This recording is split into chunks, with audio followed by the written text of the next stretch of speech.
Welcome, everyone, this is your friend, the DN What If, here with another exciting fanfiction. Today, we're diving into the story of What If Deku Was the Son of All for One? If you enjoy this video, don't forget to hit that like button and subscribe for more fanfiction content just like this. Now, let's get started with the fanfic. Chapter 11. Chapter 11. Chapter text. You want to be a hero, too, Tenya? Tensai laughed, disassembling his hero suit and putting the parts away. Yes, little Iida replied, waving his arms. A really cool one. With robot arms? Tensai smiled. Big brother? Little Iida asked after a second. I wanted to ask, what drives you to become a hero? Well, our grandparents and parents were all heroes. So, everyone expected I would stay in the family business. Tensai murmured, turning to put away his metal torso. Tensai beckoned for his metal helmet, which young Iida quickly handed him. Plus, he grinned while taking it. It made sense to me. I think the coolest people in the world are those who do things for others. I want to help someone when they're in trouble. And not be a police officer? Iida inquired. Think of what I'm saying, Tensai chuckled, ruffling his younger brother's hair.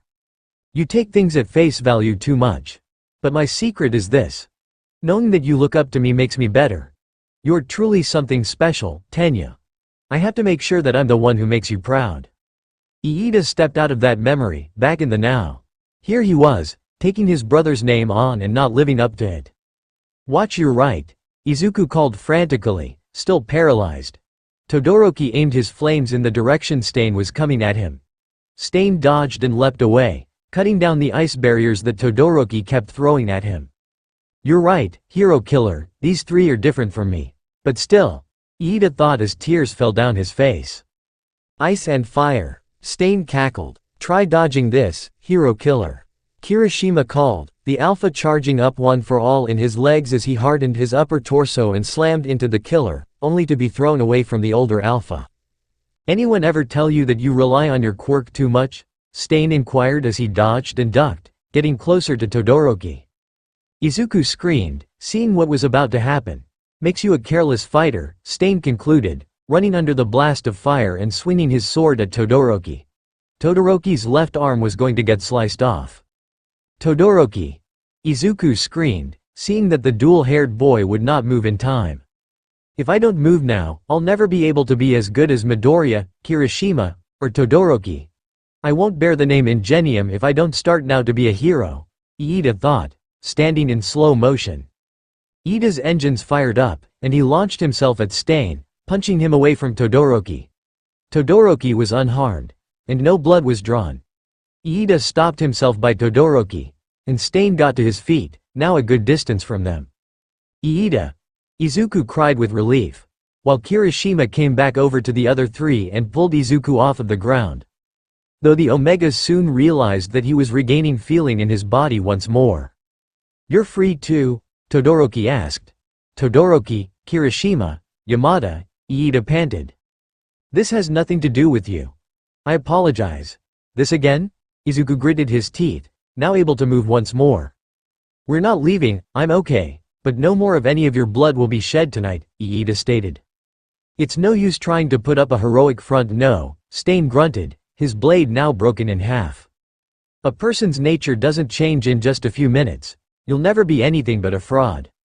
You're a fundamentalist lunatic, Iida, don't listen to him, Kirishima growled. No, he is completely correct. I have no right to call myself a hero, but Iida responded quietly. Streams of blood dripped down Iida's suit armor on his arm. Izuku and Todoroki noticed this and were worried, but Iida only clenched his fist. Even so, if I give up now, then the name Ingenium will die, Iida went on. Pathetic, Stain's eyes glowed a bright red, and he lunged at both Iida, Kirishima, and Todoroki. Todoroki shoved Iida and Kirishima out of the way and unleashed a huge flame burst at Stain. He yelled at Izuku to duck, to which he did. He kept up a steady torrent of fire, but the paralyzed pro behind them spoke. Idiots! He's only after me and the white-armored kid.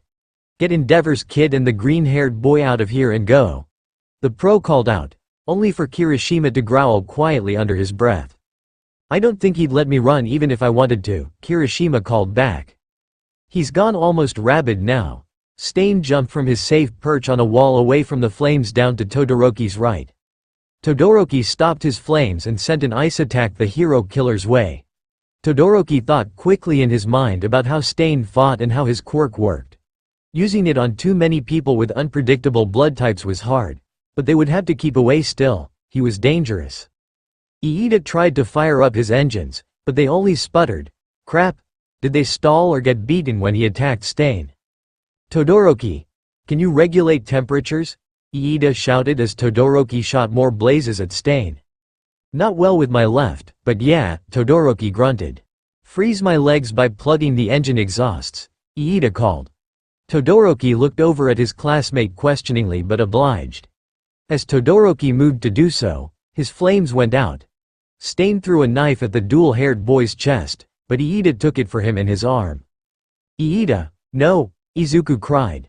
Though both he and Kirishima immediately had to block another attack from Stain, Izuku making a wall of shadows while Kirishima hardened his body and stood in front of the Omega, both doing their best to shield the other.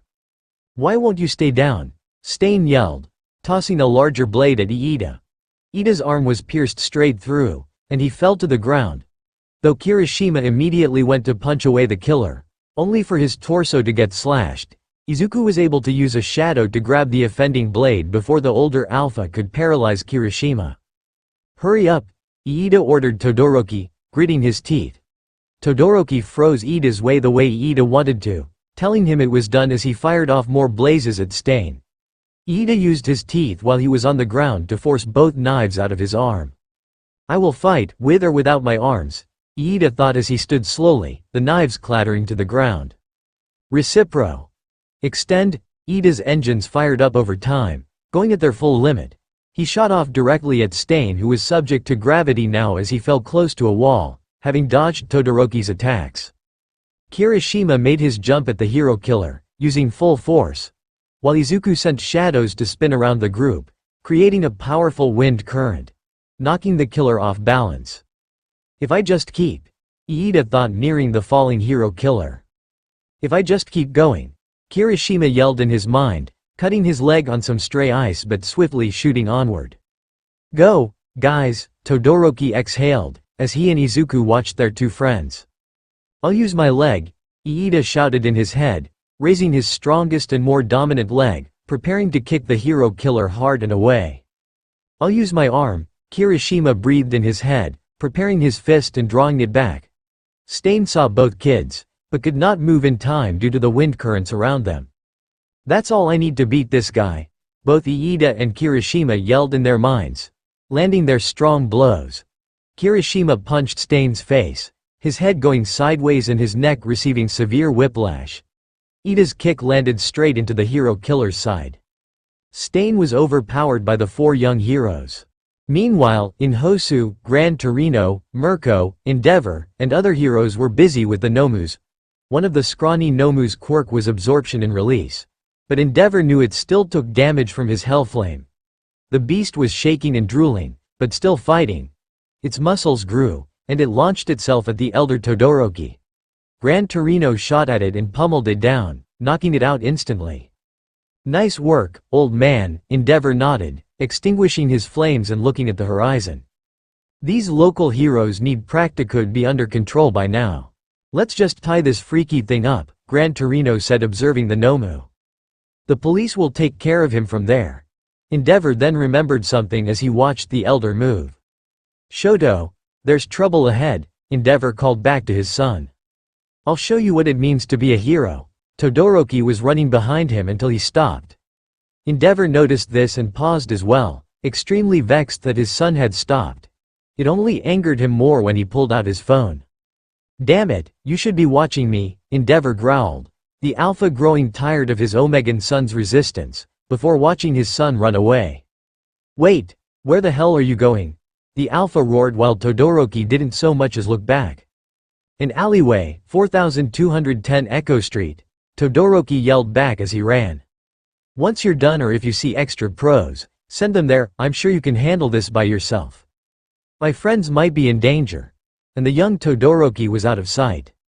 Shoto, Endeavor muttered as he turned to the elder alpha. "Leave him to my agents," Endeavor said, motioning to one of his heroes behind him. "He'll make sure the cops get him. There's an address I need you to investigate for me. I'll take care of the rest of this mess myself." Kirishima grabbed his arm as all three people fell. Did he use too much power? It didn't feel broken. "Two attacks," Todoroki thought, raising a fiery arm. "My turn." But Stain had other plans. He snapped partially out of his pained daze, grabbing one of his long blades and slicing at Iida. The sword cut off some of Iida's hair, but Iida dodged in midair in time. And all the while, the three people fell. "I will defeat you, Stain," Iida yelled. "Don't let him get away," Izuku shouted, shooting a torrent of shadows to try and capture the killer. Iida used his still active engines and kicked Stain directly in the gut, making the killer drop his blades. "I am a hero," Iida cried out. Blood gushed from Stain's mouth, and Todoroki's flames enveloped him. When they drew back, Stain was slightly burnt and completely dazed now. Todoroki laid up a bed of ice and caught Iida and Kirishima, both students, sliding down next to their classmates. Todoroki then caught Stain in a capturing mount of ice. He's got to be unconscious after all that. Right? Izuku asked, sending a shadow to feel the killer's pulse. While Izuku shuddered at the feeling of wounds opening slowly from the alpha's quirk. Kirishima noticed Izuku's discomfort and quickly swatted the shadow away while Izuku shook off the feeling, smiling at the redhead. "Then let's restrain him and get him to the streets," Kirishima said. "Maybe we can find some rope in this alley," Todoroki muttered. "We should take his weapons, too," Izuku added. "Good idea," Todoroki replied. Iida only looked on at the three of them, his gaze drifting up to the hero killer. Stain. Iida laid out the hero killer's weapons on the ground. He had many blades, ranging in size and shape. Todoroki had bound Stain's hands and legs and had set the hero killer on his knees. "Native," Izuku whispered tiredly, "can you move?" "Yeah, I'm as good as new now," the pro-hero grinned. "You sure?" Izuku asked in a small voice. "Yep. The wound isn't as bad now, and your leg is much worse. At least let me do this for you." He hoisted the boy up onto his back, hooking his legs through his arms as Izuku slowly draped his arms around his shoulders. "Thank you." He trailed off, blinking his eyes in an exhausted fashion. "I should be thanking you," the pro chuckled, walking off. "I can drag Stain from here," Kirishima offered, extending his hand for the rope leash attached to Stain's bonds that Todoroki held. "No, I saw you grab your arms. You most likely have injured yourself," Todoroki answered, turning and walking away, a hero killer in tow. "I have to apologize for being a useless pro back there," Native sighed as the four walked over to the street. "No, it took all of us to even knock out the hero killer, with a bit of luck," Izuku replied tiredly. The use of his shadows had drained him immensely, though the boy was too scared to speak up about the slight sting in his arms. No doubt from his scars reopening once more. "We barely won. His own mistakes helped us," Todoroki replied, though staying silent about the seemingly damp state of Izuku's sleeves. "Let's get him to the police," Native suggested before he was interrupted. "Lad, what the hell are you doing here?" Gran Torino growled, walking over to Kirishima. "Gran Torino," Kirishima breathed.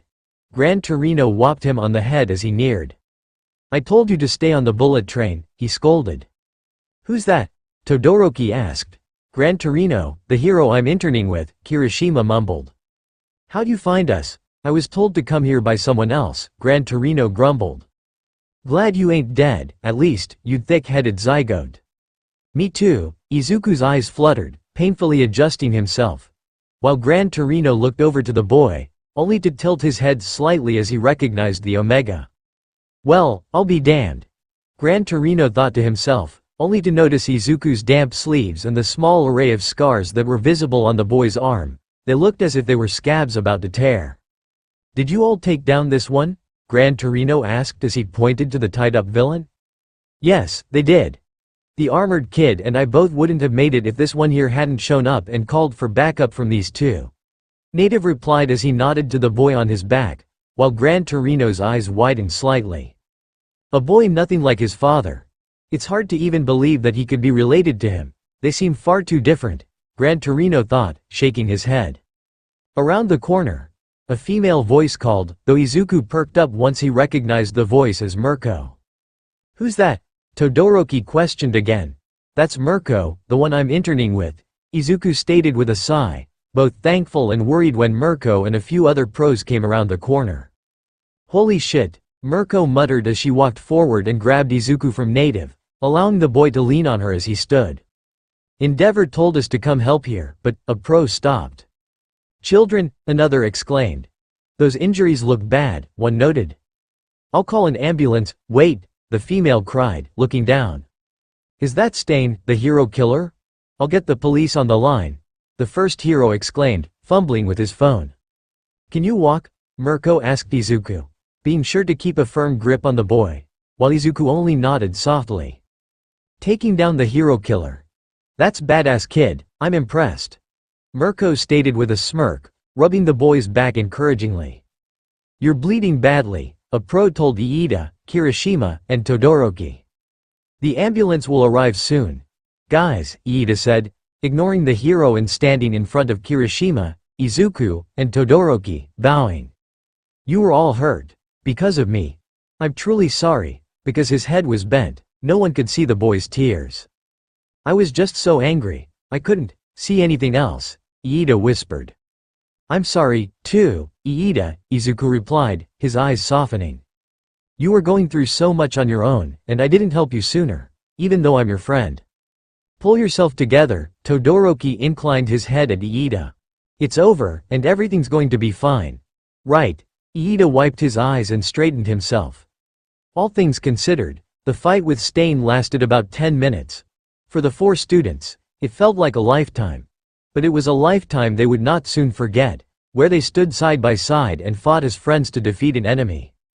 Suddenly, a loud screech pierced the air. "Everybody, get down," Gran Torino yelled, recognizing Nomu's sound. Everybody did as they were told. But Izuku, with his injured leg and hurting arms, couldn't double over fast enough. The flying Nomu, Bloods and head, snatched up the greenette with a roar. Izuku cried out in pain and fear.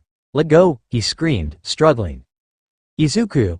Todoroki yelled, bolting upright and running after the disappearing boy, but a pro held him, Kirishima, and Iida back, though Mirko quickly began to run after the Nomu, hell-bent on getting her intern back. "The monster is bleeding," a pro hero exclaimed, some blood spattering on her cheek. "He's too high," Gran Torino shouted, unable to fly out after the boy. Stain, now conscious and unwatched, slid a knife hiding in his sleeve into his hand. He cut the bonds holding him together and leapt at the pro who had yelled about the blood. He licked her cheek and raced after the now falling Nomu. Stain had escaped and had paralyzed the Nomu, and now he was running at it, passing Mirko as he used the hilt of his sword to jab the alpha in the face, throwing her back onto the ground as the killer jumped into the air, grabbing the Nomu. Izuku cried out and braced himself from the impact of the ground, drawing nearer to it due to gravity. "Have heroes lost all meaning in this world?" Stain snarled, leaping at the falling Nomu with blood-red eyes and an outstretched knife. "The world is overrun by fakes and criminals." He stabbed the Nomu right through the head, killing it instantly as all 3 crashed to the ground. Izuku was still slightly trapped in the beast's claws. The Nomu twitched violently as the life fled from its body. Smoke and rubble disappeared or scattered on the ground, and Stain's many scarves settled around him as he held onto the murder weapon with an iron grip. "You must all be purged," he sneered. In one swift motion, he drew the knife out of the Nomu's head with a gory yank, splattering Izuku and himself with the remnants. "Everything that I do," Stain chuckled, a chilling noise, "is to create a better society." Stain kicked away the Nomu's claws, kicking Izuku in the process. He held in everything, not breathing and watching him with fearful eyes. He staggered to a kneel, and somewhere in the distance, Shigaraki and Kurogiri watched. The Hand Man was very displeased with this turn of events.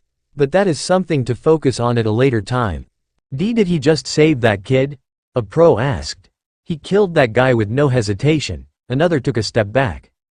"Everyone be on your guard," the female hero who had discovered the blood first shouted. "We've got a fight on our— why are you all just standing around?" Endeavor called in an annoyed voice as he walked up to the group. And then he saw it. He saw the dead Nomu and Stain. "Let go!" Izuku yelled, struggling. "Let go of me!" Stain was holding him down by his back with one hand, and the Omega couldn't move. "Let me go!" Izuku tried to kick the hero killer as he cried out. "Endeavor!" Stain rasped, his ragged eye mask falling away as he saw the number 2 hero. "Hero killer!" Endeavor smirked, firing up his hand and preparing to blast the murderer. "Wait, Todoroki!" Gran Torino shouted, holding up both hands and looking worriedly at Stain's area. The boy, Endeavor, stopped. He saw Izuku on the ground, struggling to get up. However, Stain let up his hand and staggered into a standing position, stepping on one of the dead Nomu's wings as he faced the group behind him. Izuku pushed himself up with great effort, whipping his around to glare at Stain. But that expression was short-lived, changing into one of pure and utter fear. With his mask gone, everyone could see all markings of battle and burns from the most recent fight. Every ugly scar was visible, but that was not what made everyone's heart stop beating. His weapons, his fighting style, and his freaky quirk did not compare, even. No, it was his eyes. His blood-red eyes glowed fiercely and dangerously, a hungry lust for blood and vengeance in them. It was seared into every mind and stopped everyone in their tracks. No one was safe from his paralyzing gaze. It split everyone's soul to the bone. The moon seemed to glow a blood red behind him, and dark clouds and shadows appeared. "You false heroes," Stain cackled, taking a lumbering step forward. "I'll make this right." He took another step forward, and every hero in the area was frozen under his intense and unwavering gaze. "These streets," he growled, taking another shaky step towards them all, "must run with the blood of hypocrites." Even Endeavor and Gran Torino were afraid. "Come on," Stain howled out at them. "Just try and stop me, you fakes. I will reclaim the word, hero, and make it for what it used to be." Izuku fell back, his elbows slipping in the Nomu's blood. But Stain did not turn. "There's only one man I'll let kill me," Stain grinned. Unstable, he reared his head back and held out his arms to the dark and foreboding sky. "All might," he roared. "Only he is worthy." And with that, the shadows that had crept into the world seemed to open Stain-like eyes, blood-red and terrifying, staring down at everyone at that moment. Some pros fell over, and the UA students' eyes were fixated on the murderer. Endeavor's flame flickered, now very small. But, just like that, the knife Stain had used on the Nomu clattered to the ground. Gran Torino was the first to break out of the horrifying trance, and soon everyone else followed suit. Stain's eyes seemed to have no pupils now, and he stood frozen in his stance. His mouth had blood and spittle all over, and it was as if he had been frozen in time. He stood in a towering stance but did not move. The shadows and the blood-red images ceased to exist as if they had never been there at all. "I think," Endeavor murmured, "I think he's out cold." Iida fell to the ground, and Todoroki sank to his knees, while Kirishima fell to one knee, squeezing his eyes shut and shaking his head.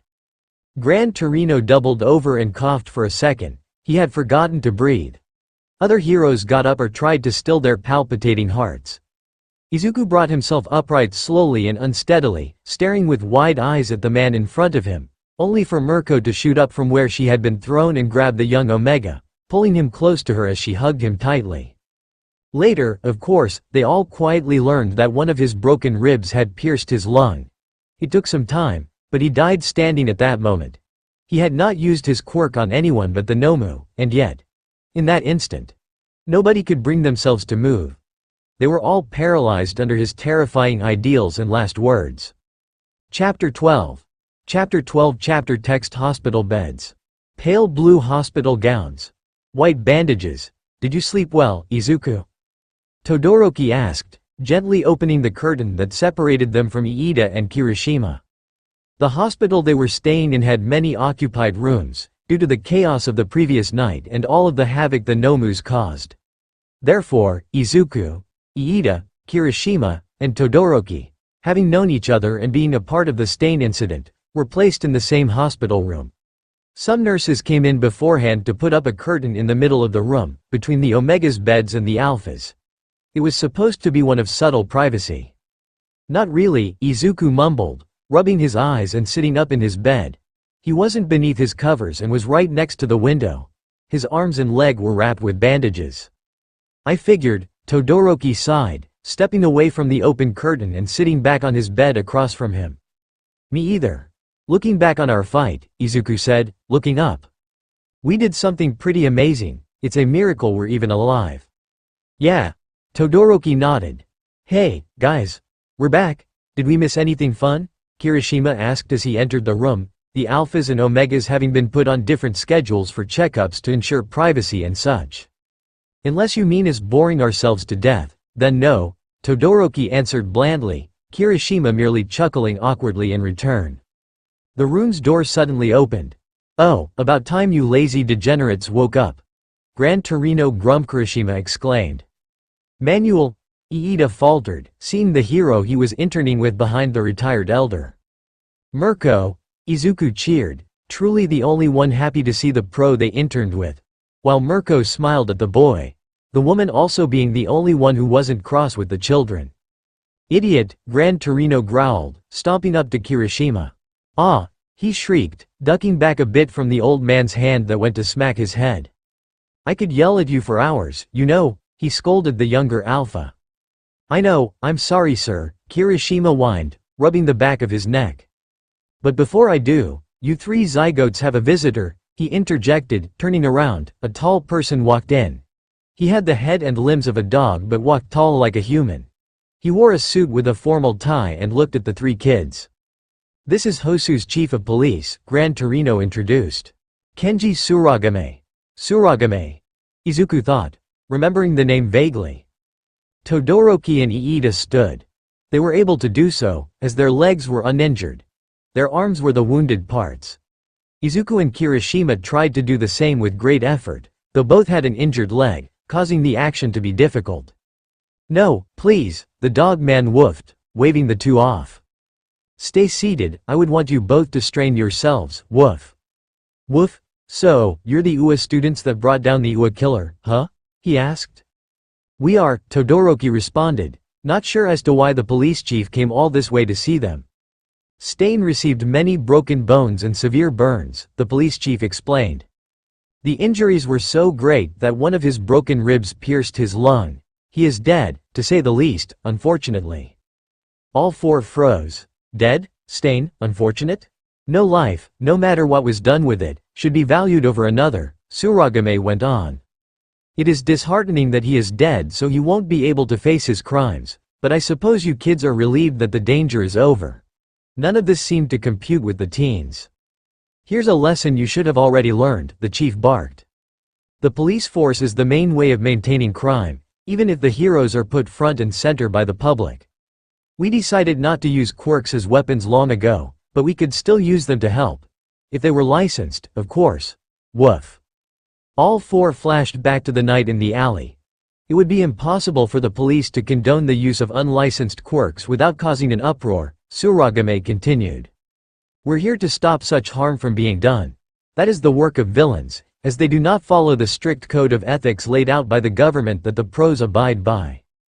That's why it was illegal for you to use your quirks to cause injury, much less fatal ones, to the villain, Tsuragame sighed. You are unlicensed and mere children. That means that your supervisors, the heroes you were interning with, will receive harsh punishments for you three acting out of line. What you did had no authority behind it or approval. This was gross use of your powers. Now, wait a minute, Kirishima chimed in angrily, taking a few steps toward the chief of police. Finally, being able to force his leg to cooperate with him, the alpha took little regard to the pain it caused him. Native would have been murdered if Iida had not stepped in. Kirishima. Iida muttered, shaking his head and trying to cut the other alpha off. And if not for Yamada, he would have died too. No one else even realized Stain was still in Hosu. Are you suggesting we should have sat back and watched more people die? Kirishima plowed through, looking at the greenette. Kirishima. Izuku held up his hands, looking nervously at the chief. Please, calm down. So, it's okay to break the law as long as it goes your way? Tsuragame replied, looking Kirishima dead in the eye. Sir, it's a hero's job to save people. Todoroki joined in, gritting his teeth, frustrated. I see UA and Endeavor have not been teaching you near enough of the things you need to know before you become a full-fledged pro, Tsuragame responded. What a shame. This sent Todoroki over the edge. You damn mutt, Todoroki snarled, angrily taking aggressive steps forward, standing next to Kirishima. Todoroki, Iida warned, worried. Listen, he's right. Todoroki, Kirishima, Izuku whispered frantically. Stop there, kids. Gran Torino held up a hand, making Todoroki and Kirishima pause as the elder stood in front of the chief. You may want to hear him out. What I've said was the official stance of the police department. But punishment would only be required if this went public. Tsuragame sighed. Izuku's eyes widened. Huh? If it did, citizens would applaud your actions everywhere. But there's no way you could escape reprimands from officials and the government. However, if we said that Endeavor and Mirko saved you four from the hero killer, and certain events in the area led to his unforeseen death, very few witnesses would be able to testify against that. Even then, I doubt the people who saw, which were just the local pros, would do so, Tsuragame explained. We agreed to do that if that decision was made, Manuel nodded. It would mean that no one would know the truth behind it all, but no punishment will come to any party. The choice is really up to you four, as you were the ones who were a major part of that night in Hosu, Tsuragame said. The four were silent. Personally, I know where I stand. I don't want to damage any young careers, and you all showed extreme promise and amazed the ones who truly know about this. The chief smiled, giving them a thumbs up. We will have to take some responsibility for being negligent supervisors. Manuel lowered his head, silent and exaggerated crying happening inside him.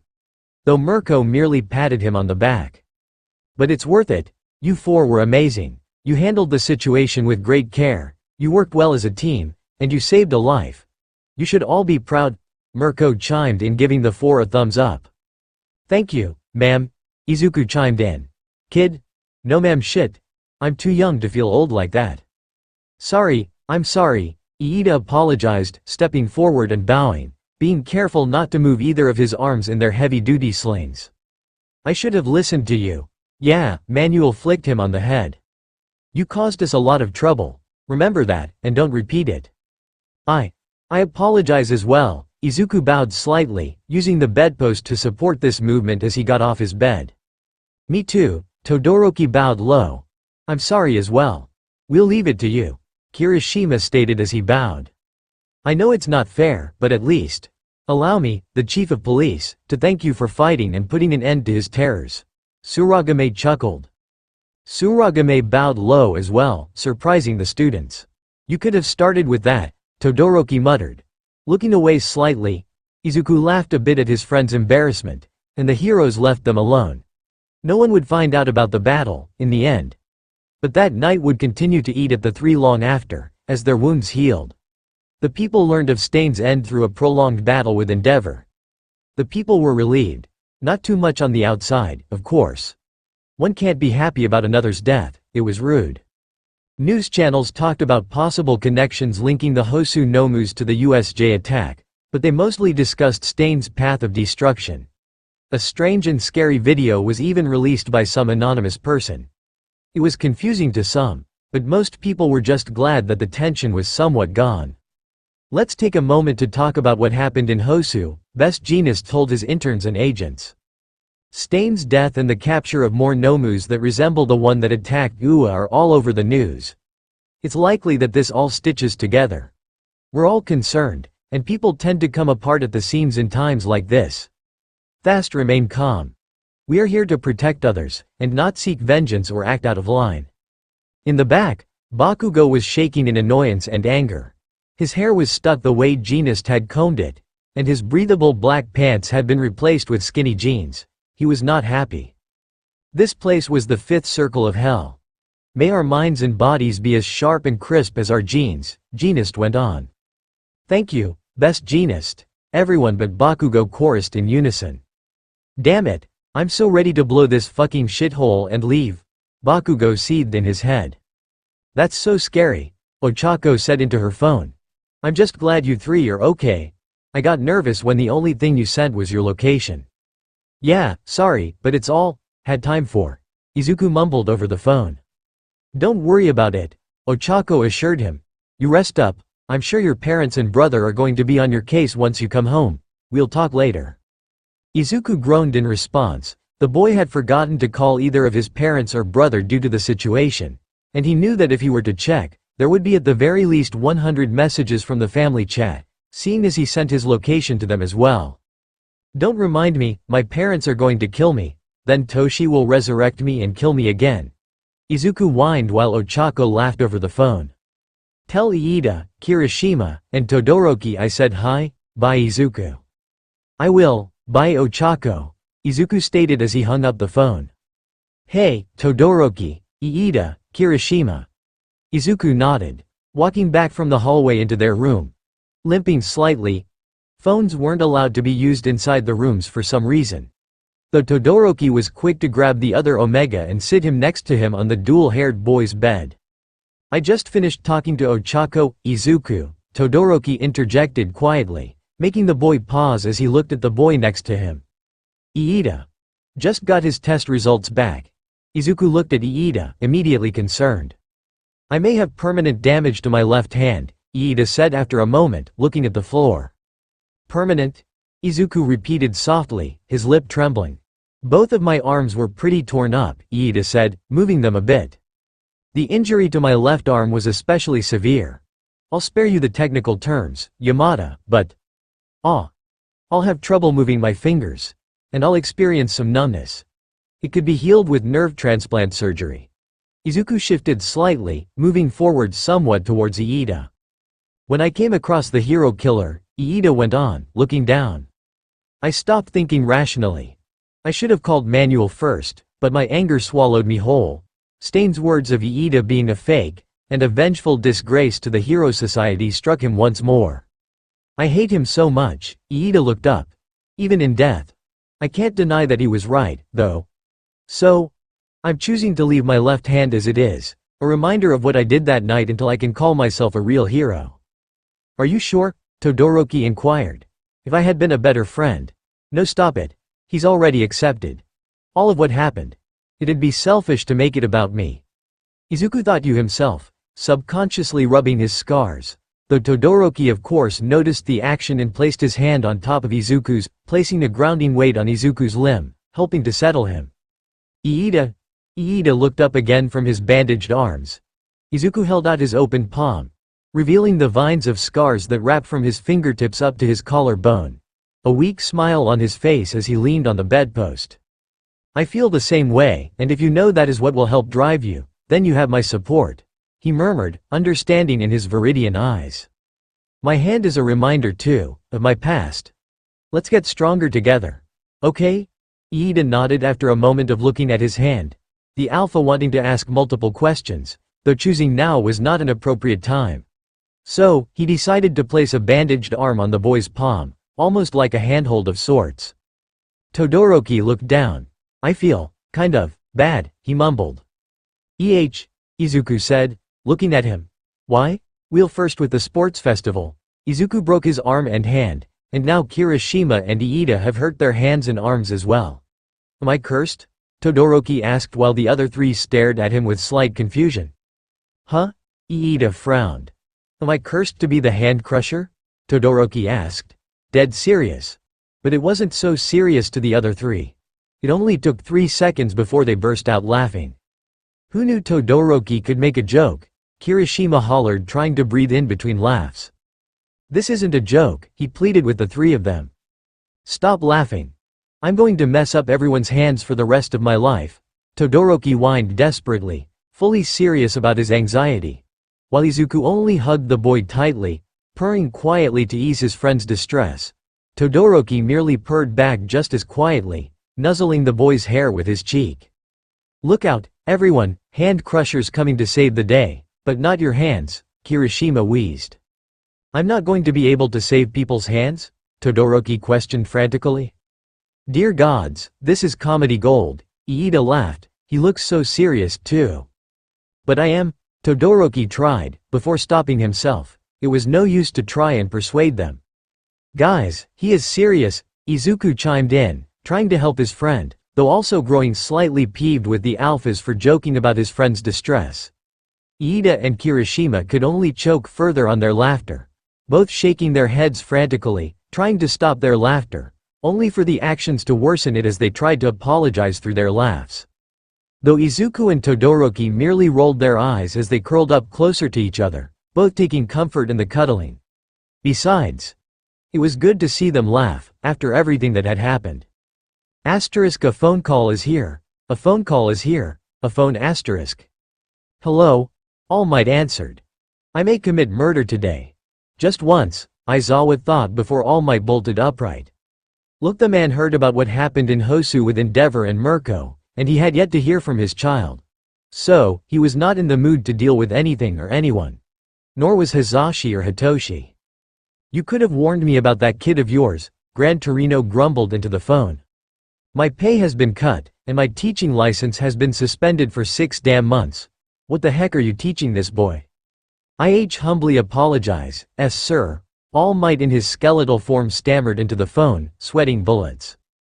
This is bad. I'm truly sorry, I don't care about the teaching license anymore.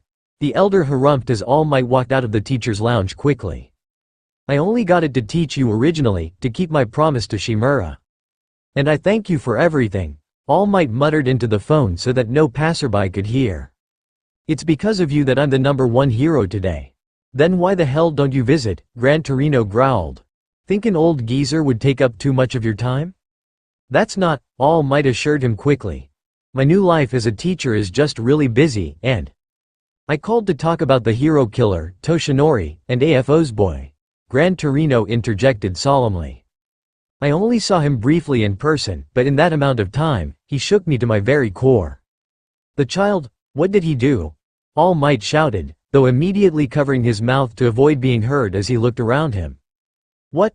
Do you mean the literal puppy of a child who looks as if he shouldn't even be mentioned in the same sentence as that monster? Have you finally lost your mind, Toshinori? The elder alpha shouted while All Might instinctively shrunk back. I'm sorry, sir, I had only assumed you meant him. Toshinori, I can understand why you are skeptical, and you have every right to be happened. I was skeptical about the boy when I saw him as well during the sports festival and when you called me about him. But that child is nothing like his father. He is damn near paralyzed in the hospital right now. When I saw him in Kirishima, he couldn't walk. But I was referring to the hero killer. Gran Torino stated while All Might hummed in acknowledgement, though sneering slightly at the thought of Izuku not truly being like his father, not fully believing his mentor's word. Besides, Izuku seemingly had everyone else fooled. He would just have to hope Kirishima would listen to his warnings. He frightened you? All Might repeated incredulously, stepping into an empty room and closing the door behind him. What scared you? It probably stemmed from his fanatic ideals of heroes, Gran Torino replied. He was obsessively intimidating. He's got the same determination as you when it comes to anything, but he puts it into reverse motives. Simply put, you both had charisma. Now that he's dead, and that crap video has been published, his morals will sweep society globally. He could inspire similar outbreaks of villains. He could create copycat villains, All Might agreed. They may strike out on their own, but pros will be there to stop them. That's where the League of Villains comes in, Gran Torino said, making All Might pause. The Hosu incident with the Nomus and everything suggests that the two were connected somehow. And now that he's dead, the love could be very unpredictable in their next move. Will they strike out in anger and unleash more havoc?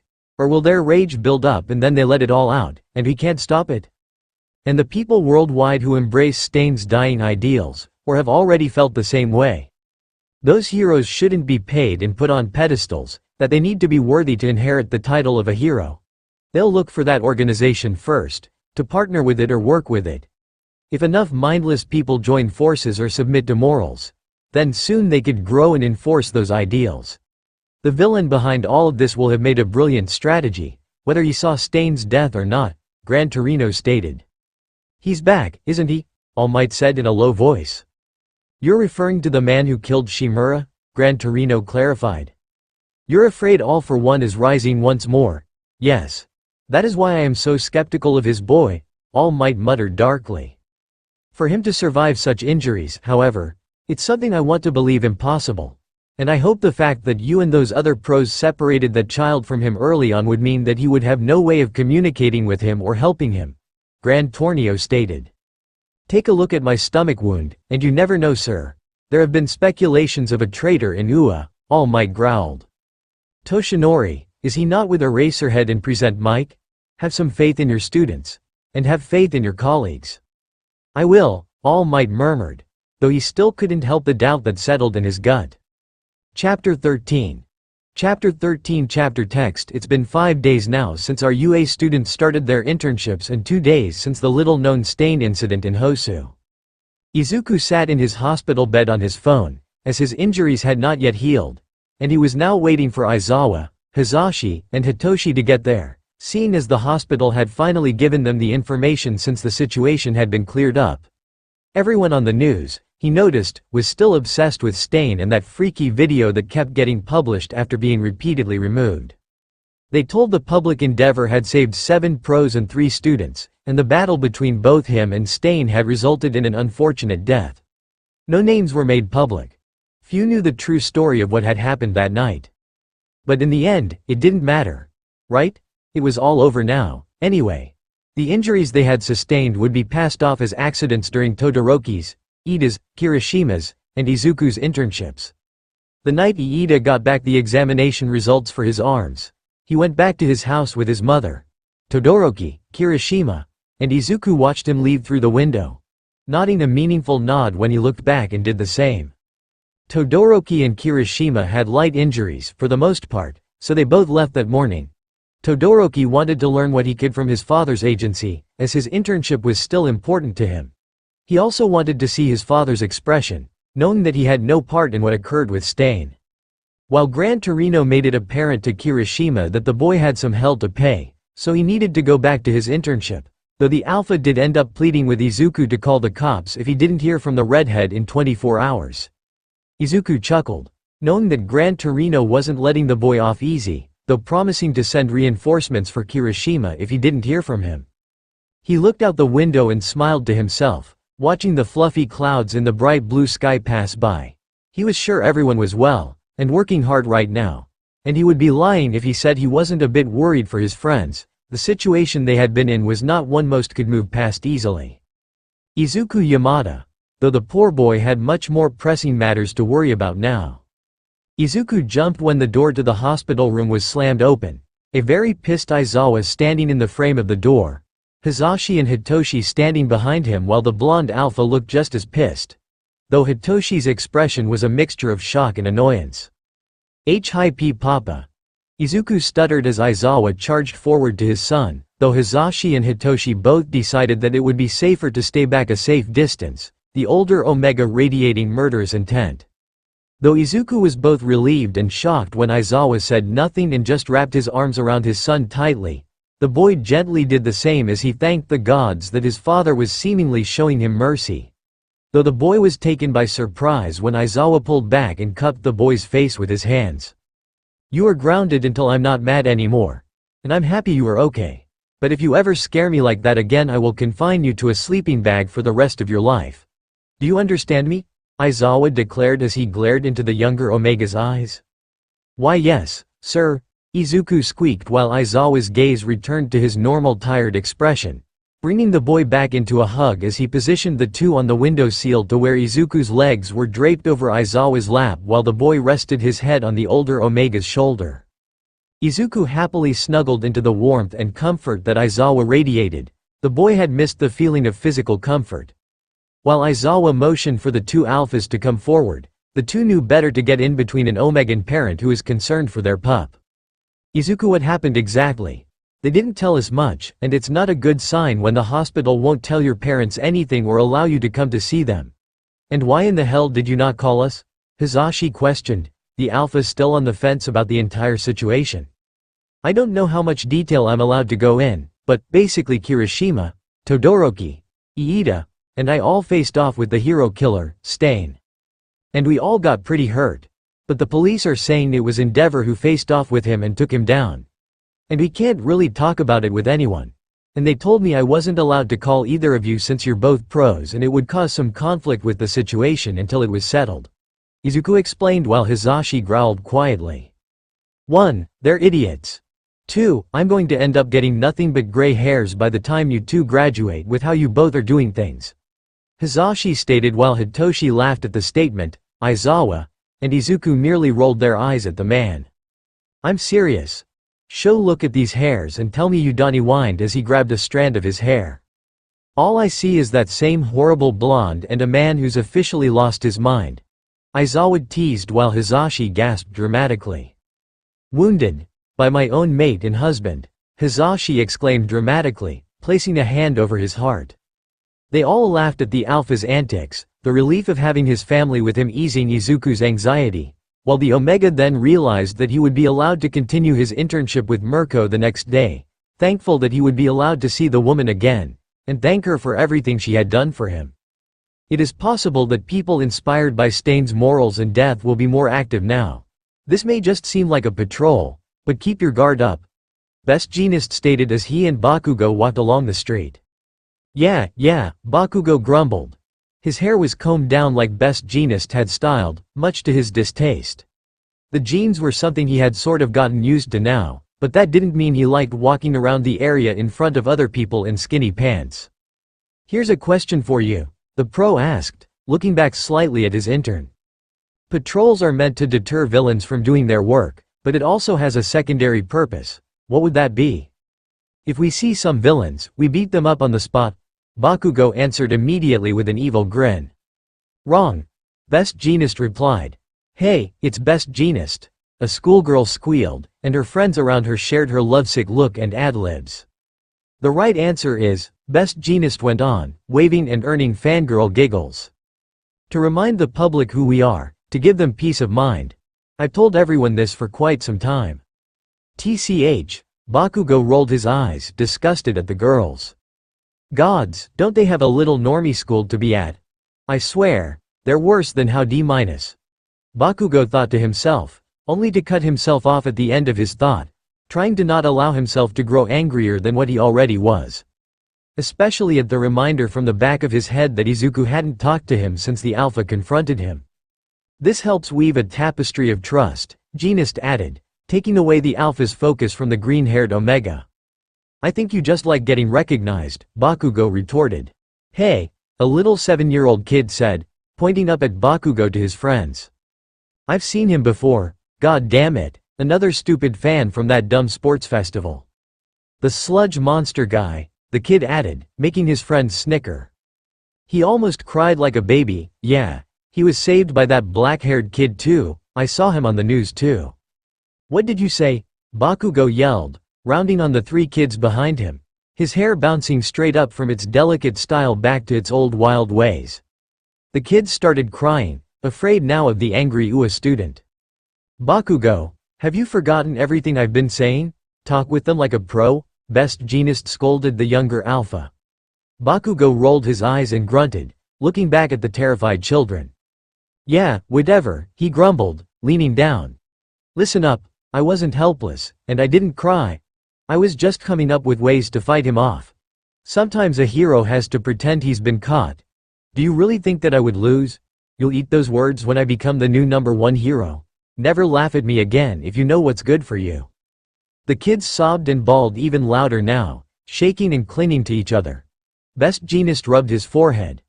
Bakugo had too much pride in him. If you channeled your hubris into a passion for a fight with a villain when the time comes, Jeanist chided roughly.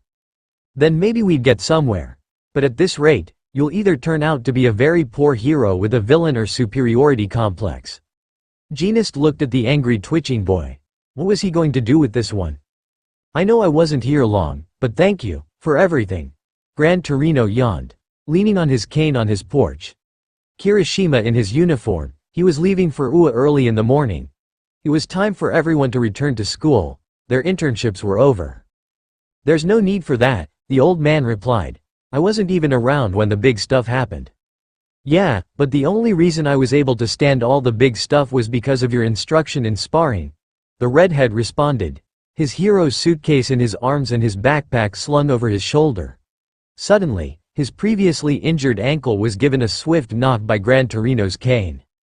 You only made it through because that hero killer let you, Gran Torino corrected sternly as Kirishima hopped slightly on one foot. I will admit, you have learned quite a bit and can control your quirk somewhat now. But don't think I didn't see your results from the hospital.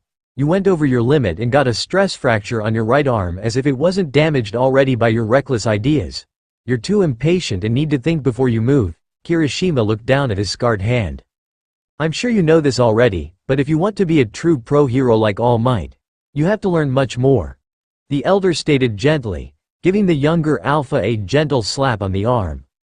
Yes, sir, Kirishima responded. See ya around. Gran Torino began to walk back into his home. Wait, Kirishima called. I have a question. I've been wondering for a while now, but there was no good time to ask. I was mostly in the hospital in the recent days, as you know. I mean, now isn't the best time either, but here I am. Out with it. Gran Torino interrupted gruffly. Even though you trained the #1 hero and you're really strong, Kirishima muttered, looking down. Your hero name is almost unknown, sir. Why is that? I was never interested in long-term hero work, Gran Torino shrugged. What? Kirishima shouted, surprised. In the past, I had a resolution that required the free use of my quirk. Gran Torino looked up at the sky. That's the only reason why I got my license. It'd be better to hear this from All Might. You can expect more from him, as your main mentor. That's all. Have a safe trip back, lad. Thank you very much, again. Bye. The Alpha bowed and then jogged off, waving behind him as he ran to catch his train. With that, Gran Torino turned and went inside, slamming his door. He leaned against his cane, thinking to himself. This boy is the world's future. He may not look or act like it much now, but he's just like Toshinori himself. Hey, boy. Gran Torino poked his head out, yelling at Kirishima and making him stop and face him just before he turned the corner. Who are you? He called. Seriously, he laughed. I'm Eiichiro Kirishima. That's not right, Gran Torino chided. I'm Red Riot, he called, waving his arms. My name is Red Riot. Gran Torino grinned and waved shortly, walking back inside. Together, he and Toshinori would have to keep a close eye on the young Alpha. If they didn't, they may miss something truly special. There were great things ahead of him, that much was apparent. Ha ha ha, Kirishima and Shiro burst out laughing. Holy crap, what the heck, Bakugo? You bastards, Bakugo growled, twitching as he tried to ruffle his hair back up to its normal, wild state. My stupid hair. Got used to this, I'll kill you all. I'd like to see you try, pretty boy, Shiro teased while Kirishima was losing his shit on the floor. What the hell did you call me? Bakugo roared, his fists sparking and ready to hit someone. His hair popped back up at that moment, spurred on by the blonde Alpha's violent yell. Hey, look, there he is, Shiro wheezed, the black-haired Alpha doubling over next to Kirishima on the floor. You got to face actual villains. Awesome, I'm so jealous, Mina exclaimed to Juru, the beta girl then blushing slightly. I only help people evacuate, Juru shrugged. That's still pretty fun, hadn't done much at her internship. I spend a lot of my time doing exercises and cleaning the whole ship. Suyu put a finger to her mouth. The beta catching the attention of the other two girls. But we did fight some drug villains. Okay, now that's cool, Mina and Juru deadpanned, looking at their friend in awe. What about you, Uraraka? How was your week? Suyu asked. There, before them, stood a spiritually peaked Ochako with a strange look of peace and calm. It was very enlightening, Uraraka replied quietly, punching with precise movements in the air. I think her fighting spirit was discovered, Suyu noted. Yeah, that battle hero must have taught her a lot, Juru agreed. She's a totally different person after 1 week, Denki remarked. Don't be fooled, Kaminari, Mineta laughed, before getting a dark and frightened expression on his face. All women are demons. And when those demons awake, there will be hell to pay, innocent or not. They hide their true personalities until it's too late. What did Mount Lady do to you? Denki wondered aloud, slightly concerned, but not too much, still a little salty about the beta's comment on Omegas during Izuku's first day. Everyone in my internship loved me, and it was pretty great. Now, if you want to talk about the ones who really changed, it was those 4. Denki motioned at Izuku and Iida, who stood near Todoroki's desk. and then to Kirishima. The four stopped their conversations as everyone crowded Todoroki, Iida, and Izuku. After all, what Denki had said was pretty true. The hero killer. Shiro remembered, his collar still held by an angry Bakugo, the alpha then looking at Kirishima, remembering that all four of them had been there for the ordeal. "Are you okay? That must have been scary." Ochako latched onto Izuku's arm. "I didn't see the video until long after you called. It looked freakier than you told me." "Yeah, I think we're all good. Just glad we all made it back okay." Kirishima sighed, his collar also held by Bakugo. "We all got worried," Yoeyurozu sighed. "You were lucky Endeavor saved you guys," Sato grinned. "So cool," Hagakure echoed happily. Todoroki merely looked at all of them, and Iida, Kirishima, and Izuku bit their lips. What would he say? Only those four knew the truth of that night. Well, those four and Hitoshi. "Yeah, that's right," Todoroki said, looking down a bit. "Oi! Shut up about it already, you'll make them uncomfortable," Hitoshi commanded, the room falling silent for a moment, while the four looked over to Hitoshi with a thankful smile, the purple-haired alpha merely nodding in return. Everyone's been saying he was connected to the League of Villains, and the video that keeps getting released is only freaking everyone out, Ojiro mentioned, following in Hitoshi's lead by trying to draw the attention away from the four. "Just imagine if he was actually at the USJ attack. He is super tenacious, and that video made him look kinda cool," Denki stated only to be cut off. "Hey," Izuku frowned, crossing his arms. Alright." Denki rubbed the back of his neck sheepishly. "Sorry, it's alright," Iida said, inspecting his left arm. "He is tenacious, and I understand your thought process. But he chose to purge others as a result of his beliefs. No matter what, in that aspect he was wrong. To keep anyone from turning out like me, I will once again walk the path of a hero." "Yeah, Iida," Izuku cheered, pumping his fist into the air to match her friend's robotic arm motions. "Now, let's start class," Iida called, back to his old self. "He's so loud," Tokiyami complained. "Great job, Kaminari. You talked about weird stuff," Jiru grumbled to the blonde Omega. "Sorry," Denki apologized. "Okay, I am here," All Might exclaimed as he stood in front of his students, though he didn't notice how Izuku purposely stayed behind Hitoshi. Though the Alpha gladly aided his brother in his attempts to hide. "Anyway," All Might was saying to Class 1A, "we'll start now. You're all in your hero suits because we're back at basic hero training. Long time no see, boys and girls. Since you all finished your internships, we'll have some fun with a rescue training race." "Shouldn't we do this at the USJ?" Iida inquired. He was not in his hero suit, as it was under repairs. "That place is training you for disasters," All Might explained. "Do remember what I said? Race, that's right. This is Field Gamma." He made a huge wave of his muscled arm at the large place behind him. It was composed of intricate pipe and tunnel structures. There were ginormous cylindrical stores, and it was clear that traveling on the ground would be near impossible. Up top would be the best place to go, if they were going to try and win the race. "It's a dense area filled with factories arranged to form an intricate labyrinth," All Might said. "You will be placed in 4 groups of 5 people, though one group will have an extra. You will split up and race each other one group at a time. I'll send out a distress signal, and you all will race from different but fair starting points to see who can reach me first. Also, try and keep building damage to a minimum," All Might stated, pointing to Bakugo slyly. "Don't point at me," Bakugo growled. "Alright, first group." All Might clapped his hands and ran off. "Get in place and wait for my distress signal." Minutes later, Kirishima stood at his intended starting point. Iida, Ojiro, Shiro, and Mina also were at their own places. The rest of Class 1A watched each individual from their own telescreen that displayed their live footage. "Iida hasn't recovered yet, right?" Sato noted. "And he doesn't have his hero suit to help his engines."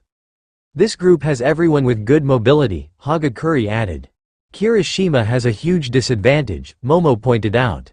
"We know he's strong and all, but he can't use his quirk fully without hurting himself." Momo continued while everyone hummed in agreement. "I think Shiro will be first, though let's give everyone some support," Izuku chimed in. Everyone else agreeing with the boy with quiet murmurs and nods. "Yeah? Ojiro's pretty quick, Kaminari shrugged. Ishido has a super athletic but, Mineta crowed unhelpfully. Ishido will be last, fuckers, Bakugo snarled. Iida could still win, Uraraka guessed. His engines still work even if his arms are a little messed up. Kiro, Tsuyu agreed. Alright, All Might called, his voice booming over the telescreen speakers. Here we go. He pressed a button on a buzzer, and a burst of light and noise emitted from his location. Zero's tape shot out from his elbows, and he swung himself up and away. Ishido jumped on top of a spiraling pipe and sprayed her acid to create a quick slip slide, moving swiftly towards All Might's released location. Ojiro used his tail to shoot himself up and forward in huge bursts of energy, quickly heading towards where everyone else was headed. Iida ran with alarming speed across beams and steady areas. See, look, Izuku pointed at the screen. Zero's in first. In a jumbled place like this, you should always seek higher ground. Zero has a good advantage in the air, with how agile he is, Shoji nodded. Isn't this a little too perfect for me? Zero chuckled. But his smile was shocked off of his face, and quite literally, too. In a flash of red, something covered in red lightning shot past him faster than his eye could follow. It was Kirishima, his hair flying as he soared through the air. He hopped and jumped off of pipes and beams, getting ahead of everyone in his group. They only watched and tried to catch up, completely dumbfounded at the redhead. It's too perfect for the training I did with Gran Torino at night, and with Stain, Kirishima thought to himself as he focused on his footwork. All Might's face brightened when he saw the boy leaping through the air with ease. Whoa, Kirishima, Mineta, and Kaminari gasped. Class 1A couldn't believe their eyes. Well, Iida, Izuku, Iida, and Todoroki were unfazed. After Al moves during the fight with Stain. What's with those moves? Tokiyami inquired. How is he doing that? Zero shouted, trying to speed up his efforts. His moves. Tsuyu murmured. Those jumps are crazy, Ochako exclaimed. He's moving like. Todoroki trailed off, looking at the original owner of those movements. Everyone stared at Bakugo, but his eyes rested only on the screen. Looks like you shitty hair has stopped acting like a fucking beta, Bakugo thought smugly. A villainous grin spread across his face as he watched the screen. The rest of Class 1A merely cowered back away from the blonde in response to his expression. Are you kidding me? Mina cried, her acid burning through the walls as she traveled. His bones must have broken. How are they healed? Ojiro asked aloud, resting briefly on a beam. Okay, I'm doing well, keeping my energy at 5%. I just need to stay calm and focused, Kirishima thought to himself, reaching a fake factory rook and running across it to the other side. He jumped off of the roof onto a lower pipe. Only to stumble slightly, quickly hardening his skin to brace for his fall, only for Zero to pass him within a moment. The redhead then shot back up to chase after the other alpha. And it's over. All Might's voice boomed. Zero, just a minute later, had won. He wore the winning ribbon and gave a thumbs up to All Might, while Kirishima patted the boy on the back. Good job, man, Kirishima congratulated his friend while Zero returned the gesture.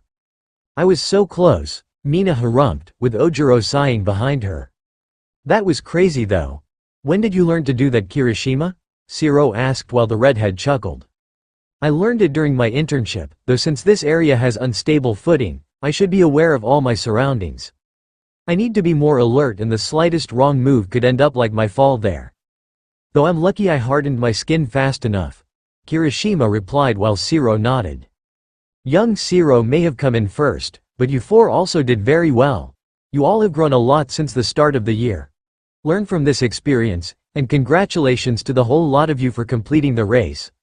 All Might began ushering them off the platform, clearing the area for the next group. Kirishima began to follow after his classmates. All Might stood with his back to him. He rubbed his neck sheepishly before hearing him speak.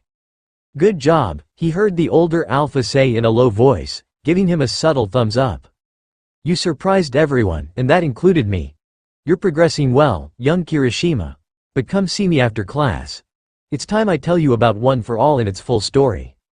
Why yes sir, Kirishima replied, A small part of him in the back of his mind praying that the man wouldn't say anything that would force the redhead to lose the confidence and trust he was slowly starting to grow with Izuku. With that, All Might walked off to make sure the other four found their way back, Kirishima jogging to catch up with his friends.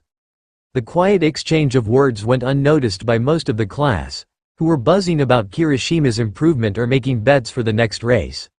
But one person did see the mouths move, and the silent understanding of something, and they didn't like it one bit.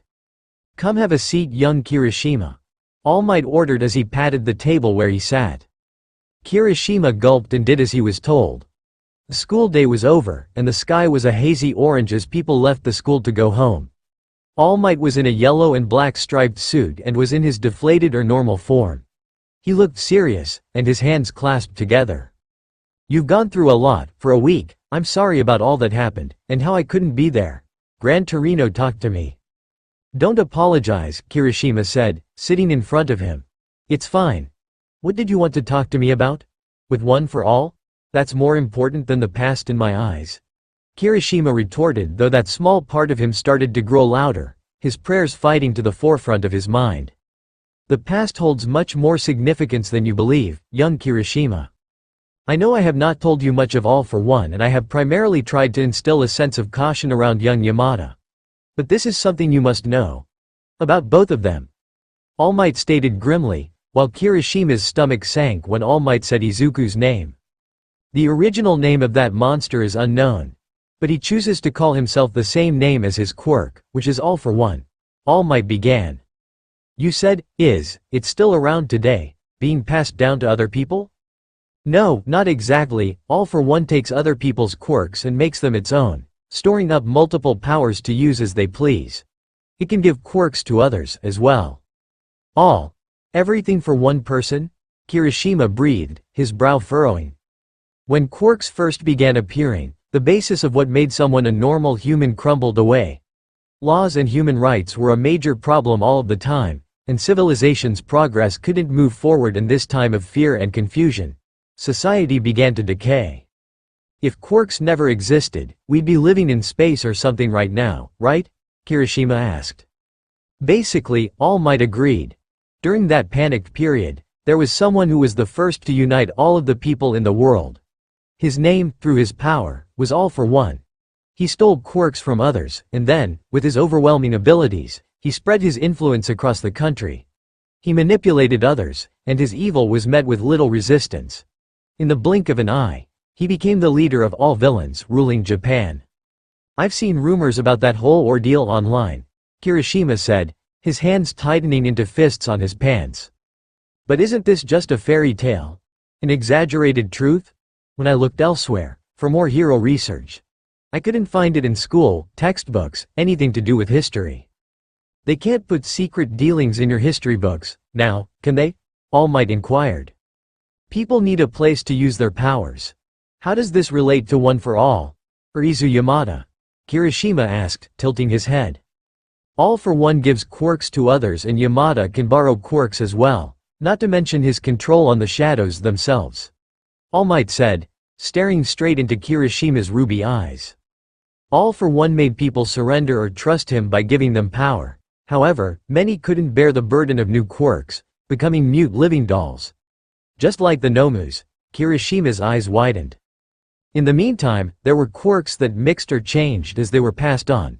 All for One had a sickly younger brother, who had a strong sense of justice.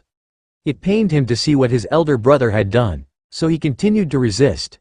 The elder forced a power-stalking quirk onto the younger, and it is impossible now to tell if it was out of brotherly love or forced submission. "Don't tell me." Kirishima's hands fell off his lap, and he gripped his chair as he leaned forward. The younger was thought to be quirkless, but there was something inside of him, All Might continued slowly. It was something that neither he nor anyone else had noticed. The quirk to stock power mixed with the quirk to pass on quirks. All Might dropped his outstretched arms from his demonstration previously to his sides, his face deadly serious. "That is where One for All was born," he said. "I still don't understand something. How does any of these relate to Yamada? This was so long ago. And he hasn't done anything to show me that he's bad like that monster. He saved Iida's, Todoroki's, and my own life. He was in the hospital longer than any of us because he pushed himself so far, Kirishima exclaimed, his prayers finally reaching the forefront, and the Alpha knew that he needed to stick up for Izuku with this. Yamada has a quirk similar to All for One. Not to mention he is the direct descendant of All for One. He is not Ad. He is his son. And he was raised by that monster. He was raised to be a villain. All Might stated grimly, while Kirishima huffed. But what about Hitoshi Yamada? His brother, wouldn't he know if his own brother was still on the side of evil? And All for One is dead, isn't he? You always referred to him in the past tense until just now. Kirishima tried to argue, only for All Might to raise his hand, signaling for the younger Alpha to go silent. Young Kirishima. All for One is still very much alive. He is most likely the one behind the League of Villains. All Might stated bluntly. What? But how? It doesn't make any sense in general that someone who could very well be hundreds of years old, has a son who is my age. But he's still alive. I thought you defeated him. Kirishima exclaimed. Still trying to keep his hope for Izuku at the front of his argument. He can steal quirks. It is most likely he stole an immortal-type quirk. And tell me, Kirishima, how do you believe the League of Villains found the USJ? All Might questioned as he stood and walked to the window, Kirishima following after him quickly. I don't know, but Yamada wasn't even in our class during that attack, so, why you can't think? He is under the care of Present Mike and Eraserhead. Not to mention his brother was in the hero course from the beginning. It is very plausible that one of them could have told him the location. Only for him to relay that information to his father. All Might stated coldly. Wait. Mr. Aizawa and Present Mike are their fathers? Wait, no, not the main thing right now. But you can't possibly think that Izuku is a traitor? Kirishima exclaimed. His argument slowly becoming less and less believable with everything All Might said. His father is alive, young Kirishima. The very fact that villains could find a secret location that no one but the pro-heroes knew about. And now that there are actual speculations of a traitor in UA. I'm afraid I have no other choice but to speculate on such an assumption. Now tell me, has Yamada not acted strangely around you and me both? Hesitant, weary almost? Well, yes. But that could just be because he's still new to the class and he's just shy. Kirishima was practically pleading at this point. He didn't want to admit that All Might's reasoning made some sense to him. A liar's own behavior will give them away. There is a chance he senses something from you. And he knows to be cautious to not get caught. Young Kirishima. All I ask is that you proceed with caution. I would hate for that boy to trick you. And for your kind nature to be used against you. All Might reasoned while Kirishima bowed his head as his shoulders slumped. I'll do my best, Kirishima said firmly, his fists clenched and his eyes became determined. All Might turned to look at him. His feet were planted at shoulder width, and he looked at the ground with a fierce stubbornness. All Might dropped his hands from behind his back, and they fell at his sides. I'll believe in your words, sir. I trust you. But I still want to keep hope about my classmate. And if he is still teetering on which side to choose, is it not smart to make sure he chooses the right side? Kirishima faltered, however, when All Might covered his face with one hand. And I will trust in your decisions, young Kirishima. All I ask is that you don't let your guard down. That was all the symbol of peace said, not looking at the younger Alpha. The deflated symbol of peace watched the boy leave after he had told him he could do so. I'm sorry, young Kirishima, but I refuse to allow that monster or anyone related to him to take away the life of someone I care for. Not again. All Might thought sadly, his heart burning with pain and something along the lines of guilt. Chapter 14. Chapter 14 Chapter Text. Alright, class, Aizawa sighed. That's it for today. There's 1 week left before your final exams, and I'm sure you all are definitely studying. Don't forget to keep track of your training. The written exams are only one element. Aizawa started to walk out of the class as he spoke, all of his students sweating and nervous. Well, not so much Izuku and Hitoshi. The two had been reminded of the exams daily by their fathers. The practical exams are also something to think about. Good luck, he added, closing the door behind him. We've barely taken notes this semester. Denki groaned while Mina laughed at him. With the sports festival, internship, and all my other classes, I didn't even look at the textbook. Mina was 20th in class, and Denki was the 21st. Indeed, we haven't had much free time, Tokiyami agreed, the 15th ranked in class. We barely learned anything when we took our midterms, among everything else, Sato added. Those didn't seem hard, so I'm kind of worried about these. The Sato and Kota, in order, were 13th and 12th. As someone ranked in the top 10, Mineta cockily shrugged, 10th in class. What? Mina exclaimed. Shouldn't you be, like, busy with porn or whatever? Denki asked frantically. Weird little creeps like you are only likable if you're stupid, Denki exclaimed. PSH, whatever, little jealous one. Mineta waved his inferior classmates off. Ashido, Denki, Izuku called, walking up behind his despairing friends. We still have time to study. I was ranked 4th in the midterms, and if we all work together and try hard, we'll be able to go to the summer training camp as a whole class. Izuku encouraged while Mina held back a coo of appreciation. Though Denki merely hugged his friend desperately, Izuku gladly allowing the other Omega to do so. Yes, Iida echoed, raising his hand, second in the class. As class representative, I have high hopes that we'll make UA proud. It's hard to fail if you pay attention in class, Todoroki said, 5th in rank. Why do you all have to put more pressure on me? Denki whined. Don't worry, you too, Momo assured them, 1st in the class. I can catch you up to speed on all of the important things. You're the best, Mina and Denki praised, grateful. I won't be any help when it comes to the practical though, Momo sighed. I've been studying a lot recently, but I still have trouble with quadratic equations, Juru said, 7th in their class. How good are you with classical Japanese? Shiro asked sheepishly, 18th out of the 21 students. I may be 8th, but there's a lot I still don't get, Ojiro admitted. Please, everyone who had problems chorused, begging Momo to teach them. Yes, of course. She shot up from her seat, giddy with anticipation and excitement. All right, they all cheered. We'll hold a study session at my residence this weekend, Momo said, bouncing with every word. I must tell Mother to open up the hall. What kind of tea are you all partial to? Hall? I can't wait to see your house. Mina pumped her fist in the air. Tea? Shiro repeated.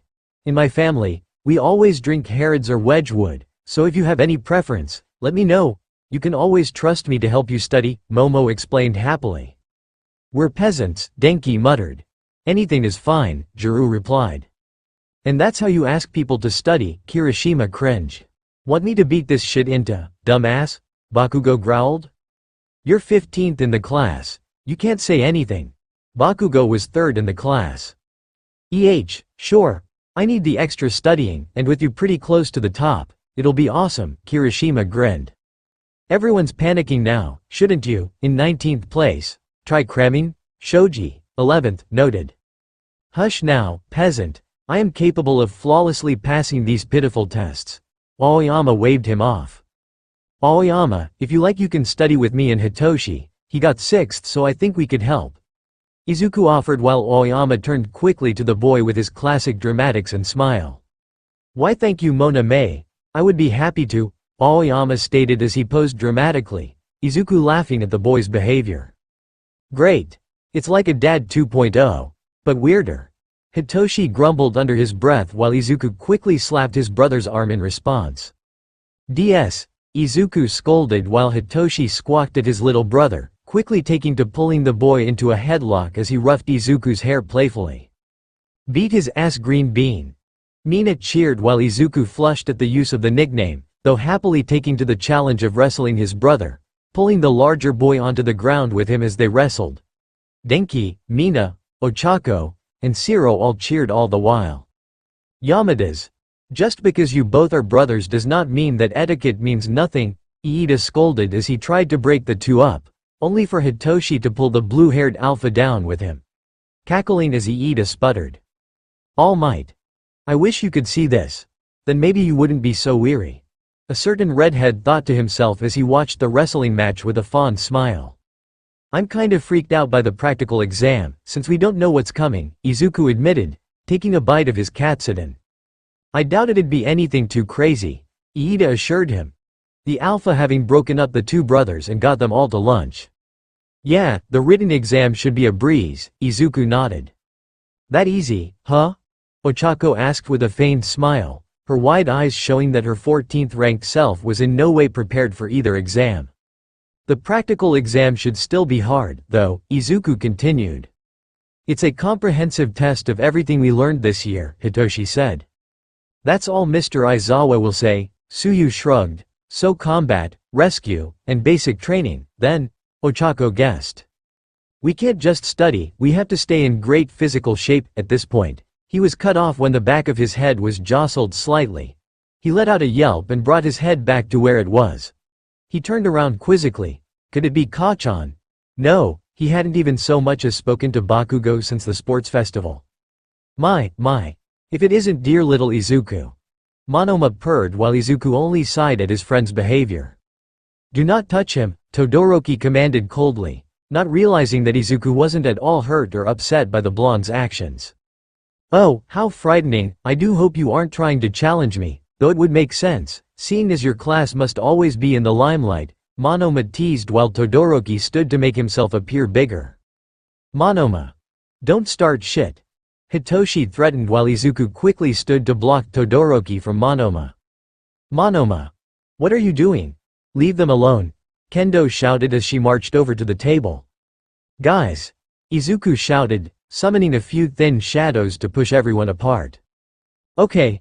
Let's do some quick introductions, because I refuse to deal with this, Izuku commanded, reeling the shadows back, while everyone stared at him. Guys, this is Nato Monoma. He's my friend, and he has been since the beginning of this year. Izuku stated, turning to the group at the table as he gestured to Monoma, the blonde merely smirking smugly at the group. Nato, these are my friends. Ochako Uraraka, Tenya Iida, and Shota Todoroki. And you know Hitoshi. Izuku turned to face Monoma, gesturing to the group behind him. Everyone stayed primarily silent, except for Todoroki slurping his soba loudly, giving Monoma the stink eye. Hold on. Monoma, you're friends with him? I thought you swore everyone in 1A as your rivals? Kendo asked quietly, the beta girl leaning close to the blonde's ear. Izuku is and will be the only person in 1A that I will not declare as my rival. Besides, he was in the support course first. And I frankly would rather keep my fabulous costume designer on my side. Monoma retorted, not truly caring who heard him. There shouldn't be any sides, Nato. We're all trying to be heroes, we should all just be friends and get along. And I told you that design for your hero costume would be better, Izuku piped up, though his tone turned smug at the end. Easy green bean. I'll play nice, but I don't want to catch whatever kind of rabies that shithead has, Hitoshi mocked tauntingly, while Izuku only whined, knowing his brother was trying to start a fight. Oh dear, Toshi, such cruelty. I thought you loved me, though it must be for the best, I wouldn't want to catch whatever disease you must have such heinous eye bags, Monoma retorted teasingly, while the two alphas only smirked smugly to each other, their silent challenge to each other clear as day. I can't tell if they're insulting each other, or if they're friends and they're just teasing, Kendo muttered while Izuku shrugged, the boy honestly had no clue. I'd like to think that they're friends, Izuku muttered while Kendo patted the boy on the back. Acquaintances, Hitoshi and Monoma stated in unison. Ahem. Well, you both would care to. You may join us here for lunch. Yamada is correct about there being no sides and we should all be cordial with one another, Iida offered. I'm good, but thanks anyway. Besides, I need to help a few of my friends with studying for the exams, Kendo stated with a polite wave. Yeah, the exams. I have to say the physical exams are beginning to feel a bit intimidating, Ochako chimed in. Oh, that? It should be just like the entrance exams. They're using robots again, one of my upperclassmen friends told me, Kendo stated. Kendo? That was our leverage, Monoma hissed. Robots? Oh, that's different. Well, I hope we all can do well with it, Ochako chimed in. There is no doubt Class 1B will surpass all of you, though the only reason your class will have at least a shred of dignity left will be because of Izuku. Seeing as he clearly will be the only to pass. Monoma spat tauntingly, while Kendo and everyone at the table glared at him. All except Izuku, who merely just covered his eyes with his hand and shook his head. Though in retaliation to the comment, Kendo smacked Monoma on the back of the neck, causing the boy to slump slightly as Kendo dragged him away, Hitoshi cackling the entire time. Well, that was interesting, Iida muttered. If it's robots again, it'll be easy, Denki sighed with relief. Yeah, Mina agreed. You two look like you'd have a hard time controlling your quirks against people, Shoji remarked. Yeah, but if I can let loose with a robot, it'll be a cinch, Denki pumped both fists into the air. And I can melt them all, Mina crowed. And with Yoeyurozu's study help, you'll be all set for the finals, Shiro added. We can go to the training camp now, both students cheered, already seeing their victory. It doesn't matter if they're people or robots if you still beat him up, right? The blonde alpha growled. What are you idiots talking about, it being a cinch? He asked gruffly. Who are you calling an idiot? Denki protested. Shut up, Bakugo shouted, silencing both Mina and the electric boy. If you can't control your quirk, learn to control it already, idiots, the blonde shouted while Denki pouted at the boy's command, Mina merely sticking her tongue out at the other alpha. I don't need another half-assed result like the sports festival, Bakugo sneered, shoving his hands into his pockets. We get individual scores for these shitty tests, so we'll see who's better, whether you like it or not. I'll beat you with an indisputable difference. I'll kill you, he then rounded on Todoroki. You too, half and half bastard, Bakugo shouted. Todoroki merely nodded once, his gaze icy. You shouldn't talk to them like that. They're your friends, Bakugo. The blonde went silent at the statement. His head snapped quickly as he stared at the greenette. Izuku had been the one to speak up. Bakugo said nothing, only staring at the Omega with an expression between shock and frustration. Though the primary shock was soon over as he growled quietly, turning fully to face Izuku. The blonde slammed his hands onto the boy's desk loudly while Izuku jumped slightly, though keeping his expression stern, never breaking his gaze from the blonde's eyes. Deku. You still owe me a damn good explanation. And my patience if I were you. I'd watch what you say. Bakugo whispered harshly, while Izuku pursed his lips and gave a small, barely noticeable, nod. With that, Bakugo walked away and out of the class's door, slamming it behind him. It's been a while since I've seen Baku bro that tense, Kirishima said aloud. He is impatient, Tokiyami stated. Outside the room, Aizawa stood, unnoticed by all. Bakugo had definitely gotten worse in his eyes. And then, the first day of the written exam arrived. Aizawa started the time, and his students set to work. Each person studied the paper, answered questions, and may have been confused over 1 or 2 points. Some clicked their pens or mechanical pencils in concentration. Others furiously sped through it all, writing everything they knew down in a frenzy. A few still struggled. It was a very stressful time for all, either way. On the 3rd day of the exam, Aizawa stopped them all. Their time was up. Those tests had all passed very quickly. Last person in each row, come forward and collect everyone's exam papers, he droned. Thanks, Momo. Denki and Mina bounced, jumping up to the startled Momo, who was collecting Izuku's paper at the moment. Your study group helped us a lot, and so, the 3 long and exhausting days of written exams were over. It had passed too quickly to most students. After the written test, came the bigger exam, the practical. The next day was when it would take place. Now, we'll take the practical, Mr. Aizawa said, flanked by every pro-hero working at the school. The students were slightly confused by how many heroes they were, but they, in their own hero suits, didn't dwell on that fact for too long. It is very possible to fail this exam, Aizawa warned. If you want to go to the training camp, then don't make any stupid mistakes. There are a lot of teachers, Jiru whispered to Momo, coming back to that certain point. I expect that you all gathered info ahead of time. You have some idea of what we are doing, no? Aizawa continued, unfazed by his student's remark. We're fighting robots again. Denki cheered. Suddenly, Principal Nezu popped out of Aizawa's special scarf. Too bad. His furry muzzle grinned. For various reasons, this year we shall change that. Huh? Everyone exclaimed. Change it? Ojiro repeated. We wanted to focus more on person-to-person combat and rescue, Nezu explained, climbing down from his perch. This stresses teaching that can better prepare you for real fights, so we'll put you in pairs to fight against one teacher. Though there will be one trio, seeing as it will even the score with their opponent. And you have an uneven number of students. The teachers? Uraraka asked timidly. The teams and their opponent have already been chosen. They were based on my discretion on various factors. This included fight style, grades, and interpersonal relationships. Nezu continued. Everyone's stomach dropped. This was getting bad.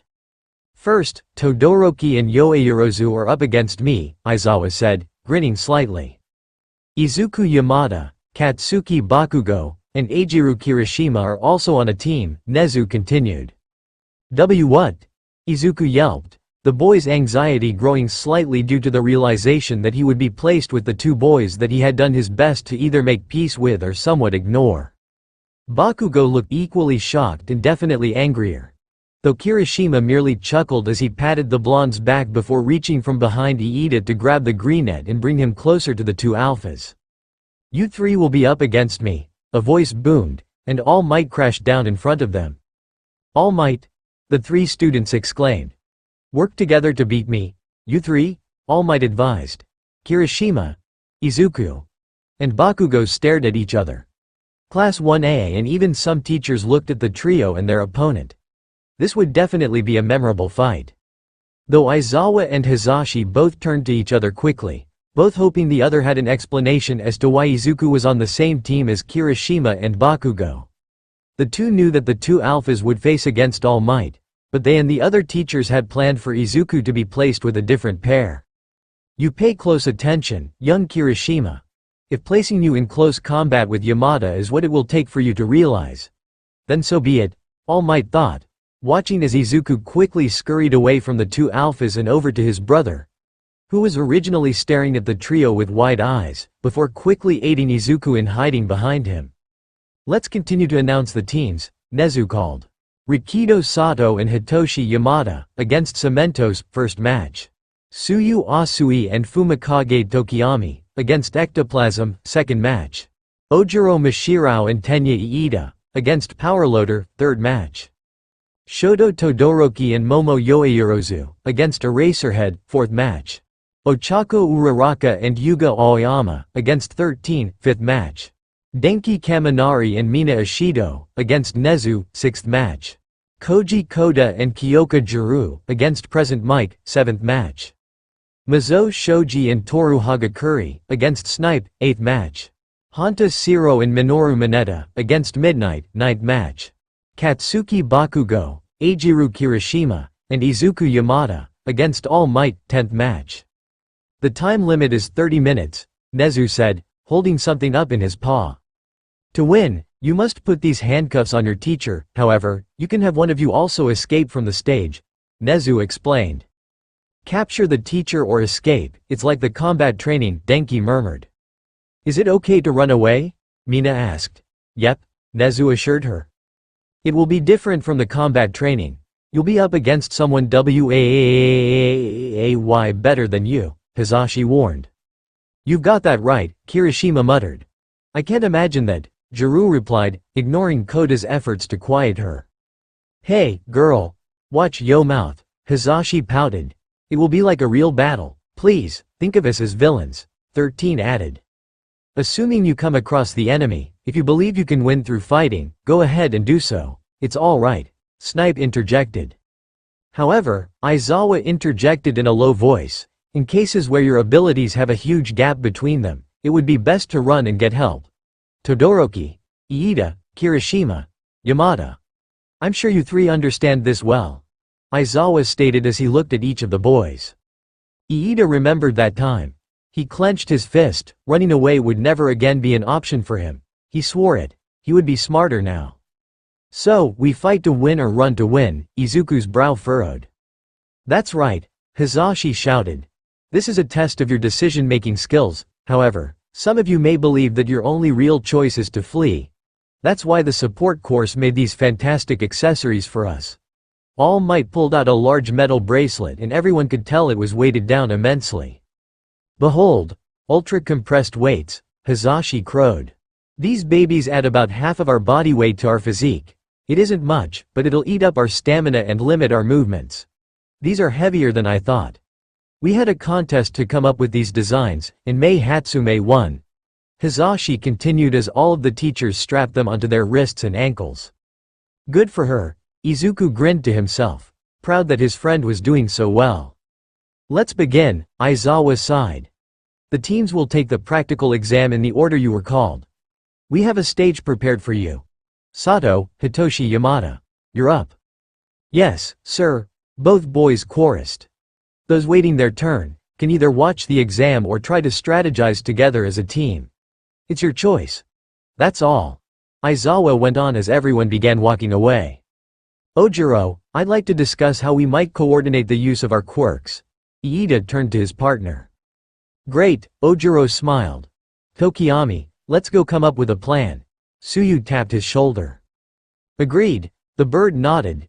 We've go to destroy Ms. Midnight's thin costume, Mineta cheered. You are such a little scumbag, Zero sighed hopelessly. Yes. Everyone get prepared. Because even though we teachers have these extra weights, we will not be going easy on you, for today we are the villains. All Might commanded encouragingly, though Bakugo merely growled quietly as he grabbed Izuku and pulled the Omega out from behind Ochako.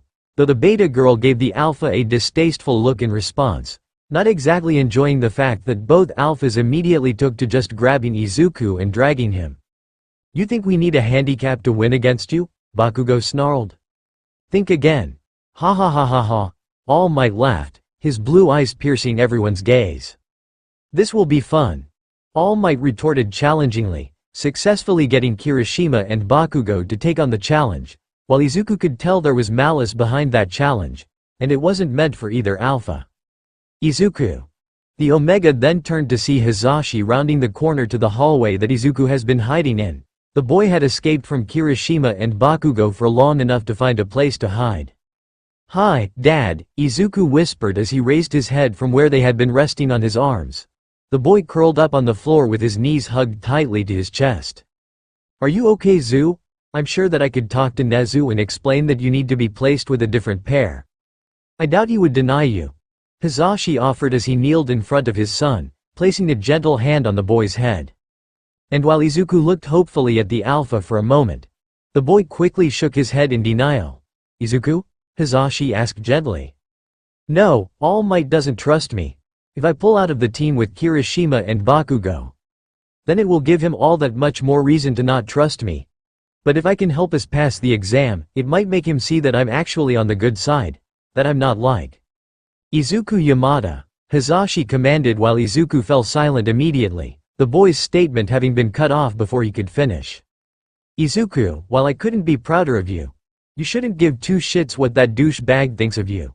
He's wrong. And you shouldn't put yourself in a potentially incredibly dangerous situation, just to prove something that everyone already knows. He's just an asshole who's too caught up in his pride to see how wrong he is. Hisashi stated as he reached out hesitantly, offering a hug to the boy, though allowing him to deny him if he didn't want it. Though Izuku immediately jumped into his father's arms, thankful for the physical comfort. I know Dad, but I'm also doing it for me. I guess I just want to make sure that I know that I'm not like him. But I'll be okay. Besides, it's 3 against 1. If anything, I can just help make sure that we can run. Izuku stated while Hisashi hugged his son tightly. Alright, fine. But just letting you know, if he does anything too serious, you're allowed to call off the exam. You're allowed to surrender. So please, just do that if it gets too dangerous. Or your papa and I just might kill a man. Hisashi joked at the end while Izuku nodded. Wait, aren't Jiru and Kota next? Don't you need to get to the arena? Izuku asked while Hisashi went wide-eyed. Oh shit. I forgot about that. Hisashi screeched as he jumped up, pulling Izuku up with him. Think about what I said, Zu, stay safe, do good, I believe in you, kick All Might's ass. I love you. Hisashi rambled loudly as he ran down the hallway while waving goodbye to Izuku. Love you too, Dad. Izuku shouted back, though Hisashi already having rounded the corner and sprinted long down the hallway. So far, the passing students were Hitoshi Yamada, Kyoka Jiru, Momo Yoeyorozu, Todoroki Shoto, Koji Kota, Tsuyu Asui, Fumikage Tokiyami, Ojiro Mashirao, Tenya Iida, Ochako Uraraka, Yuga Aoyama, Toru Hagakure, Mizo Shoji. And so far, the only ones to fail were Hanta Siro, Minoru Mineta, Denki Kaminari, Mina Ishido, Rikido Sato. Sato was the only one who hadn't failed along with his teammate, seeing as Hitoshi was the one to take down Cementos, Sato having passed out due to his sugar crash. And now it was time for the final exam. Izuku tried to calm his beating heart and followed in behind Kirishima and Bakugo. The two alphas still running hot from All Might's challenge from earlier. The entry doors slammed shut behind them. At the very end of the line, by the exit gate, All Might stood in his signature pose. His wide trademark smile gave chills to anyone who saw him. It was time. The last match had begun. Team Bakugo, Kirishima, and Yamada. Practical exam. Ready? Go. Chapter 15. Chapter 15 notes. Before this chapter starts, I just want to show this amazing artwork created by White Cosmos Petal. Credit. Web links. Web links. I just realized some won't be able to see it, so here's a link to find it. Web links. Chapter text fanart image. You're seriously pissing me off, Bakugo growled in his head, turning slightly to glare intensely at Izuku. He felt his eyes on him and glanced at him warily. It wasn't a pleasant feeling, to be under a murderous gaze. Izuku quickly looked away and looked down, Bakugo's command for an explanation ringing clear in his head. So, he turned back to him, about to say something. However, Bakugo took a pounding step forward, storming on without either Kirishima or Izuku. His outraged expression did not waver. Oi, Baku bro. We need to stay together. We're a team in this, Kirishima shouted as he jogged forward to catch up to the other alpha. Only for Bakugo to growl warningly at the redhead. Nervously, Izuku followed behind Kirishima, though being sure to keep his distance. I had to talk to him. We're a team. We should be going over a plan. Communication is the only way we can win, Izuku thought to himself. K-Kak. Bakugo. Izuku called, nearly calling the blonde by the old nickname, though catching his tongue quickly.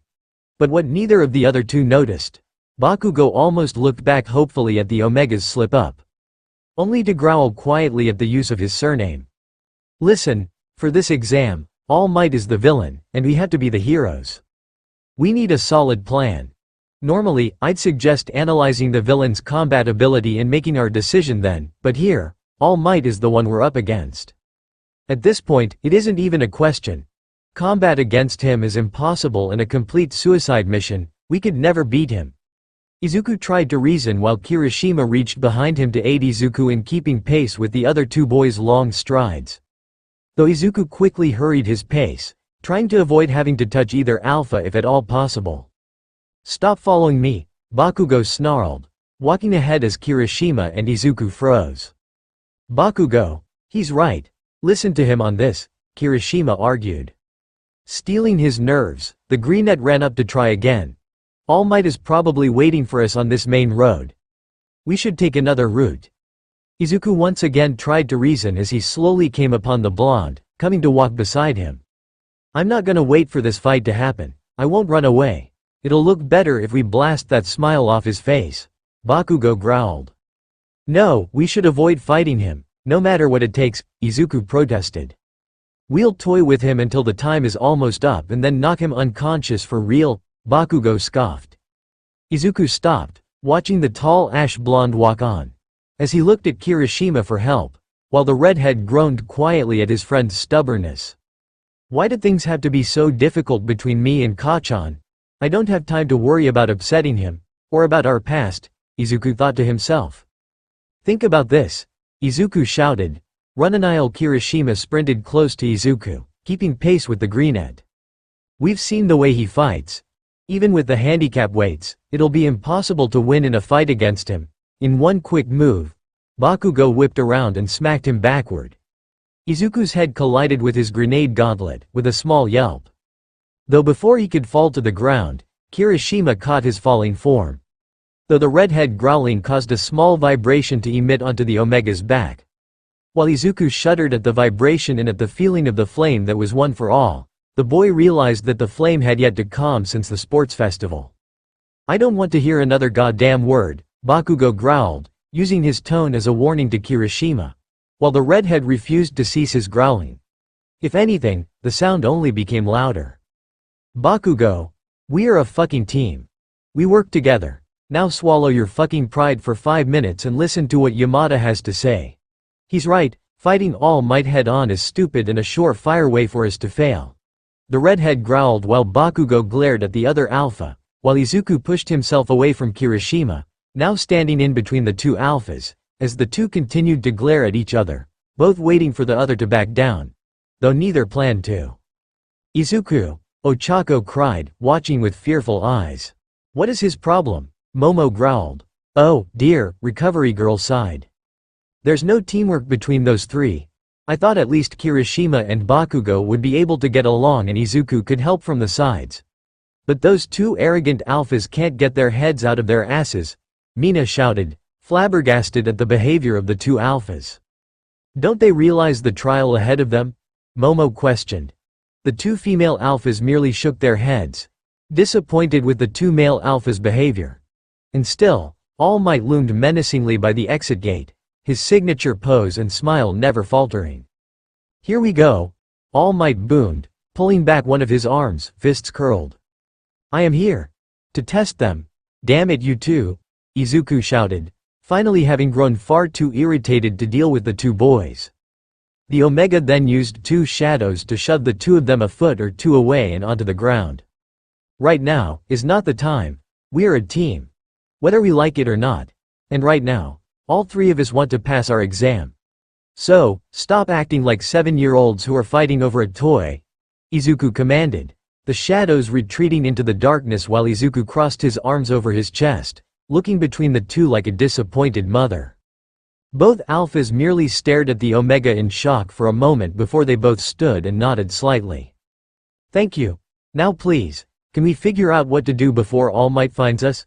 Izuku asked as he looked between the two once more, his tone no longer stern. Though before either alpha could agree or even make a suggestion, All Might released his fist and punched forcefully forward. The air around his arm surged into a powerful blow, traveling swiftly and picking up momentum in the direction he had punched. The impact of his powerful arm thrust grew and grew and grew. In a mere second, by the time it had reached Izuku, Kirishima, and Bakugo, it had turned into a full-blown explosion of power. Kirishima, Bakugo, and Izuku were knocked backward by the debris and damage of his punch. The arena, staged in a city area, was torn apart immediately by his power of one for all. Cars went flying, and tall buildings began to crumble and break apart. Lampposts, fake bushes, the road, and more were all violently disrupted by All Might's quirk. This was very bad. Smoke and rubble began to clear, and Bakugo waved it away roughly. While Kirishima wiped some of the debris off of his arm, Izuku shakily sat up, looking ahead. The outline of a giant silhouette began to fade into view, through the smog. Who cares if I destroy this city? All Might boomed in a menacing tone, walking over slowly with great thundering steps. What? Izuku thought, his face paling. When did he get? How is he? Kirishima thought. So intimidating? All three thought in their heads at the same time. All Might walked out of the majority of the smoke, his trademark smile looking colder now. His broad shoulders made a looming shadow in the sunlight. He certainly did play a villain well. Taking a giant stomp, the ground rumbled, and more wind and pressure erupted, aimed forcefully against the three students. Izuku struggled to remain upright, while Kirishima hardened his feet, planting them into the ground so he could create some sort of foundation, and Bakugo shielded himself, with great effort. If you think of this as an exam, but not a real fight, then you'll be sorry, All Might warned, one of his eyes shining a piercing bright blue as smiled evilly. I'm a villain now, heroes. Remember that. His tone chilled the students to their very core. They were frozen in place, fixated on his hypnotically blue eye. They had never seen All Might look so scary. You better come at me with everything that you've got, he said in a low voice. I won't pull my punches, All Might declared. Izuku's eyes widened and he scrambled up. It's over if we fight him head-on, he exclaimed, grabbing Bakugo's right arm and Kirishima's left as he made a reversing turn. We have to run. Don't tell me what to do. Damn you, Bakugo yelled, wrenching his arm away from the frightened boy. Bro, I think we should. Though before Kirishima could finish, All Might jumped off of where he stood, launching himself at the three. How about a stun grenade? Bakugo shouted, lifting his hands and firing a powerful blast at the oncoming teacher. The explosion stopped All Might instantly, and he shielded his eyes from the brightness. The explosion was contained partially, and the effects were a blinding white light trapping the four in the arena. It wasn't a trap, to be sure, but rather a move that encased them all. "You said you wanted everything I've got," Bakugo snarled, leaping high into the air at the pro-hero. "As if that wasn't my plan, I never—" Bakugo was roughly cut off. All Might caught the boy's face in his large hand, holding him high into the air. The stun grenade had faded a second too soon. The blonde's angry protests were muffled, but he now swung both of his arms irritably at All Might's face, firing off blast after in rapid fire motions.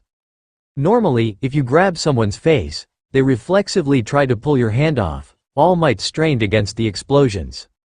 "Guess he is only concerned about winning," All Might thought to himself. To stop the onslaught of explosions, All Might used his other hand and grabbed Bakugo's left gauntlet. Now with two holds on the boy, he pivoted and slammed the student down hard on the ground. All Might removed his hand partially, and Bakugo coughed, his head twitching as he gasped for air. "Your rapid fire blasts were weak," All Might hissed. "Hardly more than a sting. And where are you going?" All Might shouted as he caught Izuku slowly backing away from the scene, though Kirishima was nowhere in sight. Frozen, Izuku watched as, without a plan on what to do, All Might suddenly came from behind him. And the presence of the teacher had never been so horrifying. The teacher had zoomed behind him, looming over the greenette as he twisted around. He gasped in fear and looked up at the symbol of peace, horrified. "Don't think I forgot about you already, young Yamada," All Might chuckled hollowly. "Were you really going to leave him here and run?" All Might hissed, though the alpha didn't hide that the idea of Izuku doing such a thing angered him, as a low growl laced his words, adding an even more threatening aura to the pro-hero. "Why does he remind me of the hero killer?" Izuku's mind cried out as he summoned his shadows to wrap around his arms and up to his collarbone, creating a capture Aizawa's. While Izuku used one side to grab Bakugo, the other reached past All Might and propelled the two boys past the pro-hero and closer to one of the destroyed buildings. "You really think that's going to work?" All Might grinned, not moving. Though All Might's cocky expression was soon replaced with shock and a hardened foot slammed into the back of his neck, causing the pro to fall to the ground and Kirishima tucked and rolled out of the way, sprinting over to Izuku and Bakugo. "Shit! Move it, Deku!" Bakugo called out in a panicked voice, jumping up into the air at the same time as Izuku once again used one of the shadows to swing them away from the symbol of peace. "Bakugo!" the greenette yelped, while Kirishima quickly launched himself after the two. Yet due to another powerful blast, the three came crashing down onto each other. Two want to run from the opponent, and the other only thinks of attacking and winning. Kirishima might have a few reservations about attacking his mentor. And it's clear that Izuku possibly has qualms against attacking All Might, due to his views on Izuku. But such fear is limiting him, and I fear All Might could know this. Recovery Girl mused as she watched the fight. Bakugo shakily stood, fighting himself for balance. He walked forward with determined steps towards All Might, murder in his eyes. Izuku picked himself up off the ground, standing a little between both of the alphas. "Bakugo!" Izuku pleaded, his voice breaking. "Out of the way," Bakugo growled, pushing past him. "Bakugo, haven't you been listening?" Kirishima snapped, which caught both Bakugo and Izuku by surprise. It'd be a suicide mission to fight. "Shut up, scum," the blonde snarled, walking on with an angry expression. "I will win this. That's what it means, to be a goddamn hero, Deku, shitty hair." Izuku froze, something coming up in his mind. "At the very least, we need to avoid him," Izuku implored, touching Bakugo's shoulder. "Get off of me," Bakugo sneered, shoving him away. "Incoming, heroes," a voice called from above, drawing their attention to the sky. They had stopped watching All Might. And now, he was flying down at them, a broken and sharp metal fence poised and ready to strike. "I have a special gift for the one who wants to run," he grinned, releasing the object with a burst of power to boost it. Before he could react, Izuku collided with the broken fence. He yelped in pain as he was roughly pinned to the ground, shoved him to his stomach. The metal pole stuck to the earth, and he was painfully trapped. "Yamada!" Deku, Kirishima and Bakugo yelled. But All Might crashed down beside them and gave a large punch to Bakugo's gut. Bakugo was thrown backward a good amount of many meters. Hurling up his breakfast, he flew back forcefully, losing all air in the process. He crashed down roughly on his back, skidding on the ground and creating rubble as he slid back from the impact. While Kirishima went to create a blast of air to throw the older alpha back, only for All Might's foot to collide with his side, sending the redhead flying back. It was foolish to think you could beat me. There are those who should be heroes, and then there are those who should think of the ones they will be responsible for when they are injured or killed.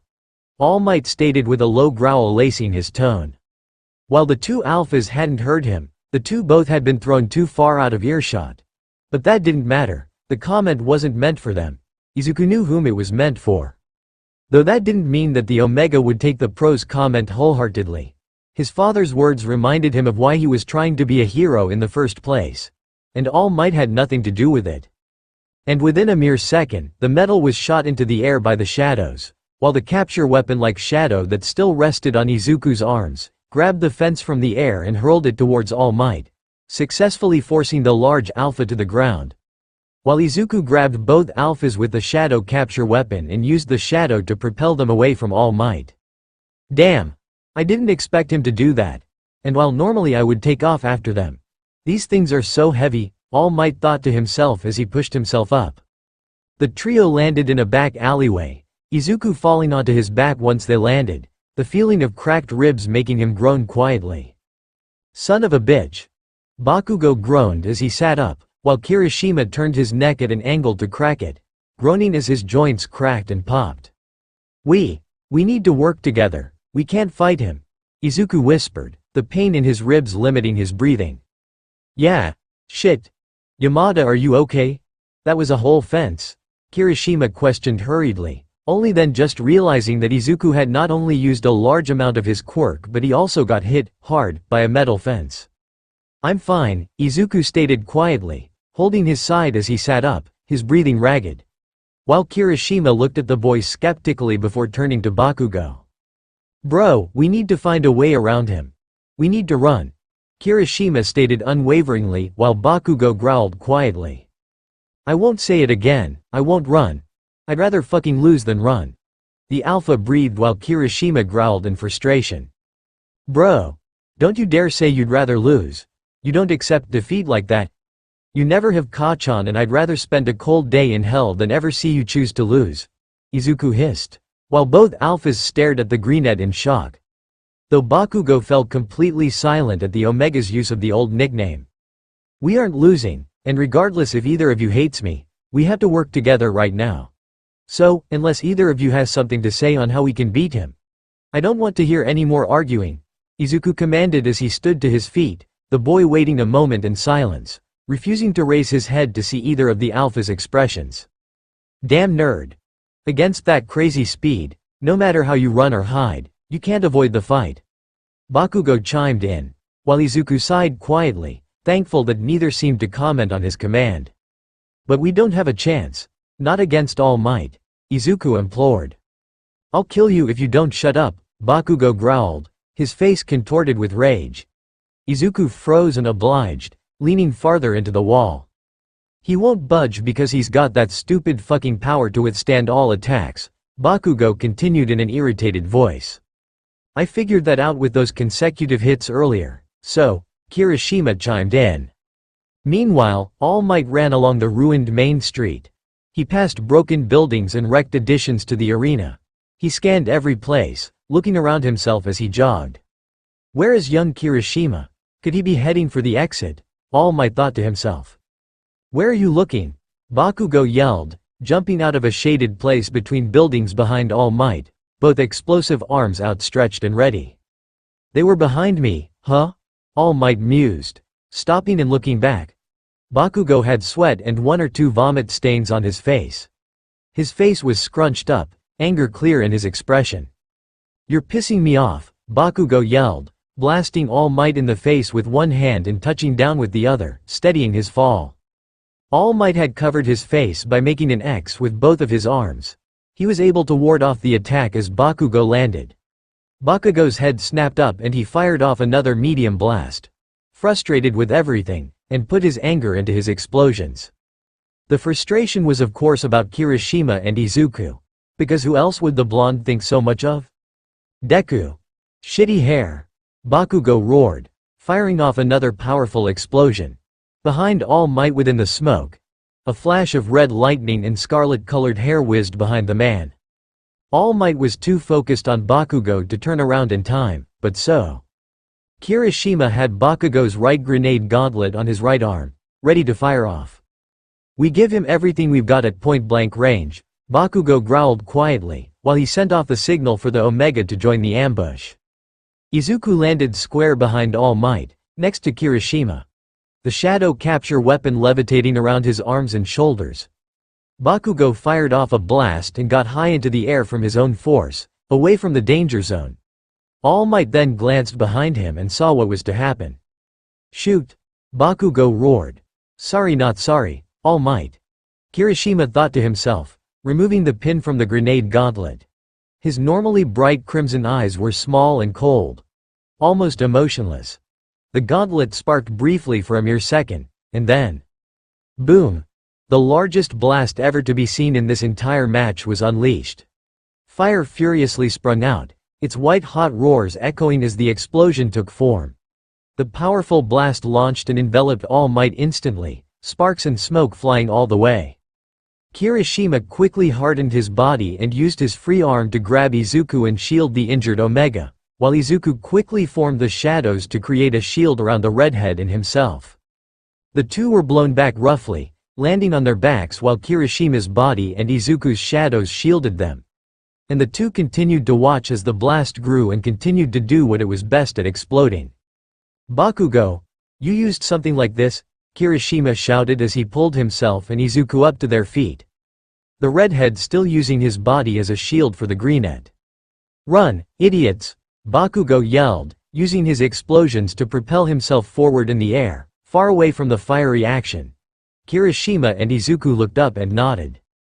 Kirishima's red lightning surged around him as he powered up, cradling Bakugo's item while he grabbed Izuku's arm and wrapped it around his shoulder and chest, forcing the boy to latch onto him as he shot himself and the Omega into the air, following after Bakugo as he jumped from rooftop to rooftop. "Don't you dare say that you'd rather lose." Izuku's voice echoed angrily in Bakugo's head as he flew. He grit his teeth and mentally cursed himself. He shoved the thought out of his mind and focused on himself and the red blaze of light and shadows beneath him.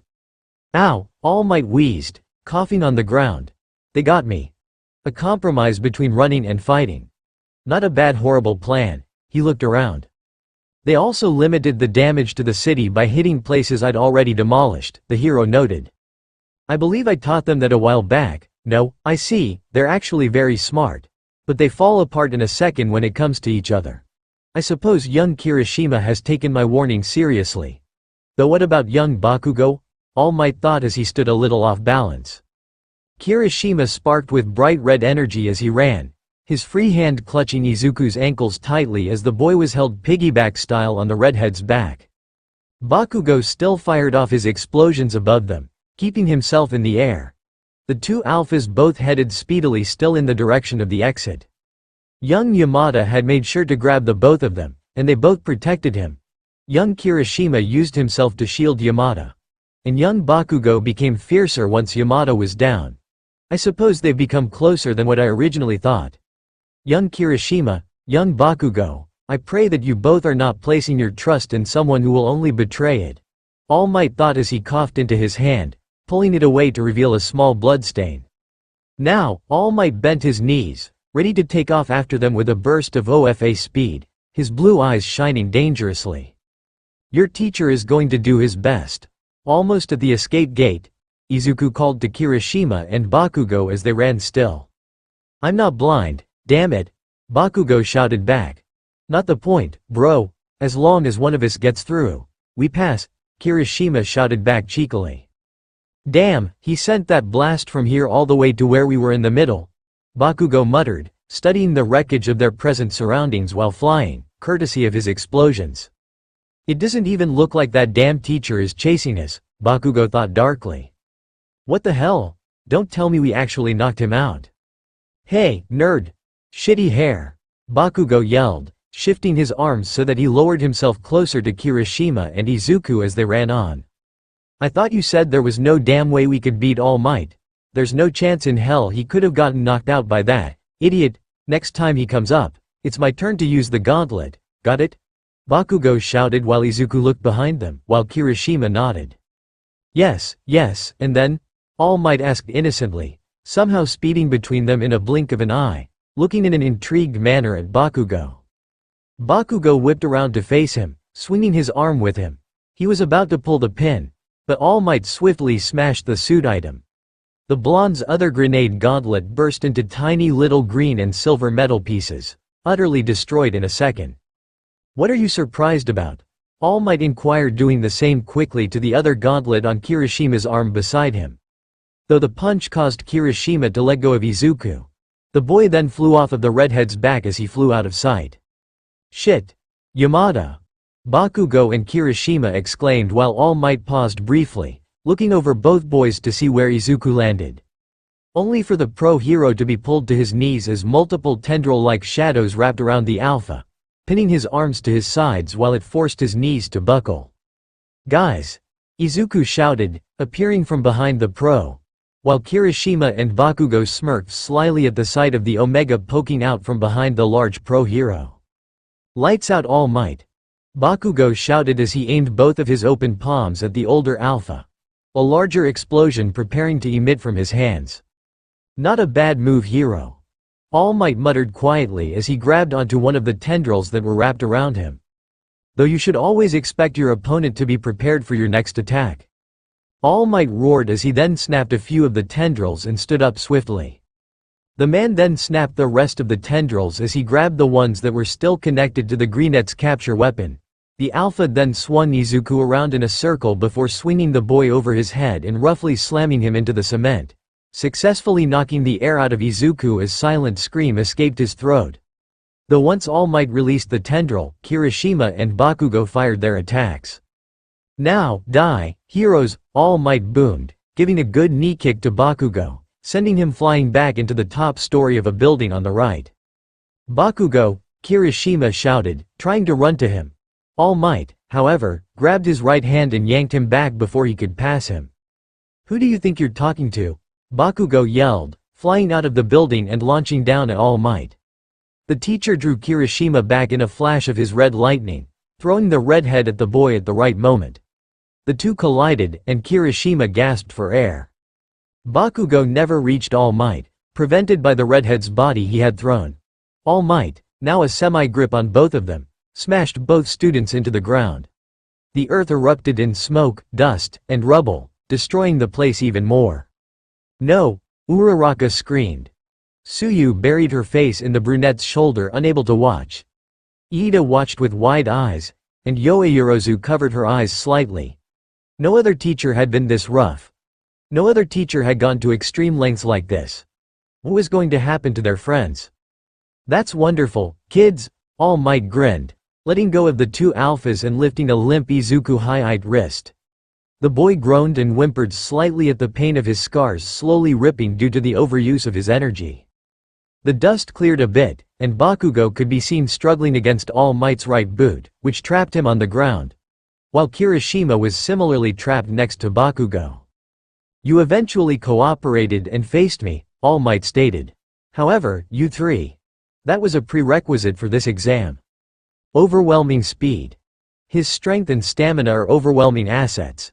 It's simply power, Kirishima thought as he glanced up at All Might, still straining against the pro-hero's boot. Facing off against him, I'm reminded of that again.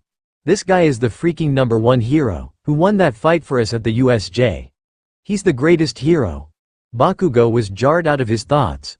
Izuku had regained some strength and was struggling in the air. His wrist was firmly grasped in All Might's large hand, and his legs swung as he tried to free himself with the other. His short frame was of no use here. Damn it! Izuku bit his tongue, trying to wiggle out of All Might's grip as he still hung in the air, attempting to pry away All Might's hand. What kind of face is that? Young Yamada? All Might tilted his head. With a violent toss, All Might cast him aside. Izuku crashed down on the ground and skidded to a halt, rolling all the while. "Take me out for a while with maximum firepower," All Might said, looking at Kirishima while keeping a good hold over both alphas.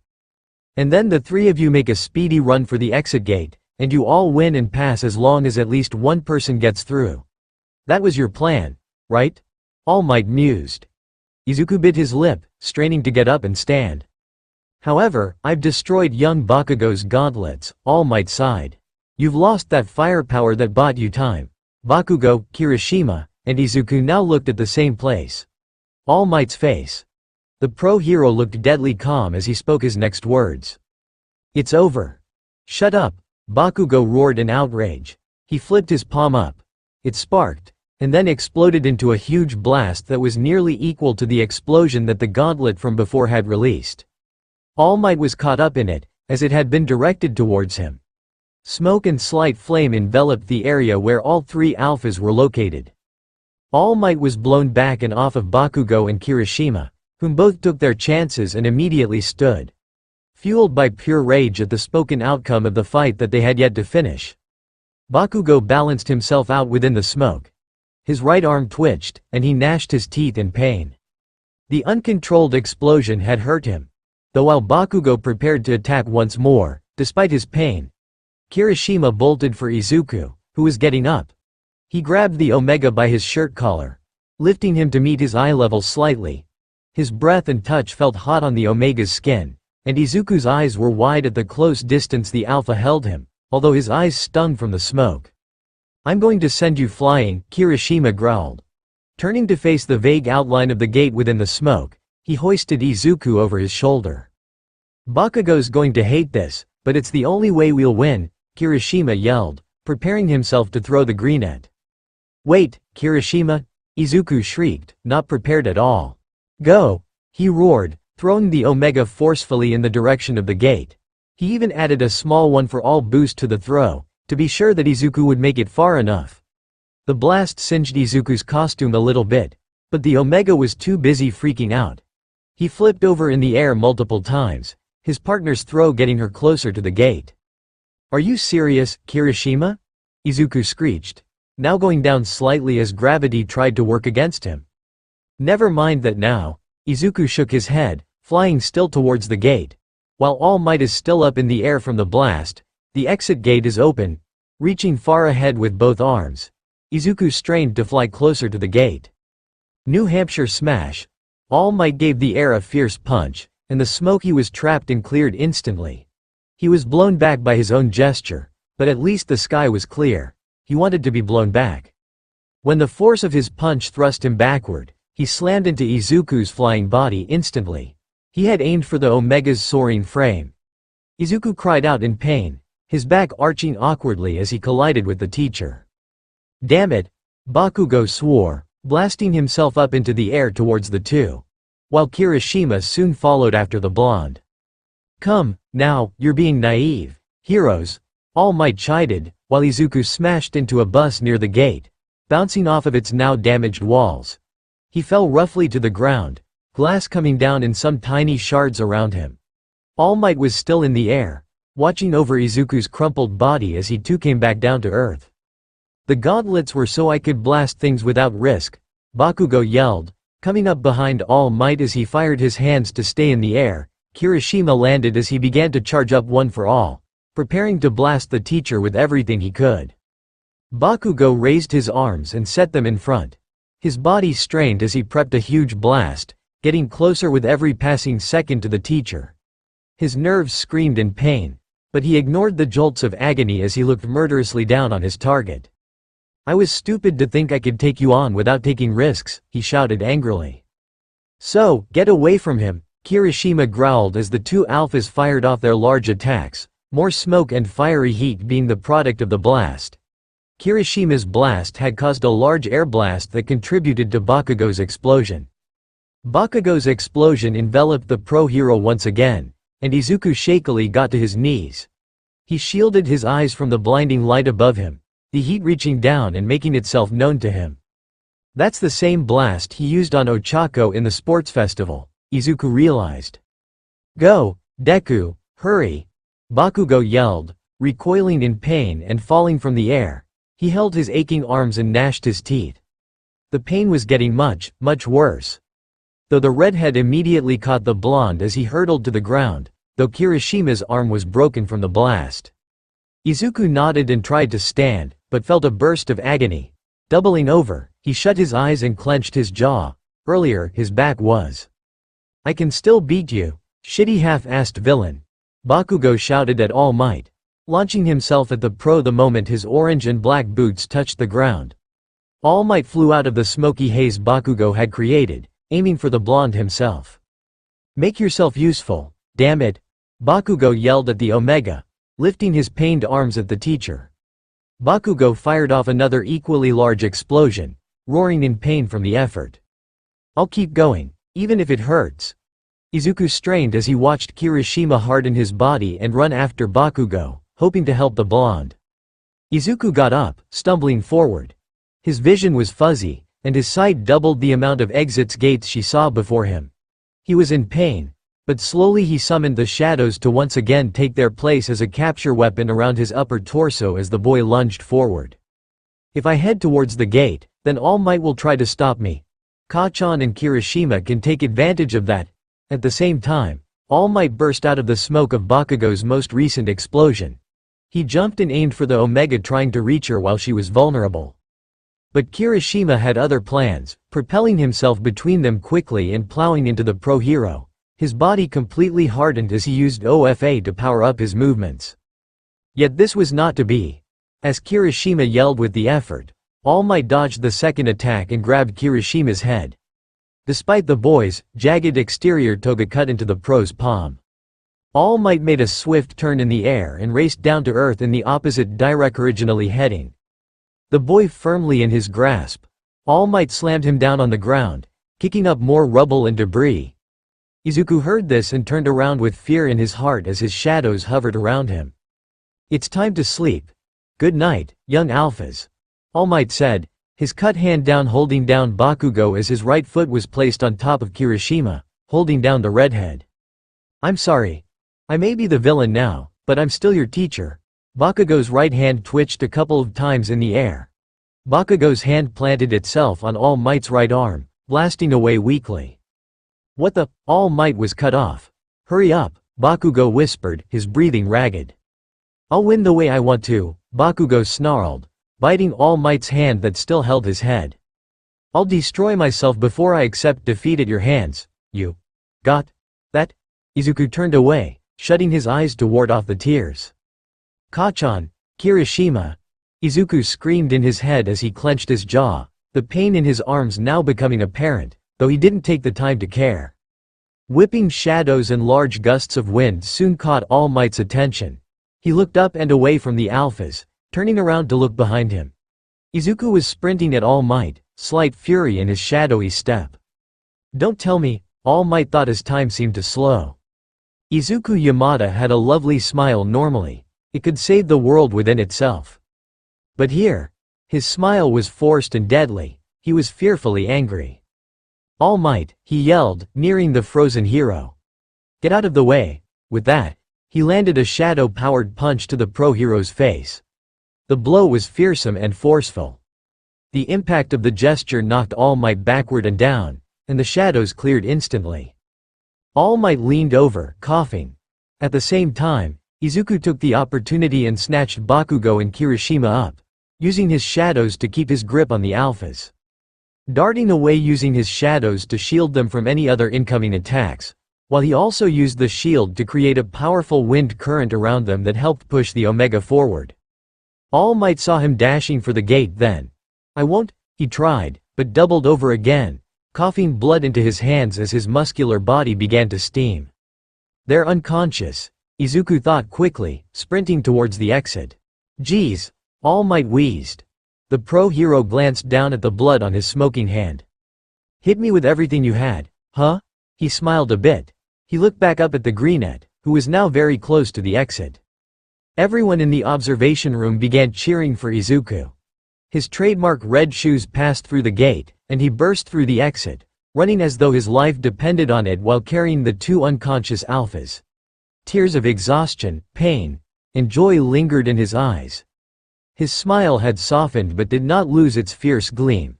Shadows hovered and snapped around him, though soon dissipating as the boy fell to his knees in exhaustion. His blood loss now finally catching up to him. Team Bakugo, Kirishima, and Yamada have passed. Exam over. A monotoned announcement stated. They did it, Ochako cheered, jumping up and down. They made it, Tsuyu echoed happily. That was nerve-wracking, but I'm glad they passed. Momo let out a breath, placing a hand over her heart. I can't believe they pulled it all together, Iida beamed. All matches for Class 1A's practical exams have been completed, the robotic voice intoned. Kiss, Recovery Girl murmured, pulling back her lips. Thanks, Recovery Girl, Izuku coughed, laying on his stomach, drained of all energy as he was healed. The elderly woman merely smiled as she watched the Omega fall asleep once more, the two alphas at either side of him sleeping as well. All Might, you don't know how to hold back, do you? Recovery Girl scolded, walking towards All Might, who was still muscular. If you had hurt these students any more than you already did, they would have had permanent damage, Yamada's back in particular. I was barely able to heal it. This was true. His back had been a huge injury sustained from the battle. And Bakugo probably won't wake up for a while, Recovery Girl muttered, tapping a large syringe on the ground. These three will stay here and rest. I see, I apologize once again, Recovery Girl, All Might stated as he bowed to the woman. Yeah, you should go, All Might, you don't have much time left, and you used quite a lot of your energy in that battle. Recovery Girl advised while All Might nodded, the alpha then walking out of the medical office. Young Kirishima, you've changed so much since we first met, you are no longer that scared boy anymore. I will trust your judgment, as you have trusted mine. A lot of things happened that day. Most learned their weaknesses and moved forward a step. Others got a new outlook on what it meant to be a hero. Some were thwarted by high walls. A few felt the feeling of hopelessness. A couple even moved towards a brand new goal. And the rest? Well, that's a whole other story for another time. With these mixed and bittersweet feelings, the time for exams had finally ended. Why, Shigaraki, are you so curious about the boy, Izuku Yamada? Kurogiri asked. Tamura Shigaraki held a photograph of Izuku in one of his hands, keeping his pinky up so as not to disintegrate it. It showed an image of him at the sports festival. He had just passed through the gate, finishing first in the beginning round of the festival. Confetti swirled around him, and his green eyes sparked with adrenaline and determination. And his smile was wide and pure. A lot was captured in that photo. Shigaraki, a man with glasses and a cigar, knocked on the pub door of the villain's hideout. You've been the talk of the town for quite some time now. It was the villain, Jiren.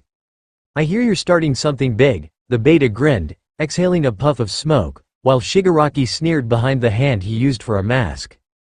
Just tell me who they are already, Shigaraki growled, gently placing the picture face down so as to not allow Jiren to see. Jiren smiled and stepped back a bit, opening the door wider. Kurogiri looked over, interest in his hazy yellow eyes. Shigaraki did the same, although his face could not be read beneath the hand on his head. I saw a picture of you. A voice droned. But you look even more disgusting in person. A man, who was maybe 18 or at most 22, stood in front of them. He had blue eyes and a strange skin condition. It was like patchwork, with little metal items fixing the whole thing together, acting as staples to piece the brown skin together with the white. His black hair was spiky, and a leather jacket rested over his white shirt and black pants. Wow, the hand guy, a blonde girl in a school uniform beside him squealed. You were friends with the Great Stain guy, right? Right?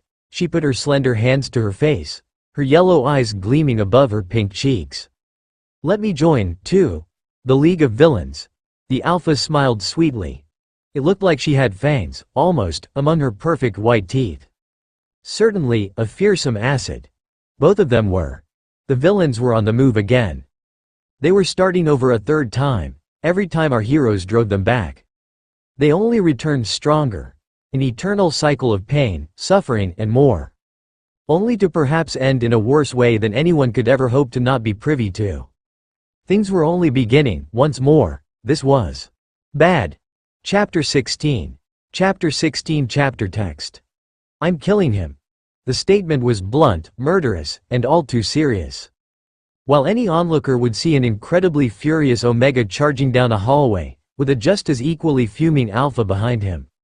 While anyone that knew Aizawa and Hisashi personally would see two incredibly protective parents who were on a warpath. And you would have to unstop them. Normally at least one of them stays level-headed enough to calm the other, or pull the other away from the fight. But at that very moment, neither were calm, and neither had any plan of stopping the other from killing the symbol of peace. Neither had seen the battle for themselves, but they heard enough from their students and they saw the state Izuku, Kirishima, and Bakugo were in. So, they were not only beyond pissed at the attack on their son, but they were pissed at the attack of two of their students as well. All might. Aizawa roared. The Omega saw red as he came upon the Alpha. Aizawa. I can imagine that you heard about the battle, but I would just like to say. All Might stammered the Alpha in his skeletal form. Though the man wasn't able to finish his statement before a hard blow was landed to the man's chest, causing the pro to double over as he coughed and wheezed for air, all the while he coughed up blood. That was for my son. And this? Aizawa hissed, venom lacing his every word as he raised his hand and slapped All Might across the face, hard. Was for my students. Aizawa glared harshly at the still coughing Alpha, though the man merely wiped the blood from his mouth as he held his stinging cheek. Aizawa. I truly am sorry. I hadn't meant to go that far. On either three of them. All Might apologized as he bowed to the Omega. Be grateful that I value my students' belief in heroes, because if I didn't, Aizawa trailed off slowly as he leaned down to All Might's head. The man still standing in a bowing position. I wouldn't hesitate to tell them how truly despicable you are. So, this is your only warning. Stay away from my children. And never harm my students ever again. Aizawa commanded coldly, his tone icy and venomous as the Omega then turned and passed his husband as he walked away. All Might's expression was a mixture between shock and fear as the Alpha tried to explain himself to the other blonde. Present Mike, All Might started, only to be cut off as Hisashi raised his hand for the man to go silent. I truly have nothing to say to you. You harmed my son. That, as his father, is something I can't forgive easily if at all. You also hurt two of my students. That, as a teacher, is something I can't forgive easily if at all either. But you heard my husband's warning. So, I suggest you heed it. Or he will be the very least of your future troubles. Hisashi threatened venomously as he turned and followed after his husband, leaving All Might alone in the hallway as the pro could only sigh to himself. Kurogiri, get rid of these fools, Shigaraki grumbled. They're everything I hate in one set. A brat and a rude freak. That's funny, coming from you, the new guy chuckled. Now, Tamura, Kurogiri tried to appease him. They came all this way. The least we can do is hear them out. Give them a chance. Besides, Jiren is a respected broker in the underworld. They're bound to be valuable. I don't care what you do. Jiren exhaled another puff of cigar smoke. Just get me my commission, Kurogiri, and allow me to introduce them. The gray-haired beta in glasses stepped between the two new people. First, this cute high school girl. He gestured to the blonde on his right. Her name and face were kept tightly under wraps in regards to the media, but she's on the run as the suspect in a series of deaths through blood loss. The blonde grinned, her semi-messy hair done up into side buns. She wore an oversized school shirt, her navy skirt peeking out slightly. Black knee socks and brown shoes made up the rest of her clothes. The shirt she wore imitated that of a sailor, with a red tie at her neck and a white and blue collar. She wore no obvious jewelry and stood in a stance of what you might expect of an eager fangirl. I'm Toga. She pointed to herself with a smile, bouncing from foot to foot excitedly. Himiko Toga, Alpha, it's hard to live the way I'd like to. I want the world to become an easier place to live. Want to be Mr. Staney? I want to kill Mr. Staney. Please let me join the League of Villains, handyman. Is she nuts or something? Shigaraki murmured to Kurogiri. She can hold a conversation for the most part, Jiren shrugged. I'm sure she'll be of use. Next, this guy over here. Shigaraki shifted his skeptical look towards the male, who had his hands in his pockets as he looked around the place distastefully. He hasn't committed any flashy crimes, but he holds fast to Stain's ideology, Jiren stated. I'm uneasy about this, the guy said, picking at his loose white shirt. Does this league have a justified reason to even exist? And don't tell me you're going to let this crazy hoe in. The male questioned as he gestured to the girl next to him. Hey, you, Shigaraki called. I'm more partial to the crazy girl right now, as she's done more than you. What exactly are you bringing to the table? Introduce yourself first. You're an adult, right? I currently go by Dabi. The male looked at Shigaraki. That's not what I asked, Shigaraki pointed. Your real name, in full, and your second gender. I would much rather not have any mishaps happen that I am not aware of, or prepared for. Shigaraki commanded, while Dabi merely smirked. I'll tell you when it's time, also good to know that at least you're not sexist, Dabi smirked. Anyway, I'm only here to carry out the hero killer's will.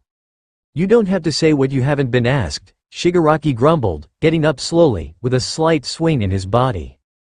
Geez, everyone's so hung up about Stain. Stain this, Stain that.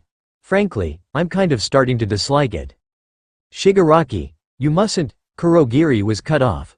Shut up, Shigaraki spat. More venom in his raspy voice. I don't feel good about either of you. With that, he lunged at the both of them, targeting one face per hand. Dabi lunged forward as soon as he saw Shigaraki move. His hands also outstretched, excreting some brown sludge. In a flash, Toga also launched herself at Shigaraki wielding a few blades on each arm. Kurogiri, acting quickly, used his quirk and made different portals. In the end, Dabi's arms went through one, and the exit portal made his arms go above his head. Shigaraki's hands teleported to a space behind him, and Toga held on tight to her knives as the same was done to hers. A crazy gleam was in her eye, and everyone froze when their attempts to attack were thwarted by Kurogiri. Hee. Good, good. You both have that drive, don't you? You both aren't afraid to attack. Shigaraki muttered, taking his hands away from the void that they were stuck in and walking forward. All portals disappeared, and the two new people did the same. Kurogiri craned his extended neck, his void matter flowing around him. His yellow slits watched Shigaraki intently as he walked past Dabi and Toga, heading for the door. What the fuck? Dabi hissed. I will tell you if I see you fit once I get back, Shigaraki stated unwaveringly. Where are you going? Kurogiri asked. Shut up, Shigaraki said again, opening and slamming the door as he went through. Kurogiri's head floated back to his body, nestling within the special metal guard. I don't want to complain about a client, Jiren said, scratching his head while looking at the closed door behind him. But he's a different type of character. I thought he was going to kill us, Toga giggled. He makes me sick, Dabi muttered. Are you both alright if he gives you our final answer at a later date? Kurogiri inquired. I believe he knows what to do, but it'll take just a bit more time. He has a goal, though this one is different than the one that you both will be involved in. Kurogiri stated while Dabi and Toga both nodded. Everyone, Mina sniffed, holding back tears. I'm looking forward to hearing all of your stories. About the training camp. Kaminari, Mineta, and Zero all looked solemnly dejected and sad behind her. We don't know for sure if you guys aren't coming. Izuku tried to console his friend. Maybe there will be a last-minute twist or something. Stop, Izuku. Zero sighed, placing a hand on the boy's shoulder. If you say that, you might jinx it. If we failed the exams, then we'll be stuck in a boring summer school of hell. And since we didn't pass the practical part of it, if you guys don't get it, you're dumber than monkeys. Denki took 2 fingers and poked Izuku in the eyes, who yelped and backed away. Come on, man, that's too much. Zero frowned. Besides, I don't know, either. I slept the entire time, and Mineta got distracted and ran, and since we don't know how they're scoring it. Izuku, are you okay? Ochako asked, coming up behind her friend, who was rubbing his pained eyes as Denki continued to fret with the others who had failed. Someone slammed open the class door at that moment and all heads turned to look at Mr. Aizawa. Once the bell rings, get in your seats, Aizawa ordered as everyone took their seats. The bell rang only a moment later. Morning, Aizawa nodded, walking behind his teaching podium. Unfortunately, there were people who did not pass the final exams.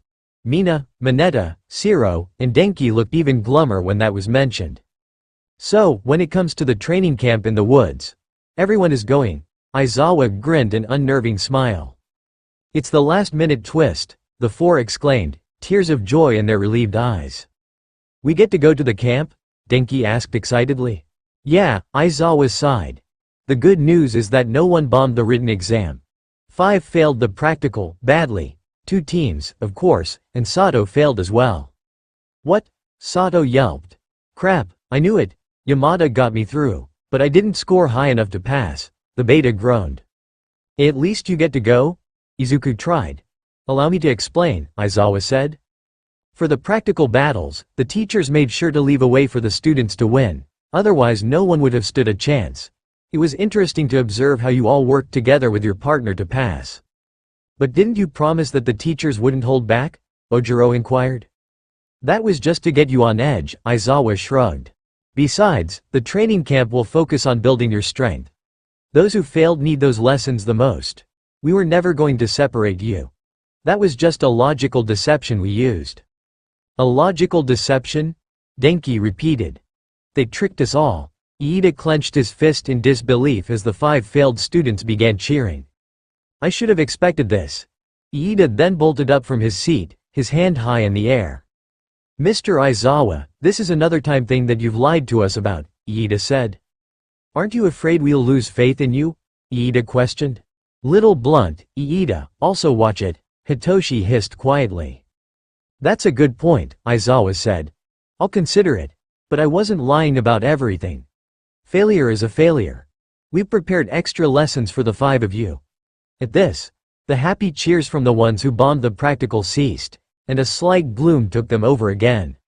Frankly, they'll be far tougher than what you'd face at summer school, Aizawa sighed. This, of course, was not something that anyone would want to hear, but it was heard. This is going to be great, Ojiro grinned, holding up a little blue booklet, as the school day had ended a while ago. I'm so glad we're all going together. Looks like we'll be at the training camp for a full week, Iida noted, flipping through his booklet on the camp. I'll have to find a bigger suitcase, Izuku frowned, looking over to see Iida's booklet. Yeah, I don't even have a bathing suit, Denki remarked. Guess I need to buy some stuff, Hitoshi commented, looking over Iida's shoulder as well to look at the booklet. Like night vision goggles. Mineta raised his hand, already up to something perverted. Guys, Hagakure said, coming to stand in the middle of where most of the students were gathered. Since we're all off tomorrow and we finally finished exams, I have the best idea. What if all of Class 1A goes shopping together? Hey, yeah, we've never hung out as a class before, Denki grinned. Bakugo, you need a ride there? Kirishima asked. I can't think of anything more annoying, Bakugo grumbled, walking away. Are you coming, Todoroki? Izuku asked with a smile. I'm sorry, Izuku, Todoroki sighed, putting his bag together. I'd love to. But I visit my mom on days off. It's okay, Izuku. And it's fine, Todoroki. We have a good group already, and people are welcome to join if they wish, Ochako chimed in. Right, Izuku nodded, walking out of the class with Ochako and Hitoshi on either side. See you guys tomorrow, then, and say hi to your mom for me, Todoroki, Izuku exclaimed. Give her my regards as well, Iida called back. The Alpha walked up to the trio, joining them as they walked away. Yeah. Todoroki nodded, watching them leave.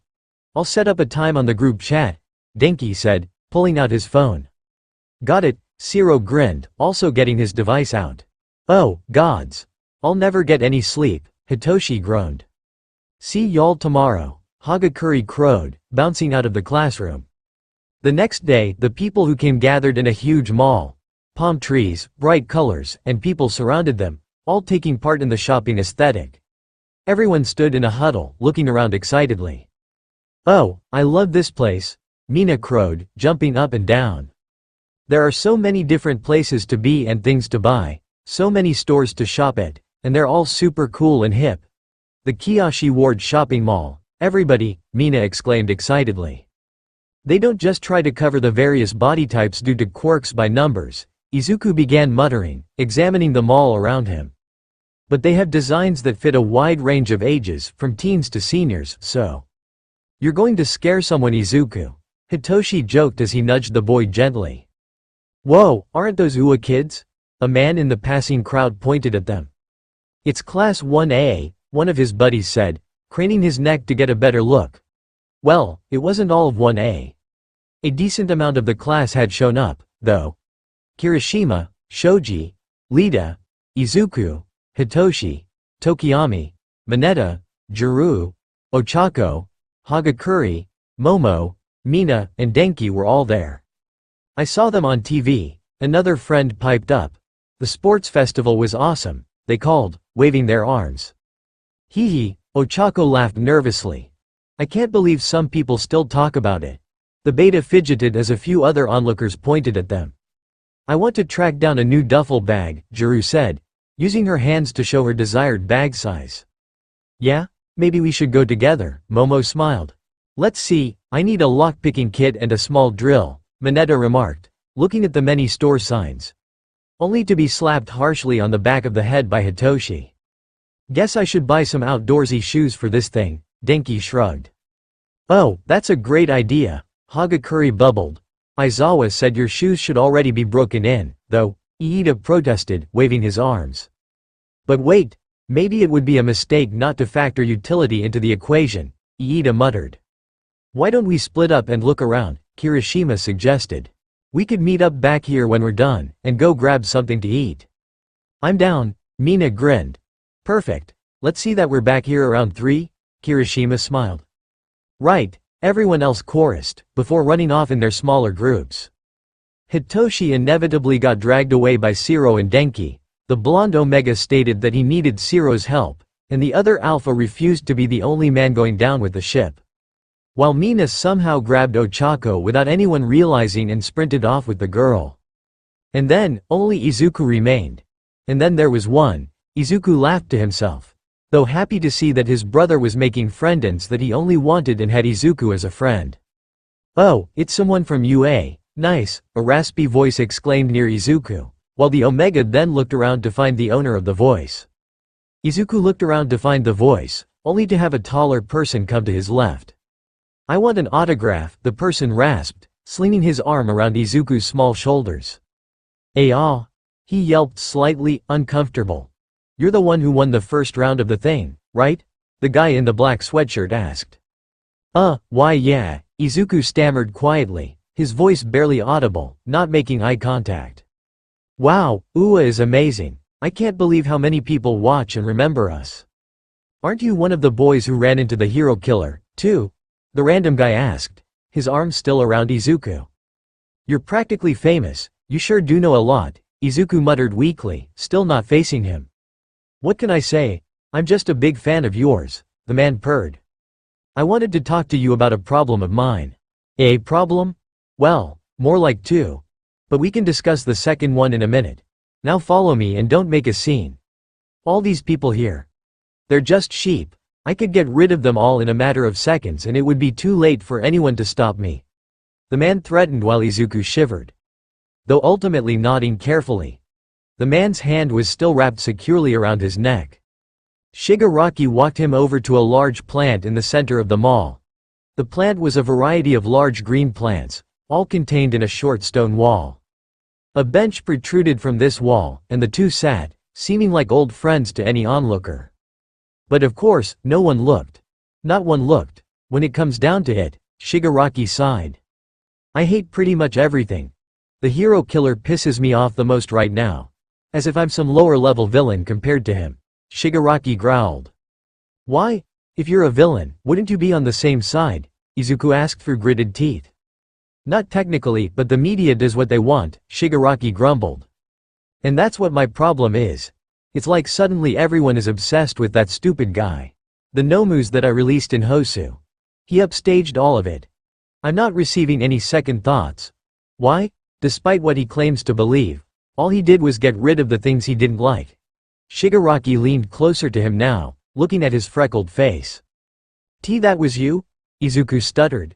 The boy desperately trying to remember the name of the man who had attacked the USJ, Hitoshi had told him. But what was it? Not to mention All Might. The man's a walking fake. He deserves to die. He needs to.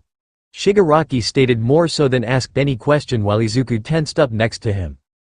The boy of course had his reservations with All Might. But he would never wish for his death, and something inside of him was telling him that this man wasn't kidding. Though I need to confirm something with you. Because if it's true, this could go very differently, the man stated coldly, his tone turning dark and foreboding. Izuku froze up, his muscles tense and ready for action. This may not be a coincidence, you know, the guy rasped. Izuku moved his eyes slightly, trying to glimpse the person. This feels like it's destiny. Izuku inhaled sharply, his green eyes going wide with fear. The hand around his slender throat held one finger up. That was another hint, but he still couldn't place it. His mind was frantic with worry and fear. Though if I'm remembering right, we haven't seen each other in over 5 years, though it could be 6. That damn doctor always kept you away, huh? That was a hint as well.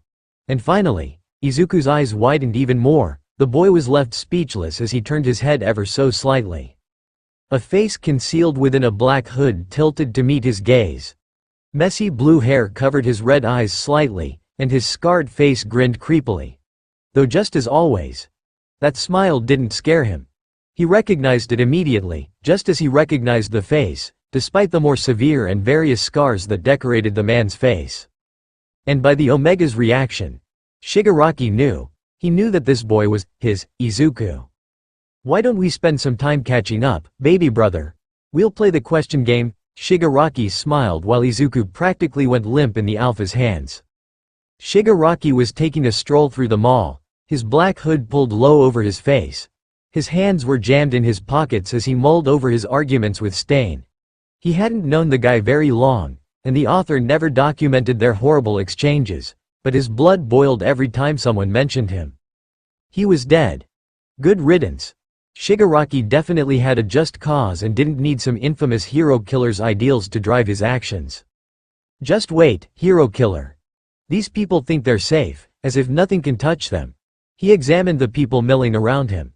Some children played tag with their siblings while keeping in sight of their parents. And Shigaraki couldn't help but flinch slightly at the flash of the memories when he and his baby brother played the same game. He would always let the boy be it, and he would always trip, so his baby brother could tag him. His baby brother's smile and laugh plagued his mind. He wished that the memories would leave him, and stop tormenting him with the longing he felt from them. He wished that they would stay away, so his mind would not be plagued with the hope that his brother was still alive. That the heroes hadn't killed him. But with the sudden presence of this Izuku Yamada, Shigaraki couldn't help but give in to his curiosity. Although his baby brother was quirkless and his hair was pitch black, and he was Izuku Midoriya. Just as Shigaraki used to be Tenko Midoriya. Though the Alpha couldn't help but look into the boy and pray in the back of his mind that it truly was his baby brother. And once again Shigaraki began to focus on the people around him. Some friends just went from store to store for the heck of it. Couples of all ages even held hands as they walked, a pair of people occasionally holding ice cream in their hands. It was bliss. And it was disgusting. I don't know if they are naive or just ignorant. People are dying somewhere at this very moment. But these idiots keep smiling. They don't have a care in the world. Shigaraki mused to himself. Whoa, hero killer gear, one boy next to Shigaraki said as he passed. Are they making that stuff? One of his buddies asked, leaning over to inspect the merchandise as Shigaraki paused. You'll get in so much trouble if you buy that. Sure, the first guy rolled his eyes with a grin, taking an imitation of Stain's blindfold and putting it on. But how does it look? Rad, the second guy laughed, pulling out his phone and snapping a picture. But on the other hand, you've got sympathizers who couldn't care less about your ideals. And yet, they still follow you. Shigaraki thought as he continued to walk on. Toga and Dabi flashed across his mind, replacing the image of Stain. What's up with that? He frowned. Aren't we doing the same thing? In the end, we both destroy things we hate. More flashes of events, like at the USJ, flashed in his head. What gives? What's the difference? Suddenly, Shigaraki stopped, his eyes widening as something caught his attention. That boy. Izuku Yamada, he was right there, and all thoughts of Stain left his mind, as he saw his opportunity, and took it. Act natural, Shigaraki purred, his hand still on Izuku's neck. "Remember. Don't make a scene. We're just going to continue our little talk. Besides, I don't want to have to deal with people screaming. It can get quite annoying," Shigaraki whispered while Izuku was left in a state of shock. Though he couldn't help the whimper that escaped him as his tears began to spill from his eyes. And once Shigaraki felt the tears hit his hand, he immediately loosened his grip, leaning over Izuku to see the boy's face, only for Shigaraki to have to let go of the boy's throat quickly to avoid disintegrating Izuku as the Omega turned quickly and enveloped Shigaraki in a tight hug. The Alpha could only laugh gently as he wrapped his arms around the boy's shoulders and torso, holding Izuku close to him protectively. "Shish. It's all right now, baby brother. You're safe now. I'm here. I'll protect you," Shigaraki promised as he began to gently pet the boy's head, careful to make sure that all fingers weren't touching the boy. "Tite Tenko, I thought you were G-Gon, they said you were. B but you're N not A and you're AA," Izuku wailed as he buried his face into his brother's shoulder, while Shigaraki continued to coo to the boy. No, I'm here. I won't leave you. I never will. I am your big brother. Don't worry, I'll save you from all of this," Shigaraki promised, though only then noticing how a few onlookers began to stare and point at the two brothers, clearly confused as to why a small teenager was crying and hugging a hooded and sketchy-looking man. "Let's go, baby brother. They won't harm you anymore. You can tell me your stories once we're back home," Shigaraki commanded as he kept his arms around Izuku as he led the boy to walk with him out of the mall. Wait. What? Harm me? Who? And home? Where is home? We need to go to the P-Pros. They can help. I am sure they'll understand. It was all just a mistake. Then you can stay with me. Why you like our family, they're kind and the pro heroes? No, we won't dare go near them. And we have no other family, Izuku. It has always been just us, father and mother. We have no other family," Shigaraki stated while Izuku raised his head to look at his brother. "And no, we have a family, Uncle Sho, Uncle Zashi, Mama's brother and husband. And they're pros. We can go to them instead, So, they are the ones who took you. They aren't our family, Izuku. They are the ones who took you from father and me.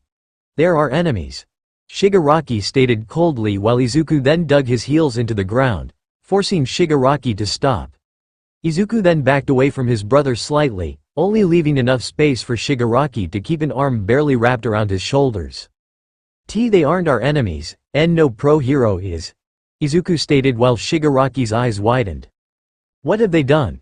What have they done to you, baby brother? They've done something to you. They've given you a quirk somehow and changed your appearance. They've done something to your head," Shigaraki stated as he used his free hand to cup Izuku's face, while the boy could only stare at the Alpha with pure confusion. What? No, they haven't done anything to me. They weren't the ones who. They've manipulated your mind. But it can be fixed. I'll make sure it is. Don't worry, Sensei can help you," Shigaraki stated while Izuku stared at the man wide-eyed. "Sensei? He used to call someone Sensei. Who is it? Why would they help? Why does he not believe me?" Izuku thought to himself. Only to yelp once Shigaraki began to pull the boy along with him once more. "Izuku? Who's this?"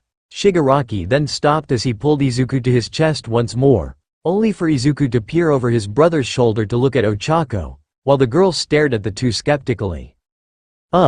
Ochako, this is." Though before Izuku could complete his statement, Shigaraki quickly pulled the boy's head back, covering the Omega's mouth with his hand while Izuku shrieked at the action. Though Ochako caught a glimpse of the man, and she recognized him immediately. The girl gasped as she then realized that Izuku hadn't ever seen Shigaraki, at least not the way she and the rest of the class had. "Why you'll let go of him," Ochako commanded, her voice trembling, though the girl still held her ground. While Shigaraki merely sneered at the girl, Izuku stared at his brother in confusion and worry. "Why you heard me? Let him go, Shigaraki," Ochako commanded once more, though being sure not to make any sudden movements, not wanting to risk the safety of her friend. "Shigaraki? Wait. That name. Hitoshi told me." Izuku paled once he realized, the boy then staring up at his brother with utter horror. The boy then squirmed slightly in the Alpha's hold, while Shigaraki merely tightened his grip while cooing quietly to the boy. The man took Izuku's sudden fear as the result of being found by one of the hero students. Damn hero brat.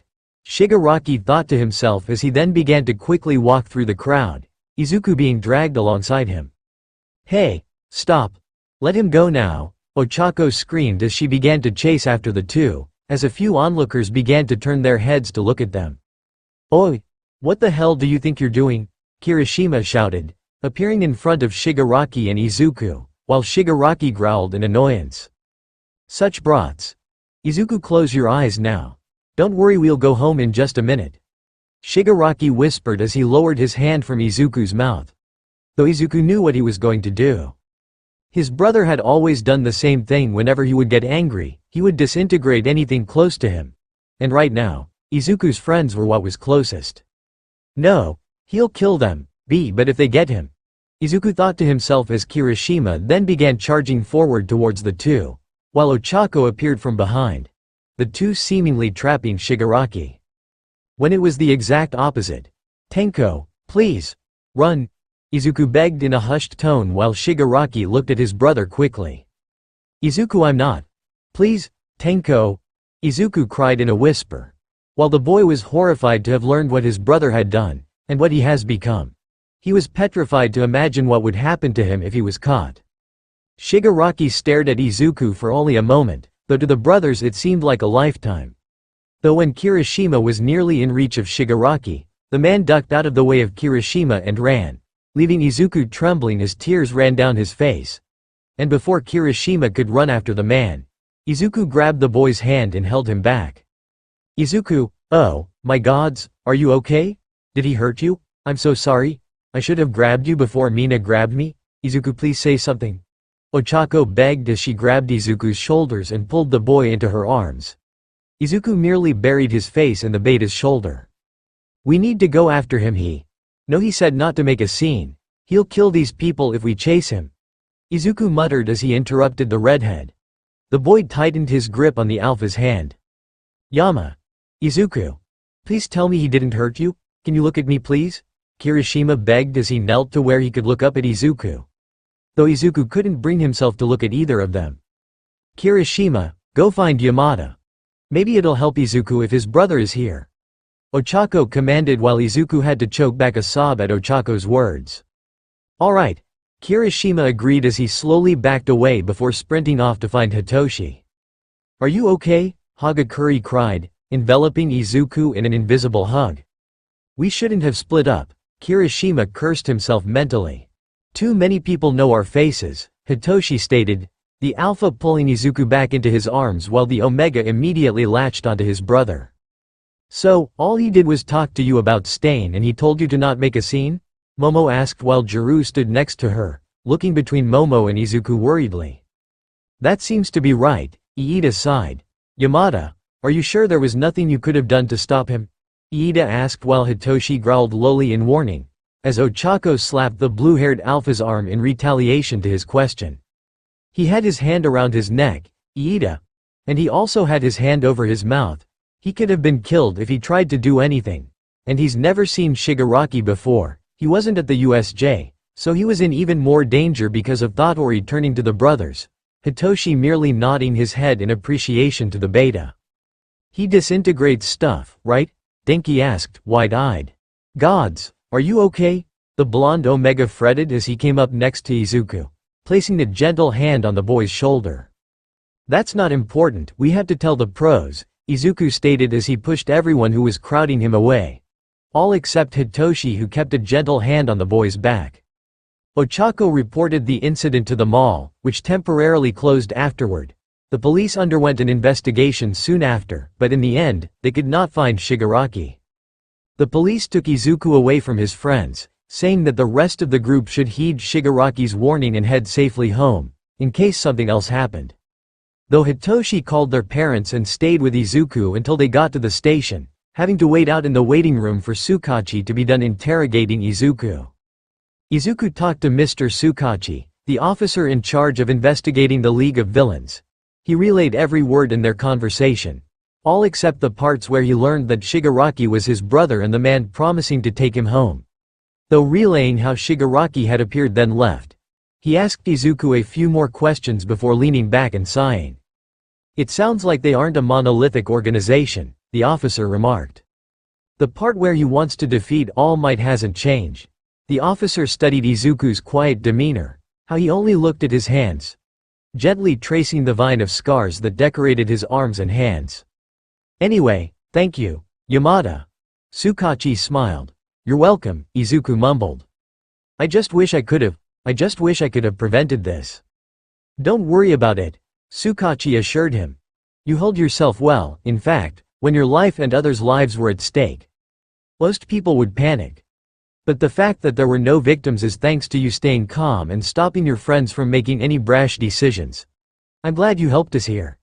Izuku and the officer soon walked out of the interrogation room, Aizawa, Hisashi, and Hitoshi standing by the door waiting.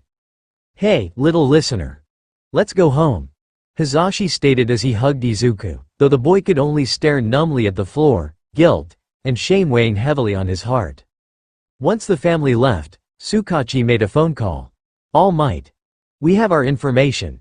Shigaraki only talked to the boy about staying, mainly just asking questions. The officer stated while a sigh could be heard on the other line. "But they have no relation? He doesn't know Shigaraki?" All Might asked. "He said this was the first time he met Shigaraki," the officer replied, though All Might sighed over the phone. "This meeting today may very well be a coincidence, but I have a feeling the next time won't be that way. Here another student could be highly targeted. We'll continue to be on alert, of course, but UA should be ready to take some drastic measures to ensure everyone's safety," Sukachi commanded. "I don't doubt that," All Might murmured. "The stronger the light, the greater the darkness," the pro muttered over the phone. "You should also consider leaving UA," Sukachi said gently. "I've only been teaching for a little over 3 months, All Might protested lightly. "That's why I said before that you weren't cut out for it," Sukachi sighed. Both men were silent, facing the dark sky above them. "Let's capture All for One properly this time," Sukachi said. "Yeah," All Might agreed solemnly. "This time. I'm counting on you again, Sukachi." "Yeah," Sukachi nodded. "Izuku. Tell us what's wrong. It's clear there is something else." Aizawa commanded gently, the man pulling the younger Omega onto the couch with him once they arrived home. Though finally, Izuku's dam broke, and the boy began to sob as he latched onto the older Omega, while Aizawa quickly enveloped the boy into a tight hug, all the while Hisashi and Hitoshi joined in on the hug from either side. "Izuku, did something else happen? It's alright if you told the police or if you didn't. We can understand if you were scared," Hisashi stated gently. "I lied. I helped him get away. I told HMT to run. They were right. I'm no better than a villain," Izuku confessed as he continued to sob. Though the other three went wide-eyed at the confession. "What? Izuku, no, you're not a villain, you're so much better than that. Also, we can understand why you let him get away. He threatened to kill innocent people and your friends, and you were just putting innocent lives first. That's not a bad thing." Aizawa tried to reason with the boy as he cupped Izuku's face gently and led the boy to look up at the older Omega. "I lied to the police," Izuku muttered.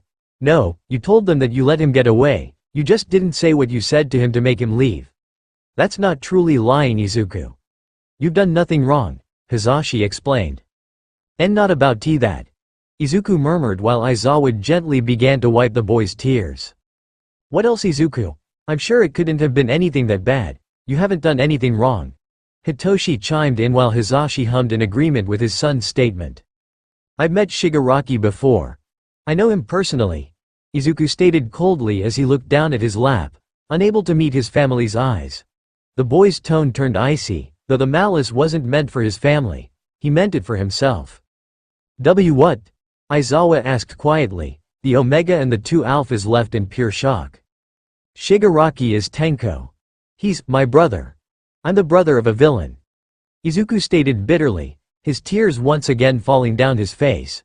And while the Omega prayed that he could just hate his brother, hate him for what he has done, and for what he has become, the boy just couldn't bring his heart to stay committed to such an act. The other three could only stare at Izuku in shock, though quickly they all once again hugged him tightly. They knew this wasn't his fault. Izuku didn't ask for any of this. And they knew that he was most likely blaming himself for actions that were not his own. Just as he had done with his father's actions. "Why you're not mad? Don't you hate me now?" Izuku asked timidly, the boy having been pushed back into Aizawa's shoulder. "Izuku. We could never. This isn't your fault. You don't get to choose the family you're born into. And you can't control the actions of someone else. You've done nothing wrong. And we understand why you didn't tell the police. Don't worry, it'll all be okay. We will all be okay." Aizawa promised while Izuku could only laugh out a broken sob as he latched onto the older Omega once again. "I don't know about the rest of you, but I think we've had too much excitement for a while. So, can we please just take a few days to hibernate?" Hitoshi asked while the other three chuckled at the young alpha. "I'm all for that. Not leaving the house. Staying in bed. Sounds like paradise," Aizawa agreed. "Sounds good to me," Izuku chimed in, the three then looking to Hisashi for his approval. "Know what? Yeah, let's do that. Ice cream and movies and lots of naps," Hisashi cheered while his children joined in. Though Aizawa merely rolled his playfully at his husband. "But first we need to get to summer vacation, not to mention the summer camp," Aizawa stated as the other three groaned in unison. The next day Class 1A was at school was the day of UA High School's first semester closing ceremony. All students gathered in the huge auditorium in the school building, awaiting the program. The students of Class 1A sat in their assigned seat rows like they had in their room. Principal Nezu was currently speaking. From the entrance exams, getting into Class 1A, the USJ attack, the sports festival, the internships and the hose incident. All final exams, which had now passed. Class 1A's first semester at UA was over, and summer vacation was about to begin. But that didn't mean everyone could only think about having fun. They needed to be prepared for the impending evil to become true heroes. No one would have time to just stand around. Breathing hard, Kirishima came to a complete stop. It was twilight on the same day, and he had gone out for a run on the familiar beach. Others like Iida and Todoroki had gone to visit their brother or their mom, and people like Hitoshi and Izuku collapsed in their rooms. Exhaustion finally sinking in. They all had their own way of spending this day, now that it had finally come. A deflated All Might came up and offered Kirishima a water bottle with a smile. The redhead looked up and thanked him with a grin of his own, straightening. The two turned and looked out to the sea, watching the bright sunset. Things were about to change. For better or for worse. Who knew? Chapter 17. Chapter 17 Chapter Text. Welcome back to our summer special. A female news anchor grinned at the camera. We have a special guest here with us today. All Might. We'll be looking back on All Might's achievements, and she was cut off as the TV was powered down. Kurogiri set the TV's remote down on the bar counter, being the one who shut it off. He then turned to his left, to a person sitting at the bar. "I figured it out now. Staying in those Class 1A brats only annoy me because they reek of that stupid All Might. I'll show that idiot hero that he's not unbeatable." Shigaraki grinned to himself as he got up from his bar stool, and walked to the door. He opened it, went through it, and closed it without a word. Kurogiri watched him leave then looked down at the spare photograph they had of a certain greenette. "Izuku Midoriya, currently Izuku Yamada," he murmured. Quirkless until age 10 when he suddenly manifested a quirk and grew in his power until he ended up in the top 8 of the world-famous sports festival. He also fought staying with 3 friends of his. The man deemed him worthy somehow of being a hero, allowing him to live when he had every chance to slit his throat. Kurogiri said to the staticky TV, while the man on the other side merely chuckled darkly. This will certainly be an interesting endeavor. Meanwhile at UA, the teachers were preparing for the summer training camp. "Eraser, can you confirm your classes, quirks?" Vlad King of Class 1B asked. "The training camp is being modified to adapt to the training they require." Aizawa nodded, beginning. Seat 1 hash. Yuga Aoyama, Naval Laser. Seat 2 hash. Mina Ishido, Acid. Seat 3 hash. Suyu Asui, Frog. Seat 4 hash. Tenya Iida, Engine. Seat 5 hash. Ochako Uraraka, Zero Gravity. Seat 6 hash. Hitoshi Yamada, Brainwash. Seat 7 hash. Mashirao Ojiro, Tail. Seat 8 hash. Denki Kaminari, electrification. Seat 9 hash. Eijiru Kirishima, hardening. Seat 10 hash. Koji Kota, Ani voice. Seat 11 hash. Rikido Sato, sugar rush. Seat 12 hash. Mizo Shoji, dupli arm. Seat 13 hash. Kyoka Jiro, earphone jack. Seat 14 hash. Honta Siro, tape. Seat 15 hash. Fumikage Tokiyami, dark shadow. Seat 16 hash. Shoto Todoroki, half hot plus half cold. Seat 17 hash. Tor Hagakuri, invisibility. Seat 18 hash. Katsuki Bakugo, explosion. Seat 19 hash. Izuku Yamada, shadow swipe. Seat 20 hash. Minoru Mineta, pop off. Seat 21 hash. Momo Yoeirozu, creation. Aizawa listed as he and the other teacher continued their preparations. Unbeknownst to them, the villains did as well. Sensei is good, Shigaraki remarked, making a card tower. I tried so hard to find out where those brats were going, and he figured it out in an instant, but he showed me up. It was worth having a team on standby, wasn't it? Kurogiri asked as the card tower collapsed. I suppose. They have their orders correct. They know what they are allowed and what they are not, Shigaraki questioned. Yes, Shigaraki. They know what is off limits, Kurogiri answered. I heard back from the union today, a voice said as the door to the bar the two villains were in opened up, a cloud of smoke blowing in. You can expect a delivery tomorrow. It was thrown together quickly, so it might not look like much, but the quality is guaranteed. Jiren stated as he leaned against the bar, Shigaraki sneering slightly at the scent of the man's cigar. I must apologize for the unreasonable request, Kurogiri said. Tell me, Shigaraki, Jiren said as he continued. Do you know why the union accepted this outlandish order of yours? It's everyone's high expectations of you. Once your league steps into the light, the sideline scum will follow suit. And that only spells profit for humble brokers like me. You'll be so busy you won't be able to keep up, Shigaraki rasped. Looking forward to that, Jiren chuckled, as he began to walk out. Though if you're trying to overcompensate for your weak scent, Beta, I suggest something less potent than that appalling cigar. Shigaraki stated as he pointed to the man's cigar that hung lazily in his mouth. Jiren merely clicked his tongue as he pulled the cigar out of his mouth, clicking his tongue in irritation. Well, boss. At least I don't reek of burning asphalt. Jiren spit back, while Shigaraki merely chuckled, as he removed the hand that covered his face. Well, at least I can stand the scent of another alpha or an omega for longer than 5 seconds. Shigaraki mused, reciting an incident that had come to pass between the two. While Jiren merely grumbled before taking another puff of his cigar. Anyway, thanks, Jiren mumbled as he walked out of the bar. Shigaraki smirked triumphantly the entire time.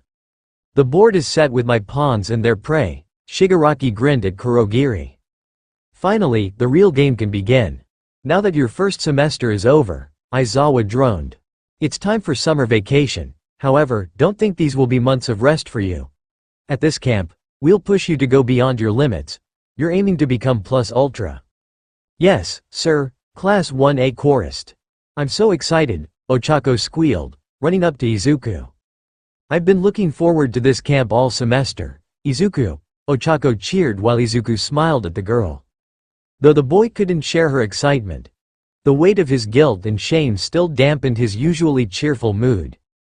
Despite the insistence from his family that he had no responsibility for what had happened and that the shame and guilt should not befall on his shoulders. But that didn't mean that Izuku believed them. Yeah, me too. Izuku agreed weakly, while Ochako then looked at her friend skeptically. Izuku, are you alright? You seem different. Are you feeling sick maybe? Ochako asked gently, bringing her hand to feel the boy's forehead to check for a temperature. Oh, no, I'm alright, Ochako. I promise. I guess I'm just tired. And a little shaken up. Izuku admitted while Ochako's eyes widened before she looked at Izuku sympathetically. Oh, Izuku, I wish you would have told me. If what happened at the mall is still getting to you, then I would have gladly hanged out with you, Ochako stated as she hugged her friend, while Izuku returned the hug. It's alright, Ochako, I'm fine. I'm not scared really. I guess I just feel bad. Because I let him get away. Izuku explained while Ochako then looked at her friend determinedly. Well, you have no reason to. You were trying to make sure Kirishima and I didn't get hurt. And it's not like you knew that was Shigaraki in the first place or that he was a villain. I bet you were probably just really confused, huh? Ochako questioned as she squeezed the boy's shoulder gently. Though Izuku couldn't help but bite his tongue as his chest ached in shame and guilt at Ochako's assumption. Shigaraki told him immediately he was a villain, and despite that, he still jumped into his arms. He would have gone with him if it wasn't for Ochako. He helped him get away. He knew. And he knew Shigaraki far longer than anyone else. Why yeah. Thanks, Ochako, the CS traction for me anyways. I'm ready for it. Izuku cheered weakly, pumping his fist into the air, forcing himself not to cry. Ochako cheered alongside him as she copied his action. Though Ochako soon saw the glassy state that Izuku's eyes were in, the girl immediately went back into overprotective friend mode. Wait, Izuku. Are you about to cry? What's wrong? Did something else happen? Though before Izuku could answer any of the girl's questions, a swift hand yanked him away from the girl and dragged him over to the gate of the school, away from the group of people, and out of sight. Though Izuku only squirmed and kicked at the dirt as he was dragged, reaching behind him to scratch at the hand that was dragging him. Izuku snapped his head quickly to see who it was that grabbed him, only to sigh in relief when he saw Monoma. Nato. Gee gods, you scared me, sorry for scratching you, I didn't know it was. Izuku began to apologize, only to be cut off as Monoma shushed him. Izuku, you were close to crying and you reacted as if I was a kidnapper. What happened? Monoma asked, his tone serious. Nothing major, don't worry. I'm fine.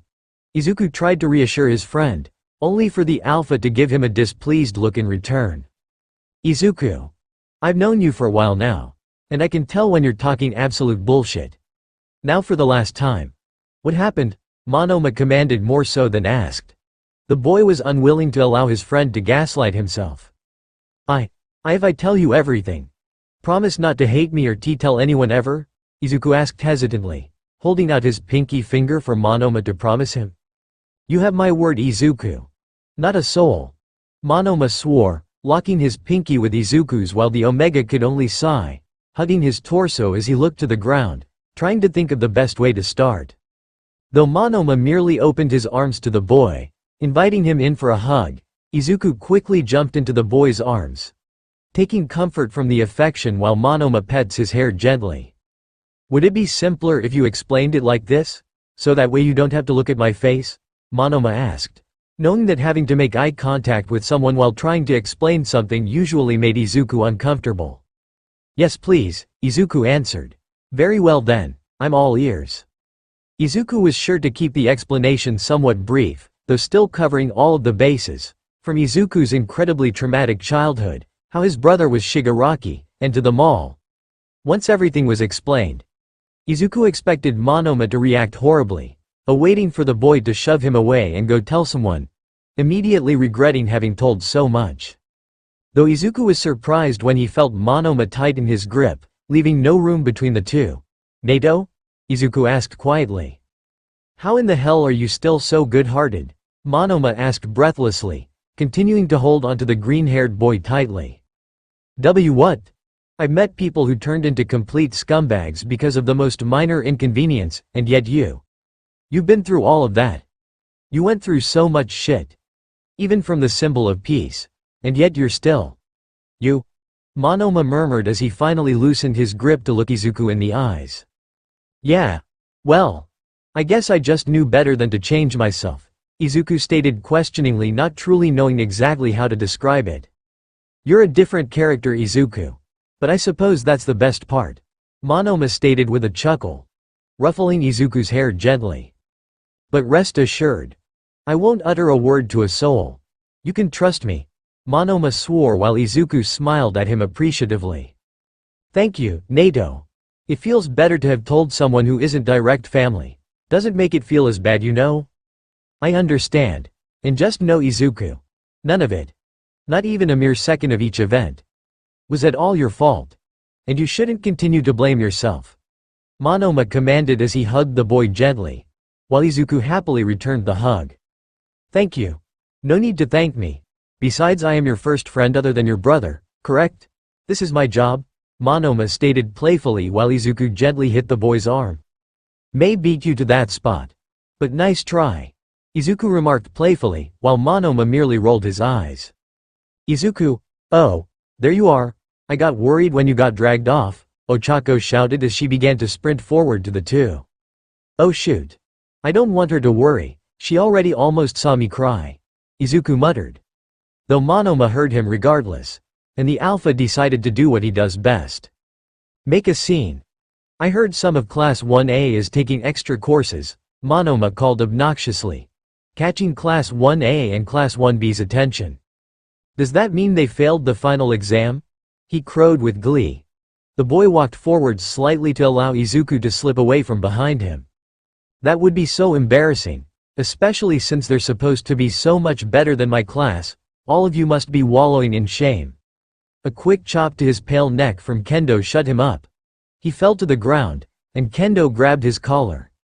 The redhead looked up and smiled at Class 1A as she dragged him onto their separate bus at the school's front gates. Don't mind him, she called. Monoma's scary, a Class 1B student mumbled. Nice to see you outside of the sports festival, a girl named Tokage smiled. Guess we're not rivals now.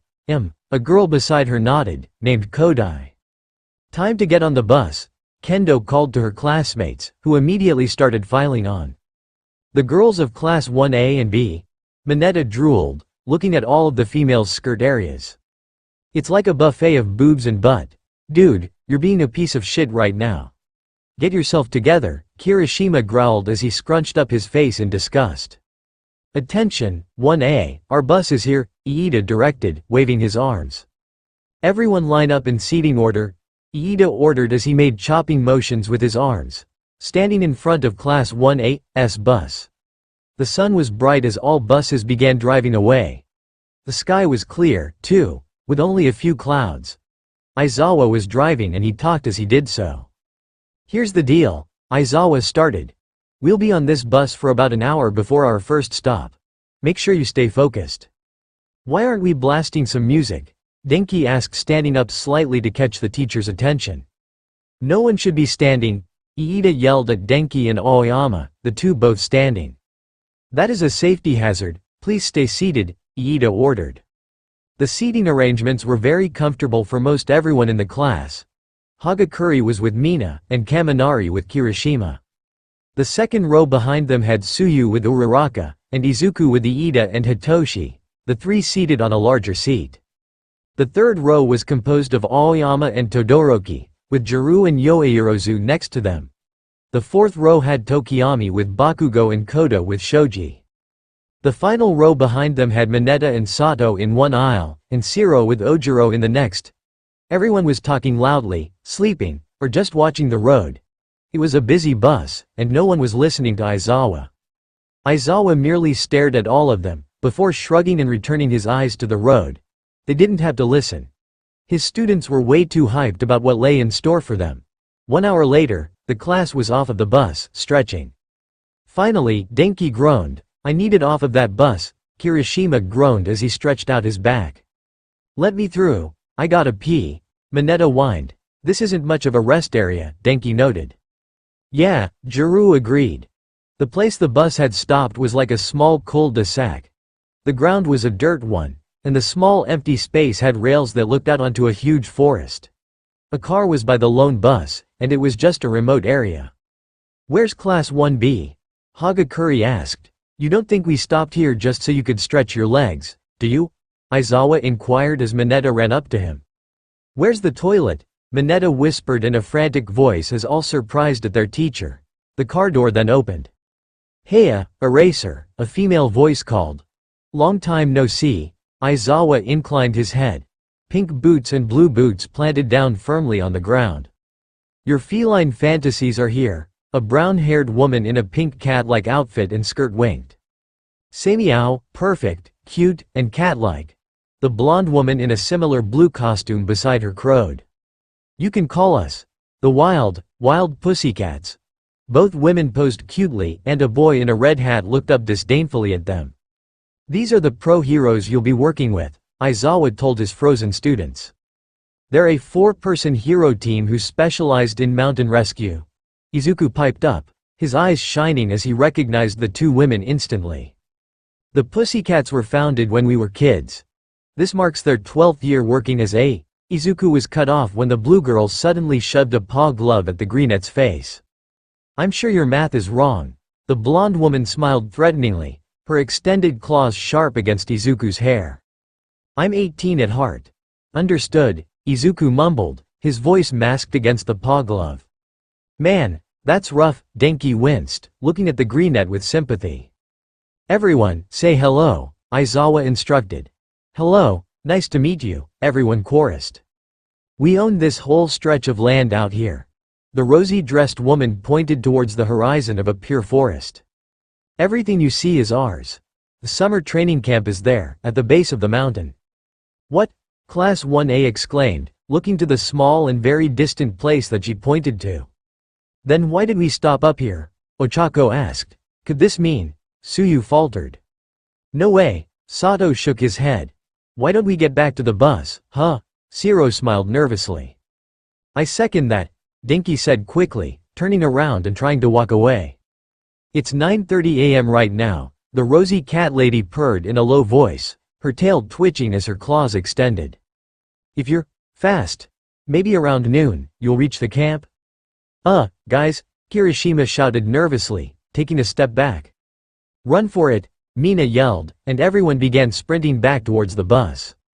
Any kiddies who don't reach the camp by 12:30 don't get any lunch, the pink catwoman called. The students raced past Aizawa, who just stood there, not caring.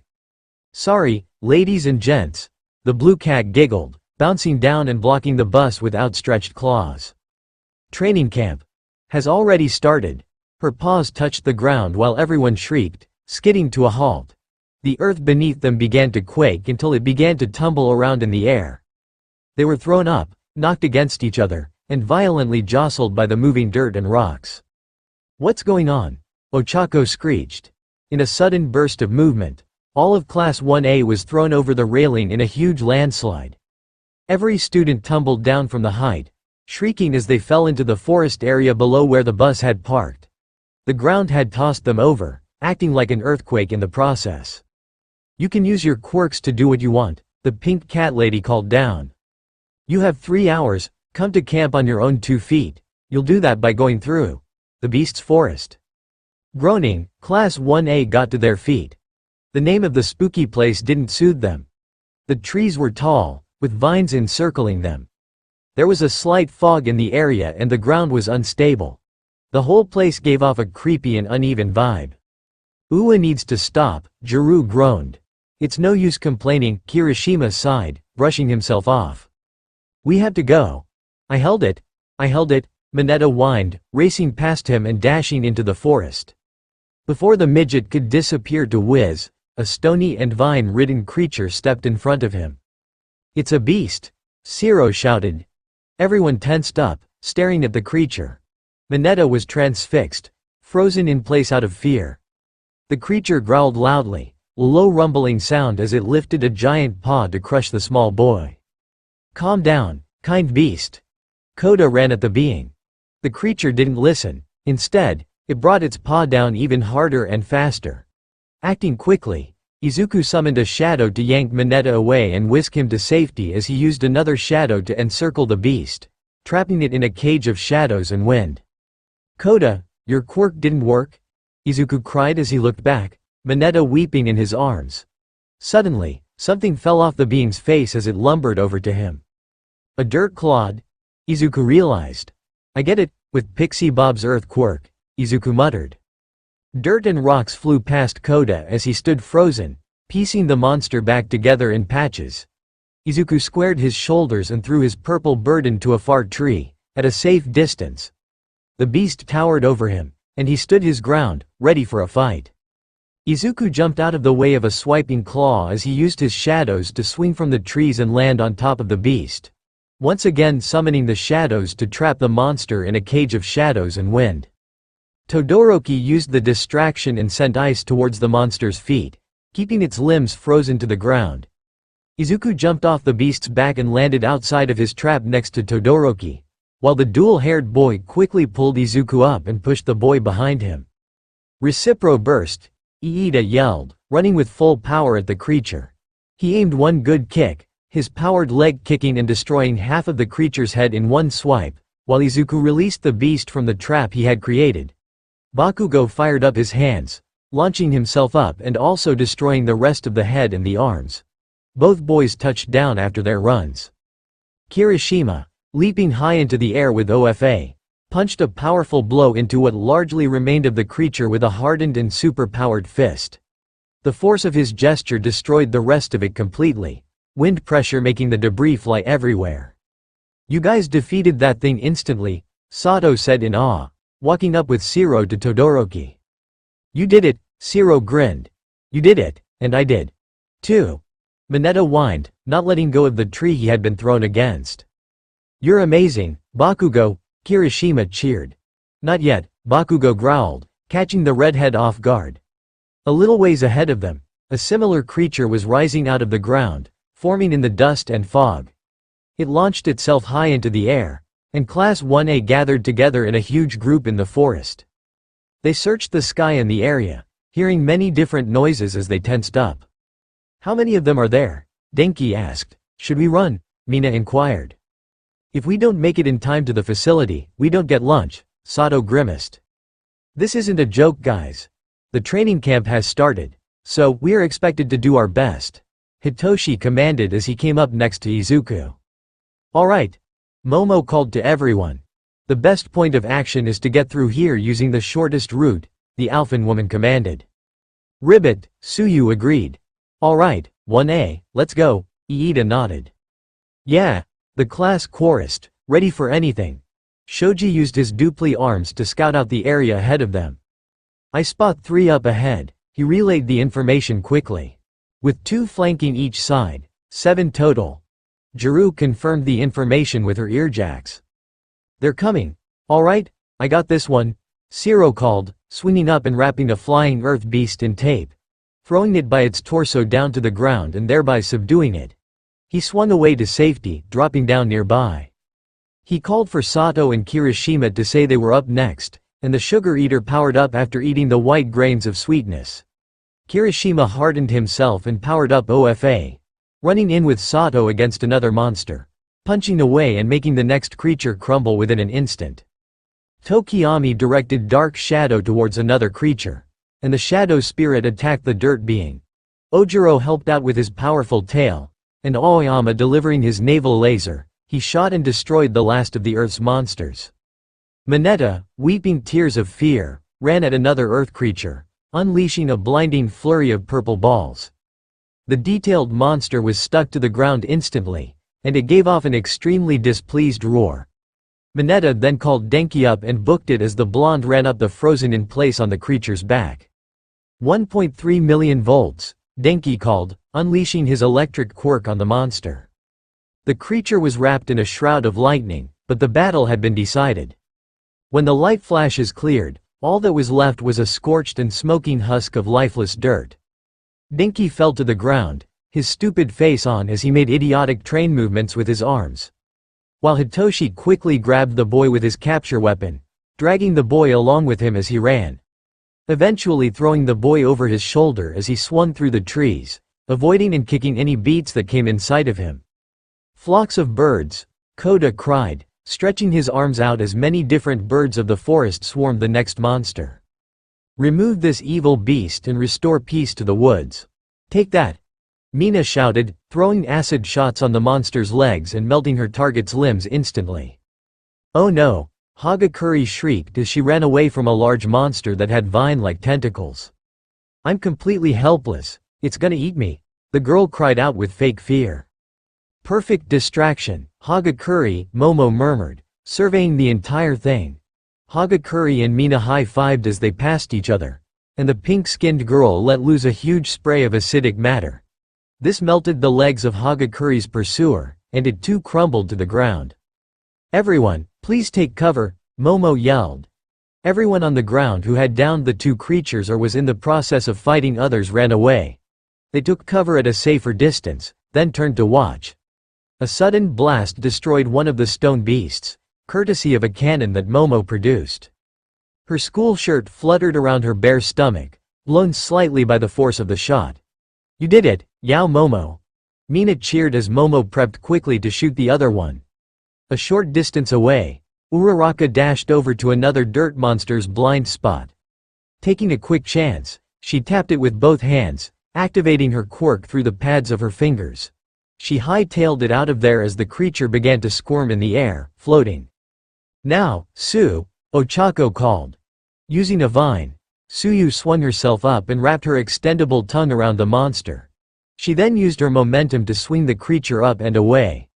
The beast flew up and away as soon as she let go, dropping down and hiding behind the same tree as Uraraka. The brunette released her burden, and the monster came crashing down, combusting into pieces of stone and earth. "More are coming," Shoji warned. "Ice encased the next oncoming beast, courtesy of Todoroki." Bakugo fired up his hands and ran at the monster, at the same time as the ice began to trap it. He blasted the creature, only to also destroy some of its frozen bonds. "You're in my way, icy hot," Bakugo snarled, sprinting alongside the dual-haired boy as they both dashed ever closer. "Pick another route, then," Todoroki replied dryly as he ran. Both boys worked together to disable and destroy their beastly target. In a matter of seconds, it was over, and all that remained was ice and earthy bits. Shoji called out some more directions then, giving an update on the monster's status. 3 more creatures were coming up now. 2 of them were grounded, and the third could fly.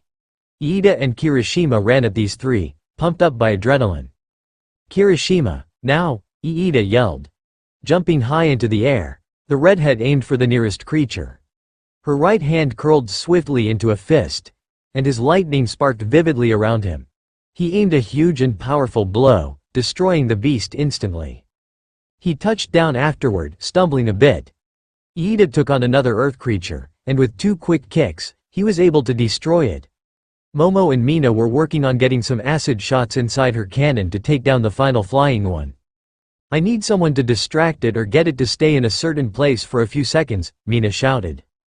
"I got it," Izuku shouted as he once again used his shadows to swing through the trees, only this time, he used the shadows to throw him up into the air, landing on the creature's back as he used his shadows to pester the beast around his face and to its sides.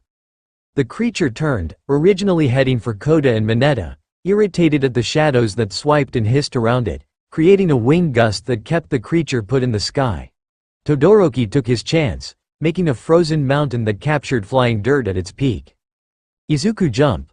Mina shouted, and without a second thought, Izuku fell off the back of the beast. His shadows disappeared within an instant. Momo now had a clear path, and it only took 1 acid shot to get rid of it. Izuku cheered as he continued to fall to the ground, his shadows quickly wrapping around his arms as he landed on one of the trees. Hitoshi landing next to him, having originally gone to go catch his brother. "And that's what I'm talking about," Kirishima crowed, shaking a still stupid Kaminari. "Come on, you guys," Hagakure called, waving them over to the path. "If we stay quiet and hurry, we can avoid more monsters." Everyone agreed, and they all stuck close together. Shoji, Kirishima, and Bakugo took up the front, with Jiro, Todoroki, and Izuku at the back. Everyone else in the middle was on high alert, relying on the capable fighters flanking their path, along with the excelled hearing students. Of course, being quiet did not help. Pixie Bob's earth quirk would find them no matter what.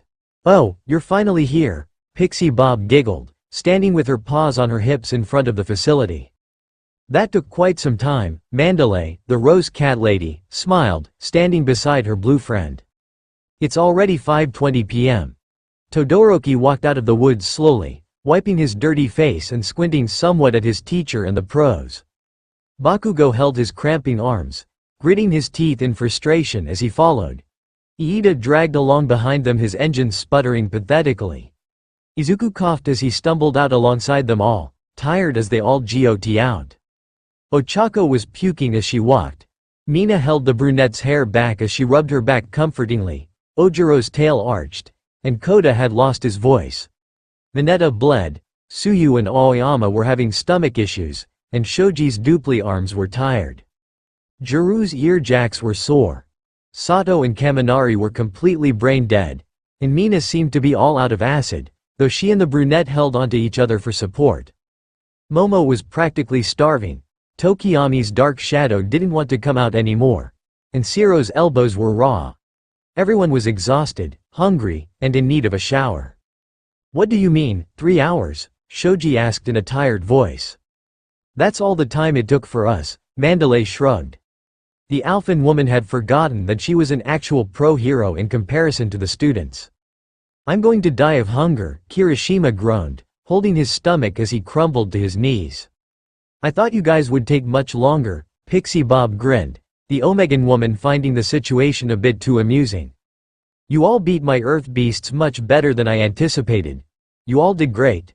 Especially you 5, she pointed a clawed paw out at Iida, Todoroki, Bakugo, Kirishima, and Izuku. "Were you able to act without hesitation because of experience?" she inquired, licking her lips strangely. She suddenly lunged out at them, arms outstretched. "I call dibs on these kittens," she cried with glee. "I'll groom them myself." She darted around them all, and each tried to shield themselves from her pointed jabs and touches. Bakugo was extremely irritated at her perky and overconfident manner, just felt purely violated. Everyone watched, glad that she wasn't fawning and prodding at them. Was she always like that? Aizawa looked at his tortured children, not doing anything. "She's a little desperate since she's about the suitable age for, you know," Mandalay replied. Speaking of suitable age, Izuku got a slapped paw to his freckled face again before he could continue. "What about it?"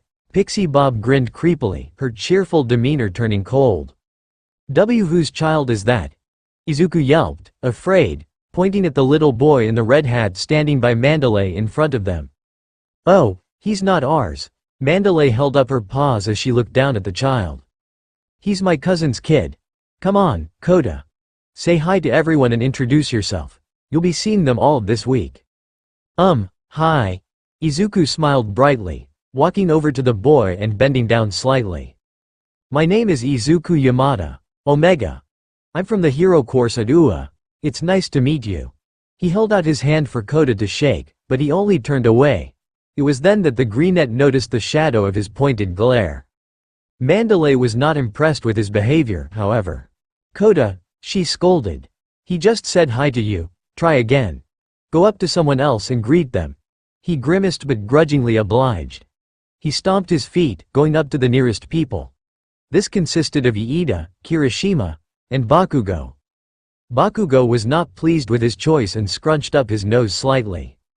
Recognizing this, Kota felt no remorse as he punched Bakugo in the balls. He then targeted Kirishima just because. Kota, Izuku shrieked, rushing over to the boy. Iida, sensing danger, ran to Bakugo's side while steering clear of Kota's range. He did not want to be targeted. He also ended up near Kirishima's side, as both boys groaned in pain and held their wounded regions. Bakugo flipped Kota off, who didn't notice. The black-haired boy only looked up at Izuku before walking away quickly. "You shouldn't abuse their scrotums. It's unforgivable." Iida waved his arms, chiding the small boy as Kota walked away.